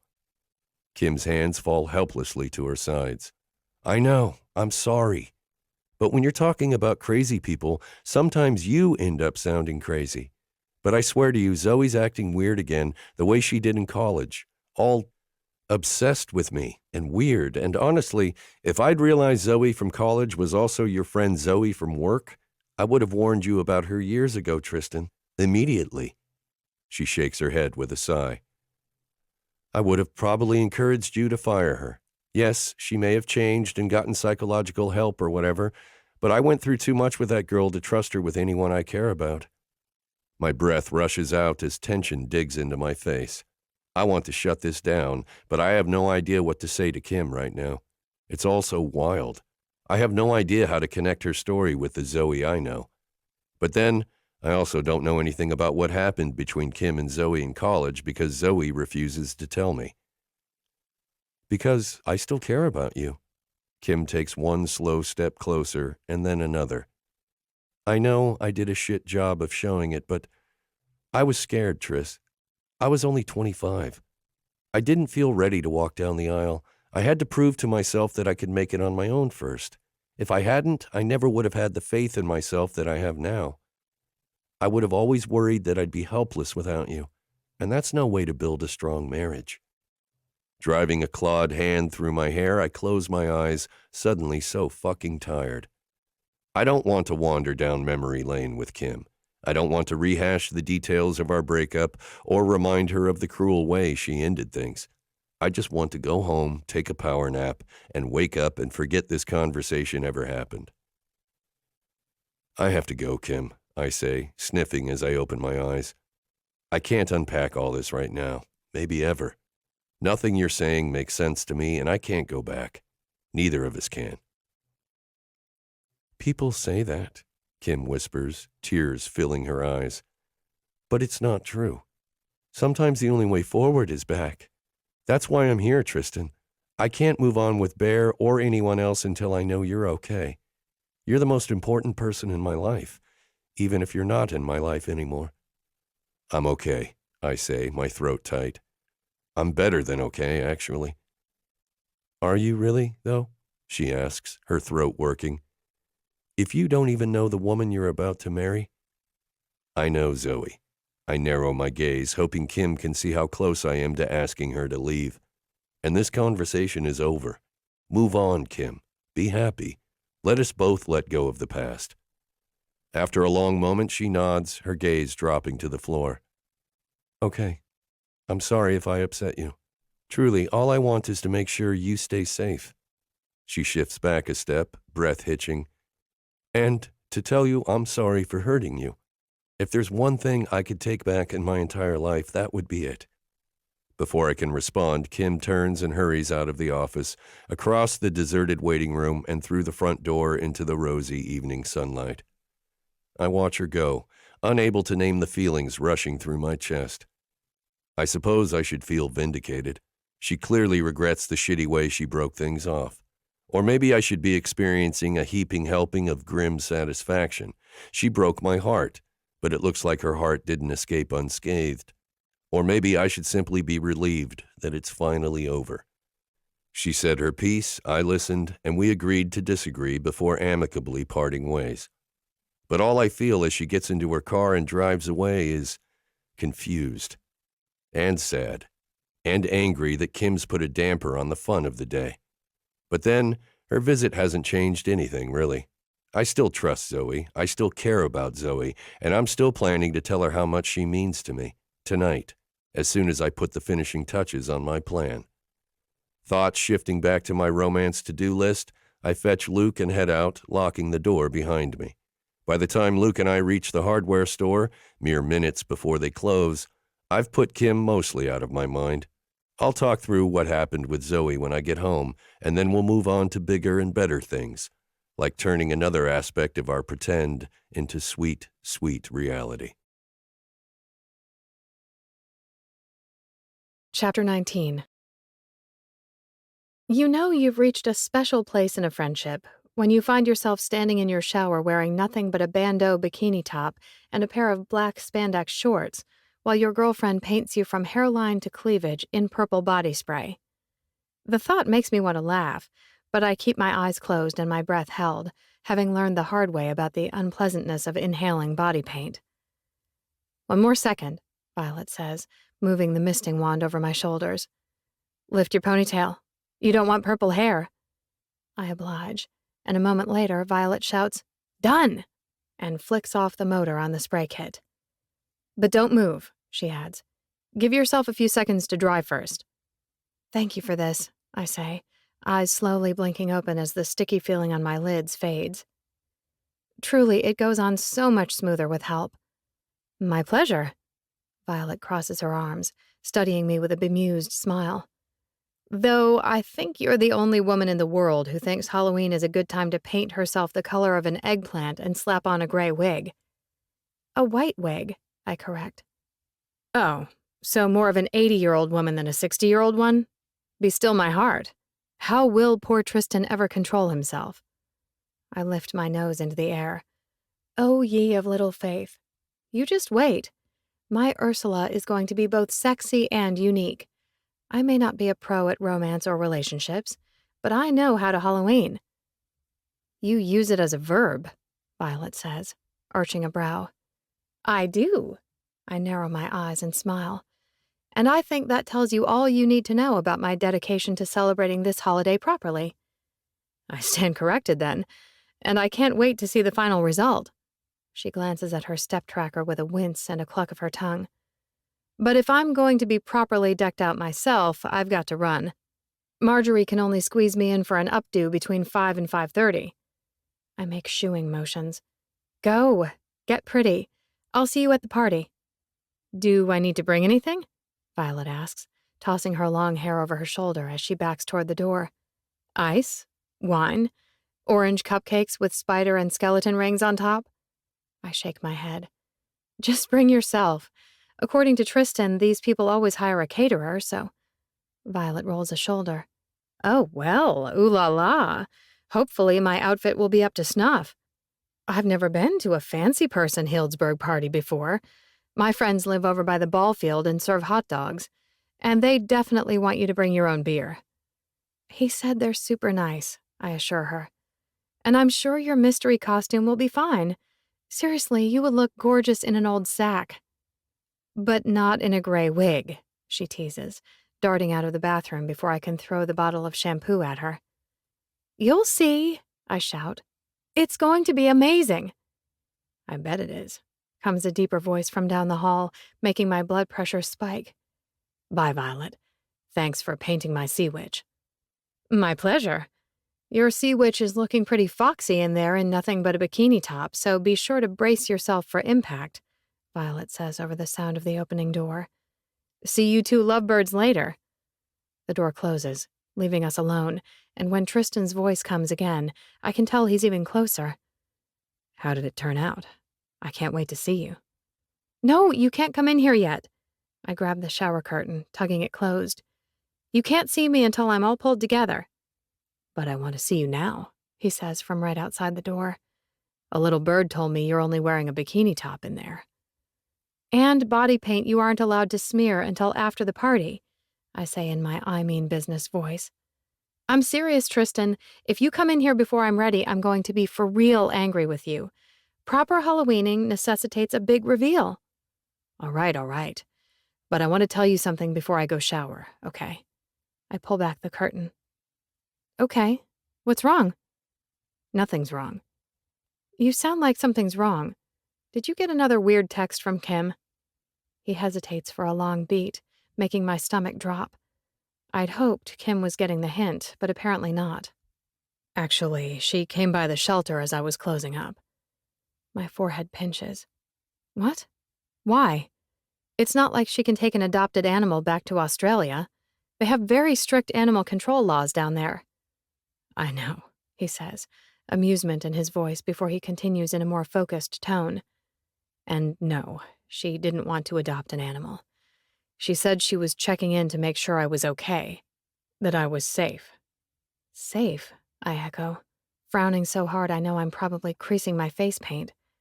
From what? Surely she wasn't talking about, safety in the bedroom, was she? Because that really is taking things way too far, even for her. Oh, she took things too far, but not like that. She told me a big story about how you stalked and victimized her in college. She even inferred that maybe your relationship with me is some elaborate plan to get back to terrorizing her, or maybe a way to punish her for dating your ex. My jaw drops. What? Oh my God, that's such a load of... I trail off, sputtering at the outrageousness of it all. I mean, I don't even know what to call it. Bullshit is too tame a word. Horse shit, maybe? Rhinoceros shit? A giant floating whale turd? Whatever type of shit is the biggest and shittiest. Tristan chuckles. Yeah, I figured. But since you haven't told me the real story, I didn't have much to fight back with, Zoe. I freeze, heartbeat slowing as I realize what Kim's done. She must have realized that I haven't told Tristan the truth about her sexploits in college for fear of hurting him. And now she's decided to use my good intentions to attempt to drive a wedge between Tristan and me. I should tell him the truth. I know he'll believe my side of the story, but I just can't. My reasons for holding my tongue still stand. Heck, they're standing even stronger than they did before. I don't just care about Tristan. I adore him. I'm crazy in love with this man, and my feelings only grow stronger with every passing day. I can't bear the thought of introducing pain into his life, especially not because of a psycho ex-girlfriend who will be out of the country and out of our lives in a handful of weeks. So instead of spilling the beans, I say, I know, and I'm sorry about that, but I still think it's best to keep the past in the past. I can promise you that I never tried to hurt Kim in any way. That's just not who I am. But I really would prefer to leave it at that. Can you trust me? Even without all the gory details? Of course I can, Tristan says without missing a beat. And I do. You shouldn't be pressured into sharing things you're not ready to share because Kim is sticking her nose where it doesn't belong. I only want your secrets when you think I've earned them, Zoe.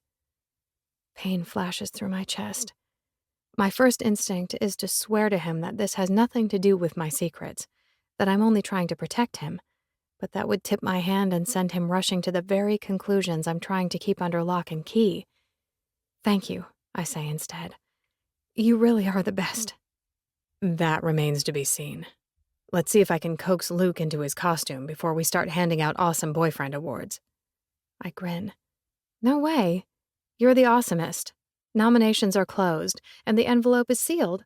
And don't worry if Luke is skittish. I can wrestle him into his eel gear after I'm finished getting my costume on. Sounds good. I'm going to grab that shower. Can't wait to see the results of the transformation. 30 minutes, maybe less, I promise as his footsteps move away down the hall. I climb out of the tub, surveying my paint job in the bathroom mirror. Violet did a stellar job, and I can tell my face makeup is going to complement the pale purple base perfectly. My tentacled dress slides on easily over my swimsuit top and shorts, fitting even better than it did before, now that my padded bikini top is providing some extra stuffing up top. And my plastic shell jewelry provides the finishing touches. I apply my makeup, following the steps in a tutorial I found online, and finally slide the white wig into place, completing the look and standing back to soak in the big picture. Even I, my own harshest Halloween critic, have to admit that I look incredible.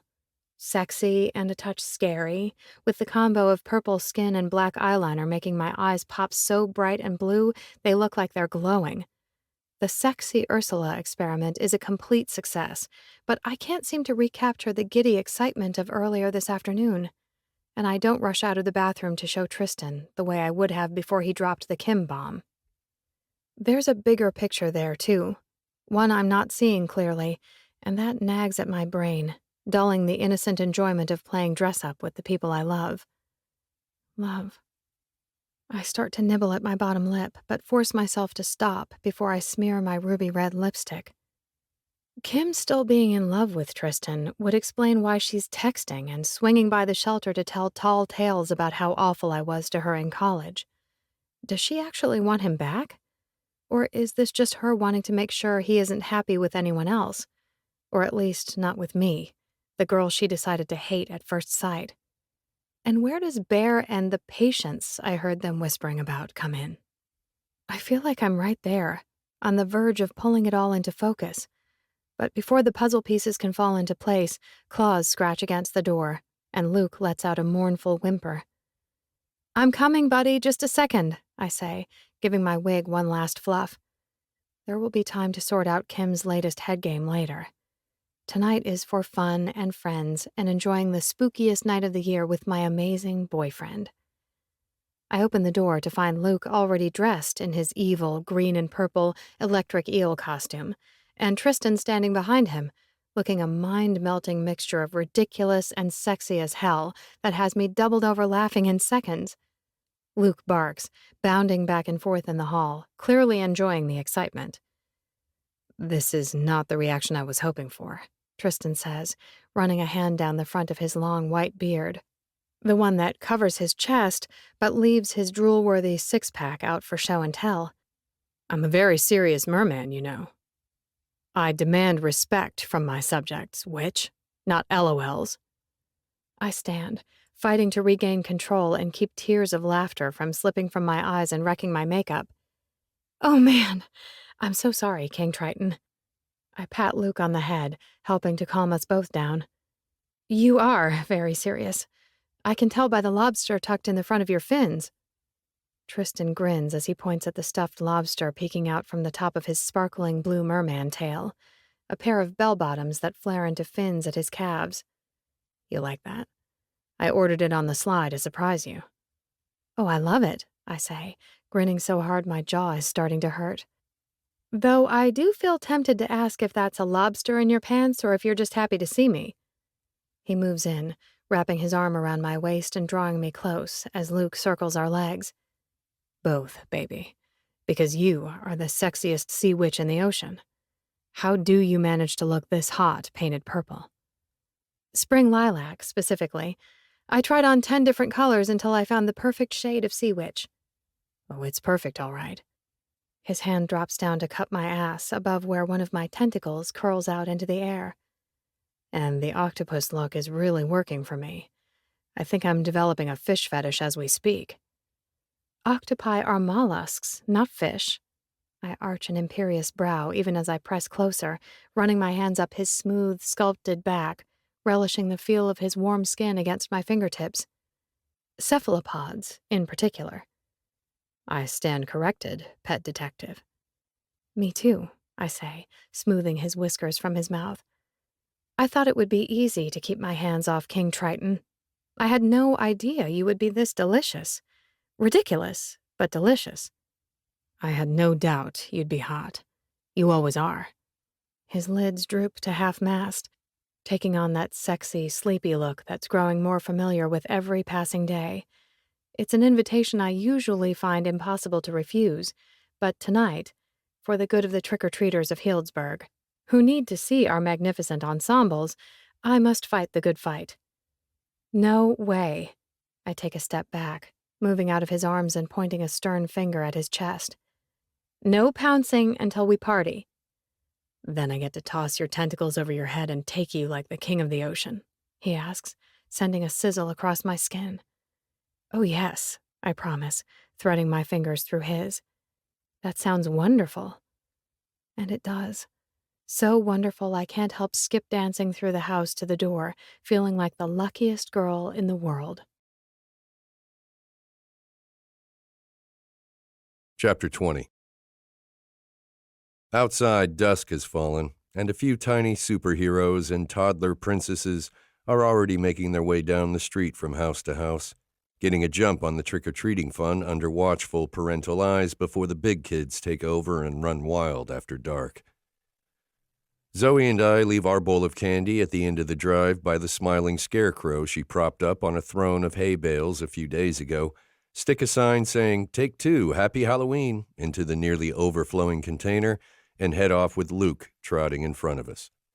He's taken to his eel costume far better than I'd hoped, and it isn't long before he's drawing happy squeals of delight from trick-or-treaters. Zoey and I get our share of smiles, laughs, and compliments as well. We're stopped twice for pictures on our way through the square, once by the Gazette photographer covering the annual festivities, and once by a teenager wearing a terrifying clown costume who swears that Ursula is her spirit animal. By the time we reach the party on Johnson Street, things are already in full swing.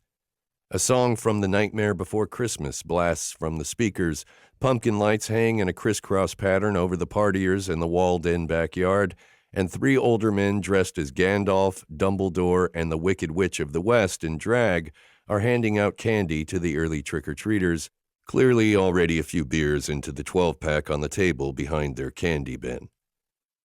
"Oh my," Zoey says, pressing a hand to her lavender chest as her gaze sweeps back and forth across the lawn. "It's amazing. Like the Haunted Mansion at Disneyland, but 1,000 times better." The Mortons don't play around when it comes to Halloween, I agree, admiring the cobwebs wafting from the trees in the front yard, the giant spiders crawling up the white siding of the old gingerbread Victorian, and the ghostly shapes moving in front of the darkened windows on the second floor. There's an elaborate pet cemetery set up on one corner of the lawn where motion-activated black cats and ghostly dogs pop out from behind the gravestones as trick-or-treaters walk by.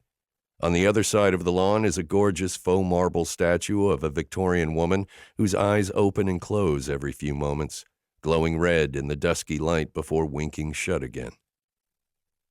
And we haven't even made it to the backyard. I lean down to whisper in Zoey's ear. That's where they have the haunted photo booth and the Morton kids' spooky treehouse tour. They're teenagers now, so the treehouse gets scarier every year. Wow, I'm blown away. Zoey reaches out to squeeze my hand as she lifts her sky-blue eyes to mine.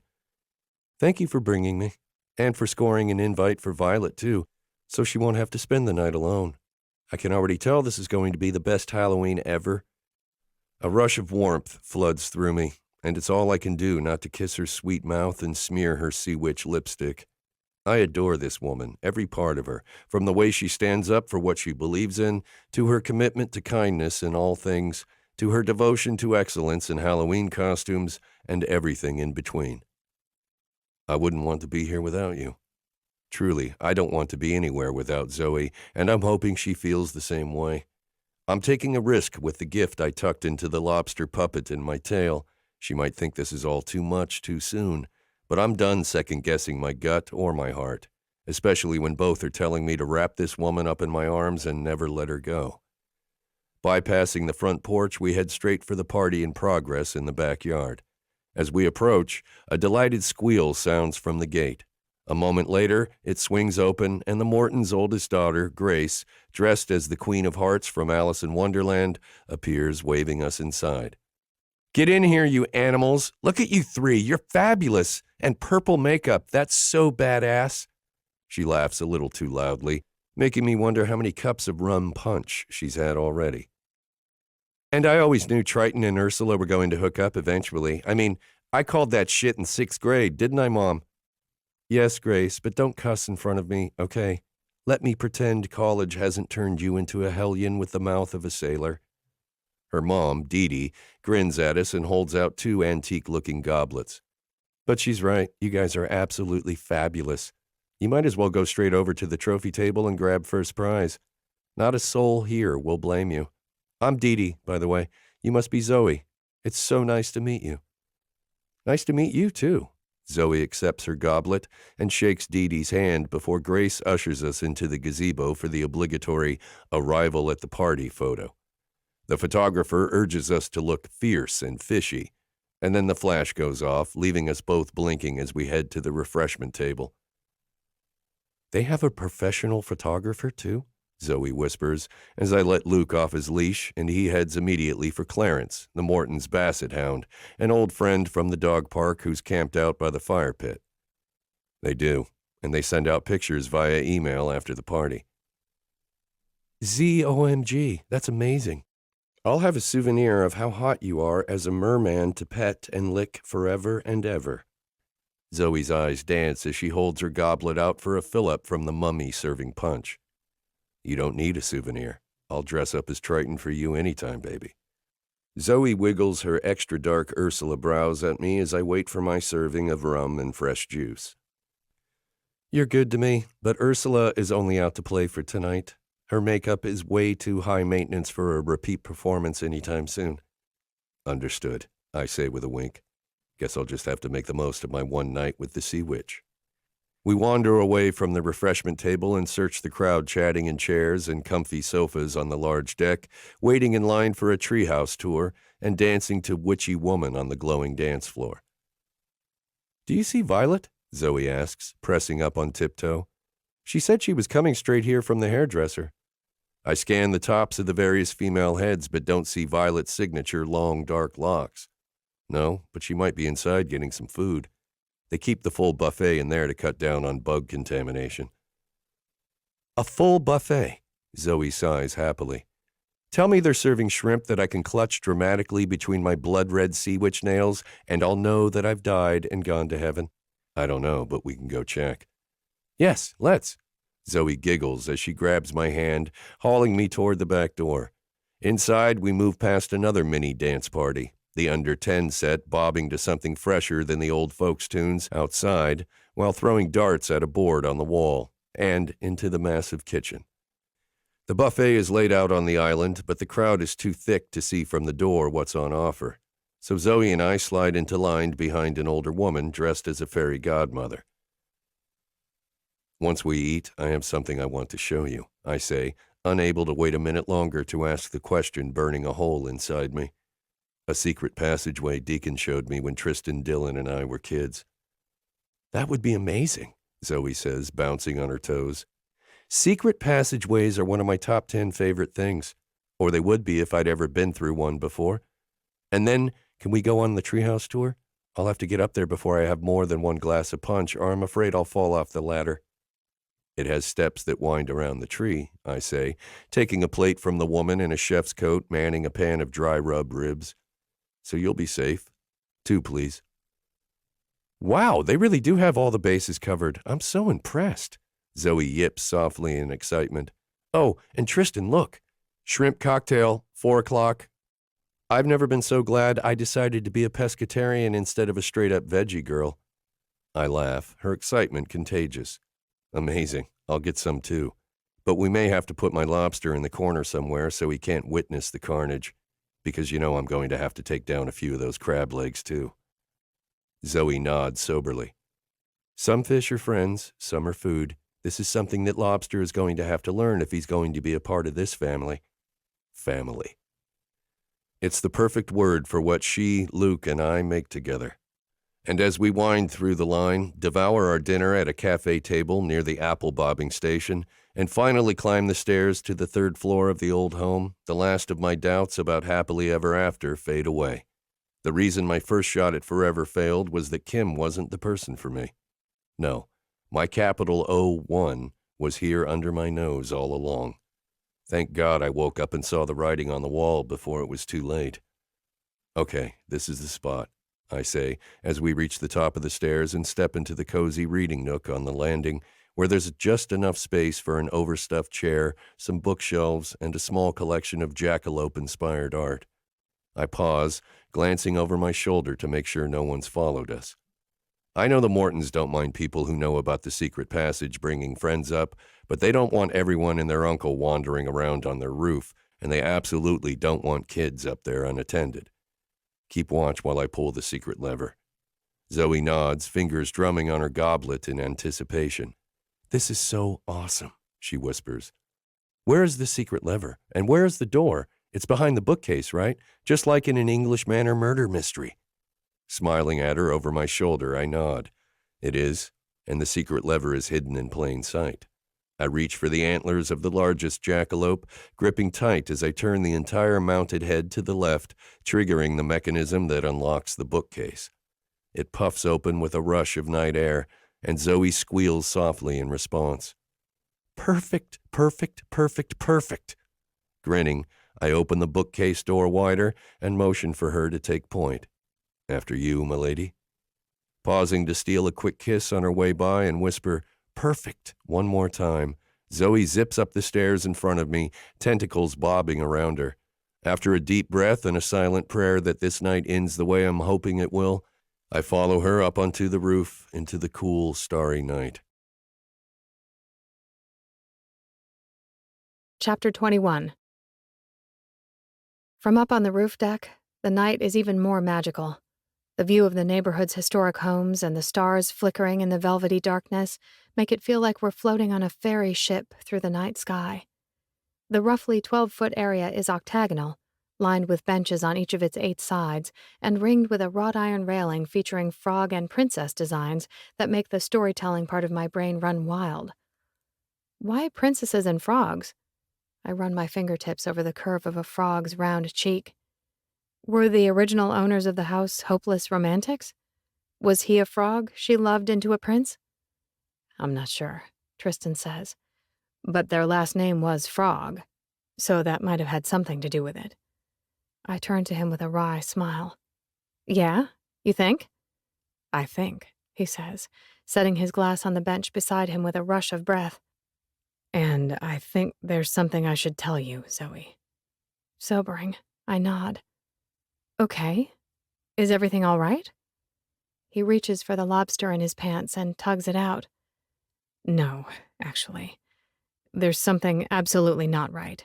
But Lobster and I made a trip to the hardware store today to fix it. Stomach dropping, I nevertheless force a breezy note into my voice as I set my own glass down. So the door's ready? I can move back to my place soon? Tristan shakes his head as he moves closer, wagging the lobster until something falls out into his palm, making me realize the crustacean is a puppet and the, whatever that is, was hidden inside. No, the door's not ready, but this is. He holds the object up in the dim light. As my eyes adjust, I make out the shape of a small gold key. I don't want you to move out, Zoe. I want you in my home, in my bed, in my life every second I can beg, borrow, or steal. I have never been happier than since you started sleeping over. I'm sorry it took me so long to realize how crazy I am about you, but I hope you'll consider taking this key so we can keep making up for lost time. I blink faster. You want me to move in with you? For real? For real, he says. His vulnerable expression makes it clear he means every beautiful word he just said. I also happen to be falling completely in love with you. I hope that's an acceptable part of the package. I cover my mouth with my hands as I nod, fighting happy tears. Is that a yes? He asks. Yes, I whisper sob. Yes, you can fall in love with me, because I'm already so desperately in love with you. A smile breaks across his face as he reaches for me, sweeping me into his arms.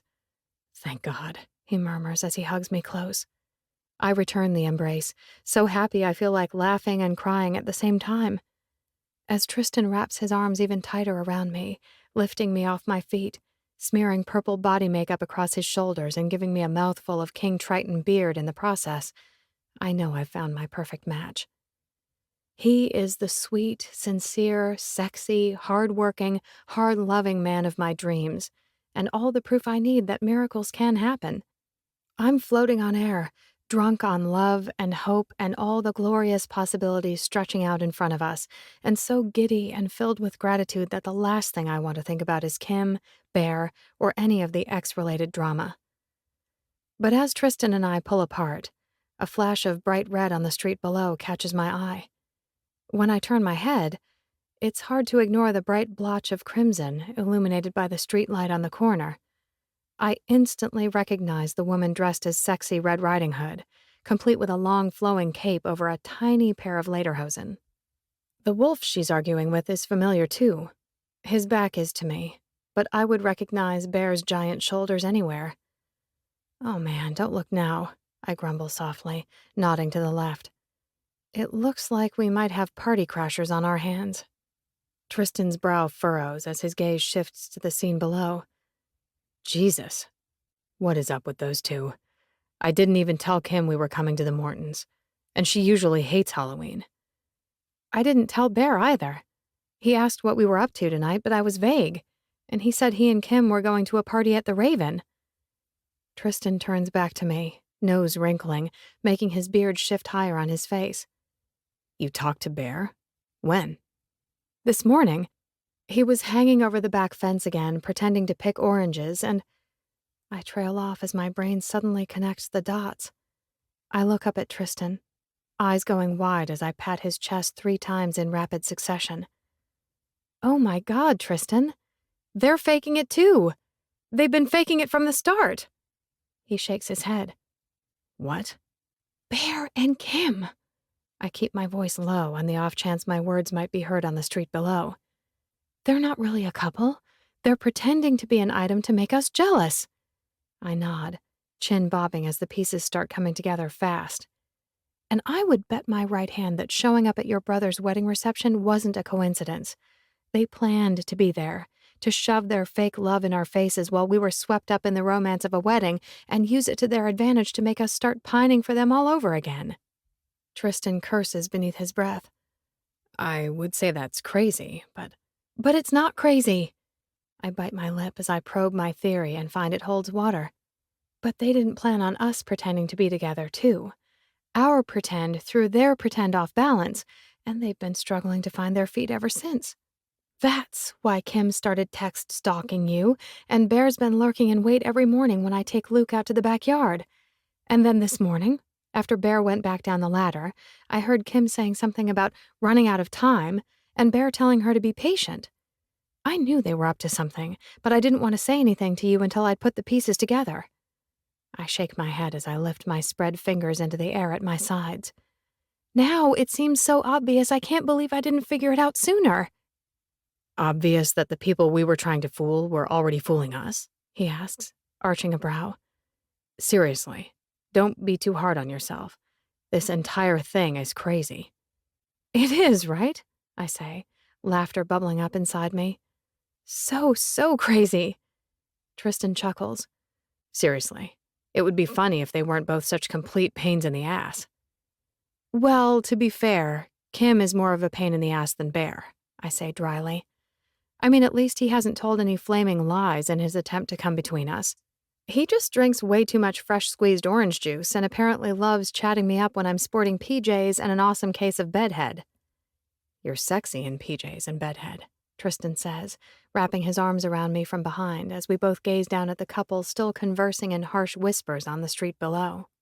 I wonder what they're arguing about. Hopefully, Bear is refusing to crash the party, I murmur. Kim is coming to terms with the fact that she's never going to win you back, and both of them will have left for Australia by tomorrow morning. The words are barely out of my mouth when Kim whips her cell from the back pocket of her lederhosen and starts jabbing out a message as she paces the sidewalk in front of a clearly frustrated bear. A moment later, my bottom buzzes. I glance over my shoulder, brows lifted. Is that a vibrating lobster? If so, color me intrigued. Tristan grins wolfishly behind his beard. Sadly, no. That's my cell tucked into the waistband of my boxer briefs. I step back, watching him fish out his phone with amusement. I could have brought a purse, you know. Carried your lobster and your phone for you. Please, woman. A real man carries his own lobster, he scoffs as he glances down at the screen. Immediately, his grin fades. He lets out a tired sigh and turns the phone my way. It's a text from Kim. Please listen, Tristan, I read aloud. We need to meet. There's more to the story I started this afternoon. I was afraid to tell you. I didn't want to hurt you, but now I know I can't wait any longer. I care too much about you to let you make a terrible mistake. I'm not backing down until we've talked for real, just you and me, someplace private where I can tell you everything. I let out my own tired sigh and lift my gaze back to Tristan's face. So much for coming to terms and going back to Australia. Are you just going to keep ignoring her? Tristan jabs the home button on his phone. For now, but I've had enough of this. I need to figure out what I have to say to get her to leave us both alone. Maybe it isn't a matter of saying the right thing. I press my lips together, gaze narrowing as Bear storms down the block away from the party, and Kim, after stomping one red high heel on the ground and casting a resentful glare at the house, reluctantly follows. Maybe it's a matter of doing the right thing. Actions speak louder than words, right? What's going on in that head of yours? Tristan asks, a smile in his voice. Whatever it is, I want in. I grin, rocking back on my heels as I rub my palms together, evil villain style.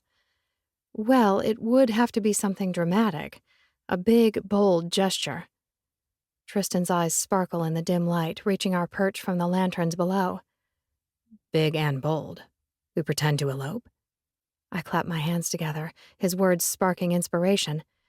Yes, but what if we take it a step farther? I'm listening. He leans in, clearly intrigued. What about a fake wedding in our very own backyard? We could exchange vows close enough for them to hear every word from the other side of the fence. You really are brilliant. Tristan's hands circle my waist, squeezing lightly as he pulls me close. And we'll get some friends and family to come and play along, make it look like the real deal. And Violet can fake marry us. I skim my palms up to his shoulders. She's an ordained minister. And Luke can be the flower dog, Tristan says, making my heart melt. Oh, he can. That'll be sweet. I cock my head, gazing up into Tristan's face. So far, our fake wedding sounds awesome. Totally, he agrees, bringing his face closer to mine.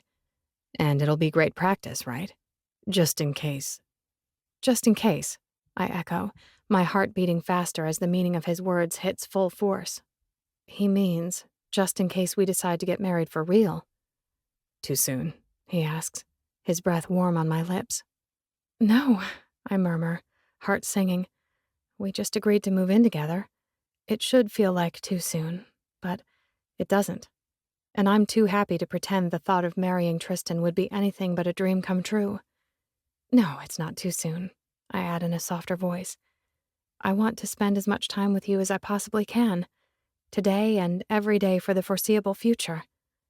Me too, he says. I love you, Zoey Childers. And I love... His lips cover mine, cutting me off before I can finish. But that's okay. He knows what I was going to say.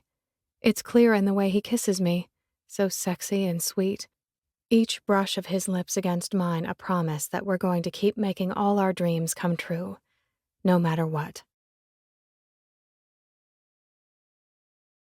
Chapter 22.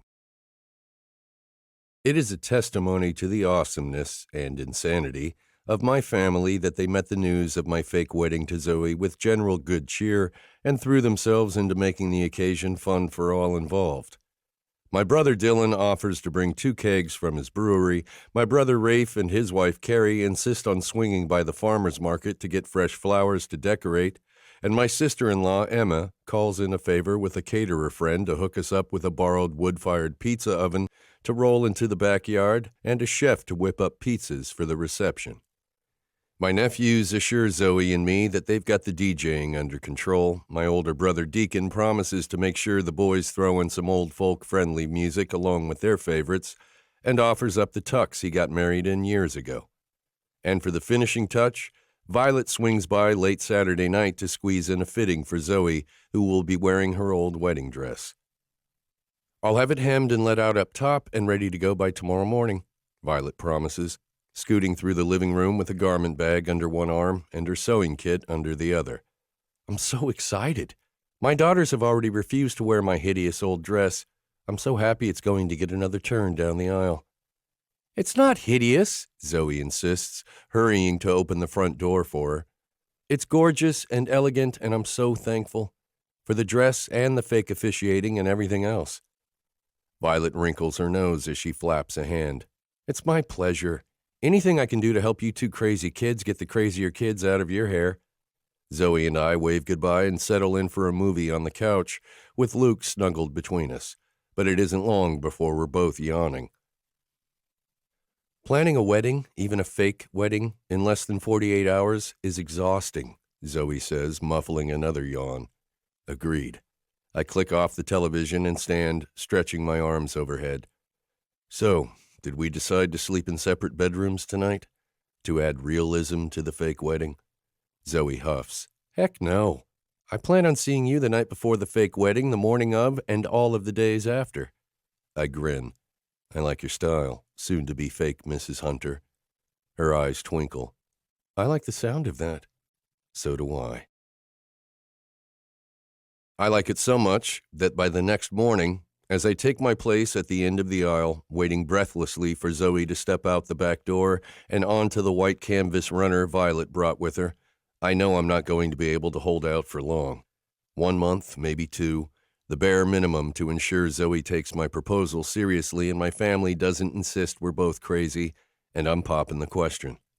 Though I doubt my family is going to prove much of an obstacle to our happily ever after.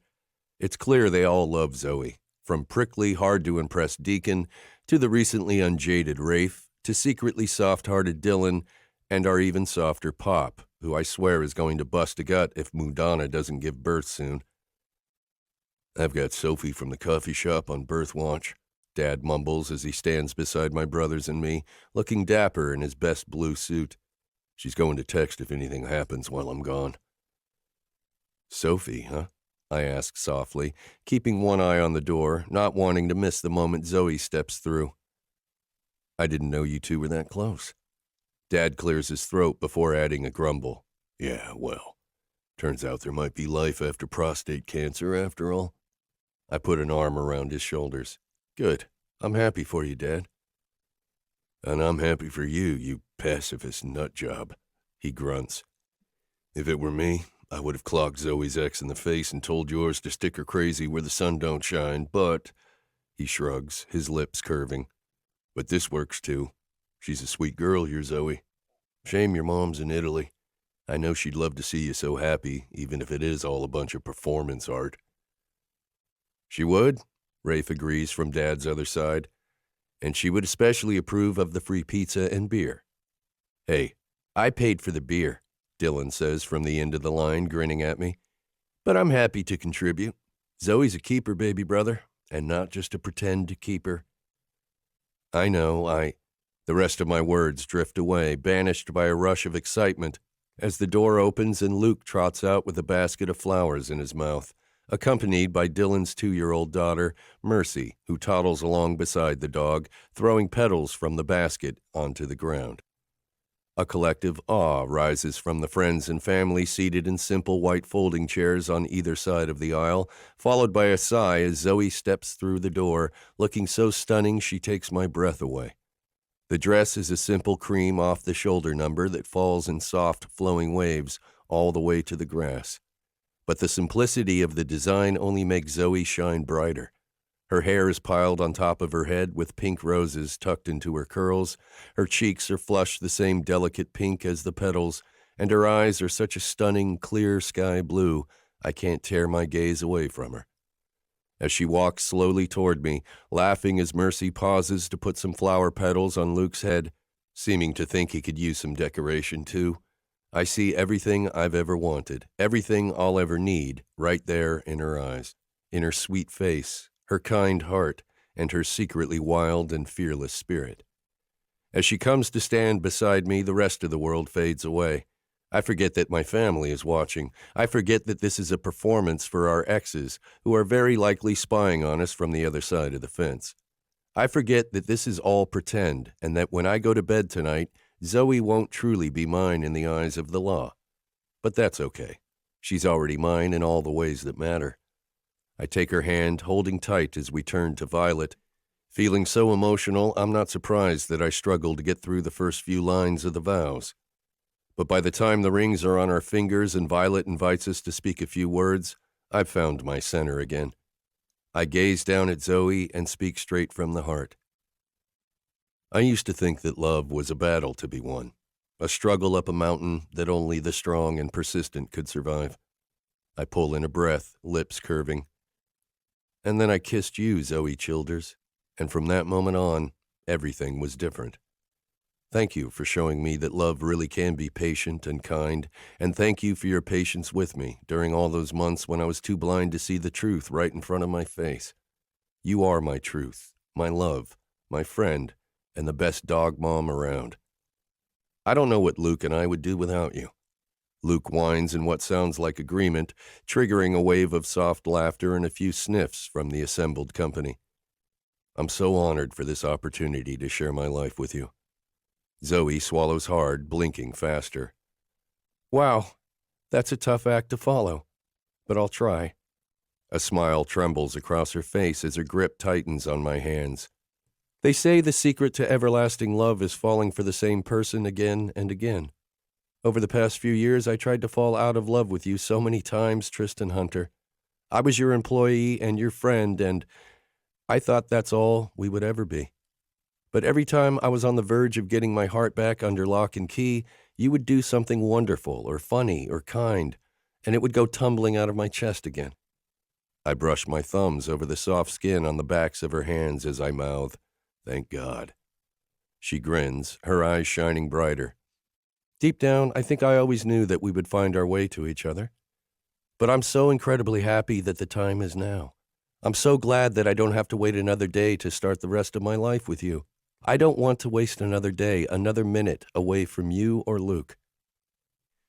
Even though he's destroyed hundreds of dollars worth of your socks and underwear? Violet asks, making us all laugh, and Zoey nod.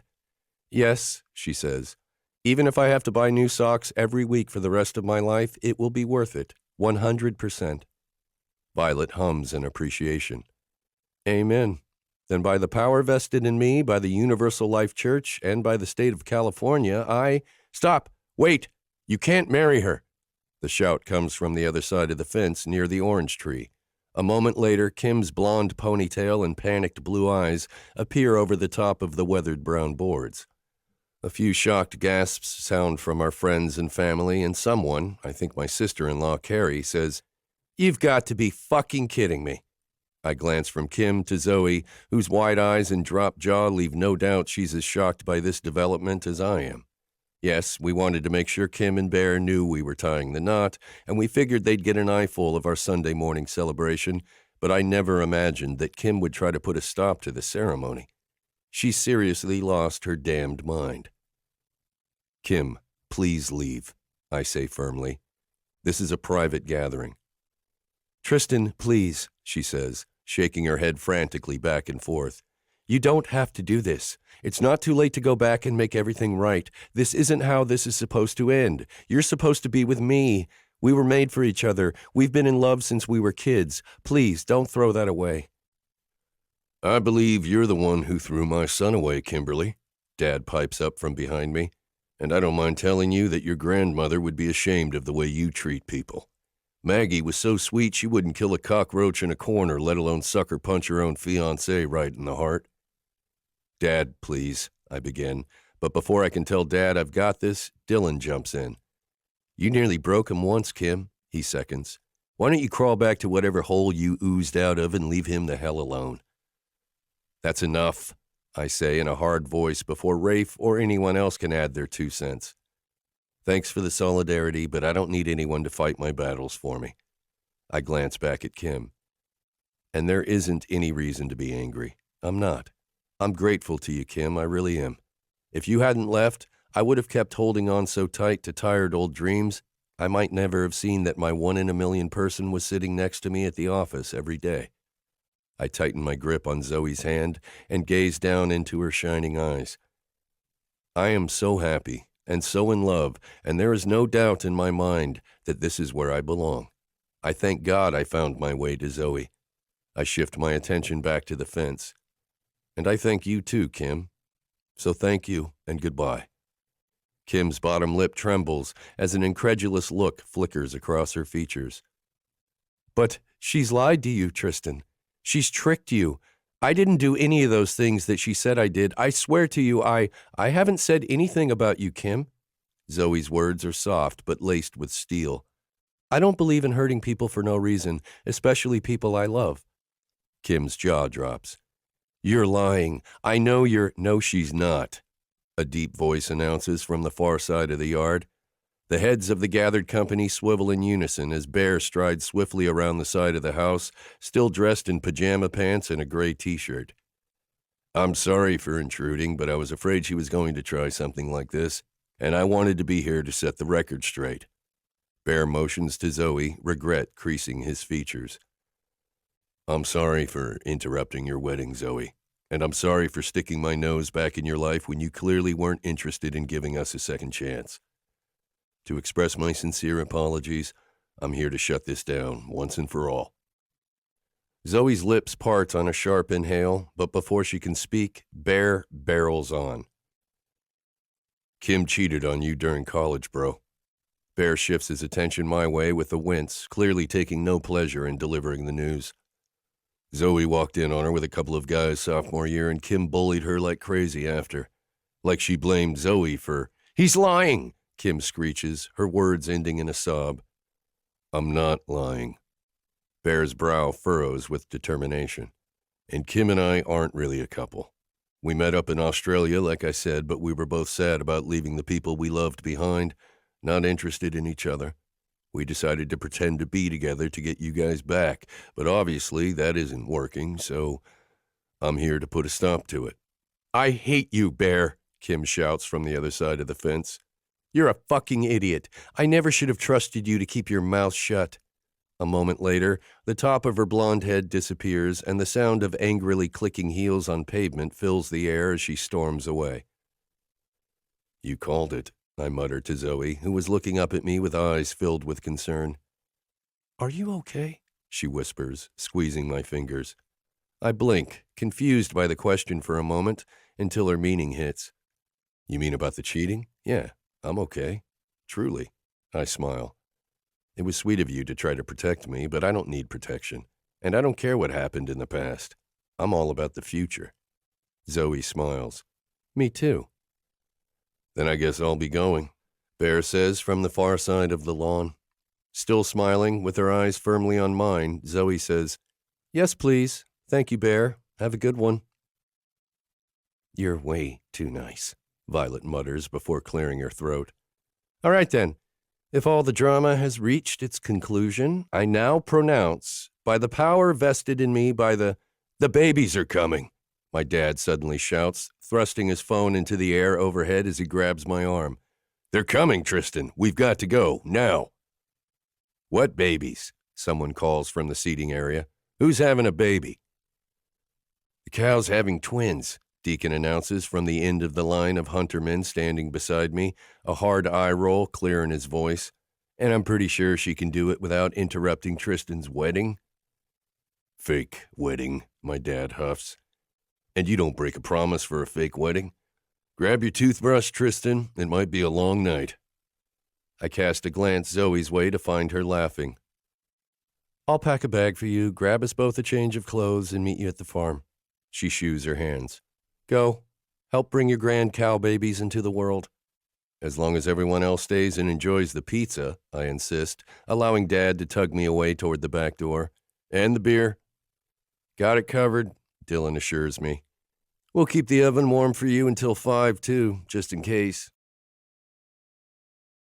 By the time 5 o'clock rolls around, Mudana is no closer to delivering, and even Sophie, who grew up on a dairy farm and insists twin births can be a long, drawn-out affair, is getting worried. I'll go wait in the driveway, bring the vet here as soon as she arrives, Zoey says, rubbing a comforting hand in circles on my back while I stroke Mudana's taut belly.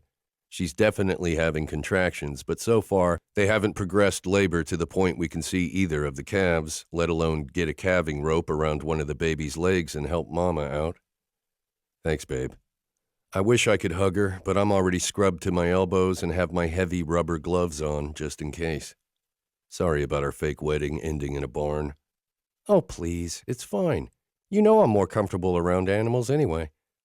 I just wish poor Mudana was having an easier time of it. She glances over her shoulder to where my dad is pacing back and forth on the far side of the barn, chatting urgently with Sophie. And your dad, too. I've never seen him so stressed.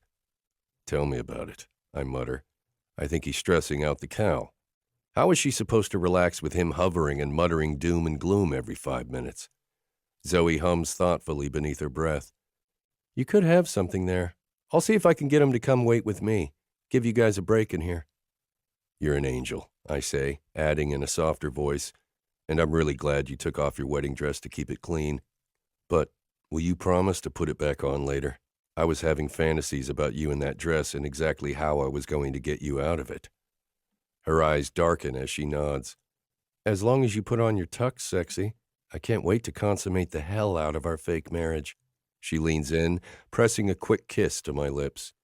Mudana groans a second later, her entire body shuddering beneath my hand. Got it. Sorry, Donna, Zoey says, pulling away. I'm sure that isn't what you want to see right now, considering all the trouble kissing got you into. Do cows kiss? I ask. Zoey rolls her eyes. Are you kidding? Of course they do. Cows make out with their favorite friends for hours. They love kisses. And they adore being petted and have a keen memory for human faces, form strong bonds with their preferred cow buddies, and grieve deeply when they lose a member of their herd. I nod soberly. I think I just became a vegetarian. Good. I've got tons of recipes. You'll never miss meat, I promise. She winks as she slips out of the pen and closes the gate. Be back in 20 minutes or less with the vet in tow. But it turns out 20 minutes is about 5 minutes too late. As soon as my dad is out of the barn, taking his stress vibes with him, Mudana gives a mighty push, and 2 spindly calf legs emerge into the cool evening air. A few pushes later, and I'm catching a gorgeous white and ginger-spotted calf in my arms. No sooner have I helped clear the fluid from his nostrils than number 2 is on its way.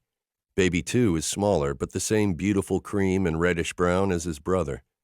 It takes a little more work to get his nostrils clear, but just as I'm beginning to worry, the little guy coughs, sputters, and finally lets out a baby bellow for his mama. Guiding the calves closer to Mudana, who immediately begins to give them both dozens of happy cow kiss licks, I stand and strip off my gloves. I'm filthy and sweaty, and my back aches from crouching next to Mudana for hours, but those sweet little faces make it all worth it. Though, I have to confess I'm glad this wasn't the end of our real wedding day, I say to Zoey as we make our way back to her car an hour later, after a quick shower and a toast to the new additions with Sophie and Dad. Oh, I don't know, she says, looping her arm around my waist. New life, new beginnings, helping an animal you love bring her first babies into the world. It seems like a pretty auspicious start to happily ever after to me. I pause, turning to face her in the fading light, chest aching as I brush a loose curl behind her ear. How do you do it? Do what? She asks, leaning her cheek into my hand with a smile. Make me fall deeper in love with you every day? I ask softly, though I already know the answer. She doesn't have to do anything except be her sweet, sexy, thoughtful, completely adorable self. She sighs happily and says, Witchcraft, making me laugh. Witchcraft, huh? I wrap my arms around her, pulling her close. So, are you a good witch or a bad witch? I don't know, she says, a wicked grin curving her lips as her palms glide up my chest. Why don't you take me home and find out? In the car, woman, I say, my voice husky and my heart already beating faster. I don't care what kind of witch you are. I want you in my bed ASAP. Take East Side Road. It's fastest. She presses a breathless kiss to my lips before breaking away and jogging the rest of the way to the car. 20 minutes later, we're back at my place, discovering a note from Dylan assuring us that he and Deacon cleaned up the party mess and returned the pizza oven. The twins took Luke for a walk before feeding and kenneling him for the night, and Emma boxed up the leftover pizza and tucked it into the fridge in case Zoey and I were hungry. And we are. We're starving, but that doesn't stop me from lifting Zoey onto the counter in the kitchen and kissing her senseless as she wraps her legs around my hips. It doesn't stop her from stripping my sweatshirt over my head or me from disposing of the sweater she changed into after the wedding. I don't want to wait, I whisper against her lip. Let's get married. Yes, oh yes, she says as I grip her ass in my hands. Afterward, we start a fire, spread out a blanket for a dinner picnic, and make plans to elope over cold pizza and a bottle of Dry Creek Zinfandel. And though we realize some people might think we're crazy, we know the people who love us will understand. Yes, Zoey and I are both usually cautious people, but when something's right, it's right, and there's no doubt in either of our minds that this is where we want to be. Whether we take a year to plan a big wedding or run away to Vegas next weekend, the end result will be the same. Zoey and me together, looking forward to all the dreams we're going to make come true as husband and wife. You sure you won't miss the dress and the flowers and all that? I ask as I finish off the last slice of feta and rosemary pizza. I've already had the dress and the flowers, she says. And we've already had all the people we love there while we said our vows. As far as I'm concerned, all that's missing is the paperwork. And a honeymoon. I bob my eyebrows suggestively. A long honeymoon. She grins. I think 4 days is all we can get away with on such short notice, but we could always call this the practice honeymoon and take a longer trip over the Christmas holidays. I like the way you think, I say, leaning in for a kiss. And I like the way you make love to me in the shower, she murmurs against my lips. Which reminds me, I'm feeling kind of dirty after all that time in the barn. Well, I like you dirty, but I'll most happily help you get clean soon-to-be, Mrs. Hunter. I stand, helping her to her feet before sweeping her into my arms and making a beeline for our bedroom. Ours, where I hope to get clean and dirty and everything in between with this woman for many years to come.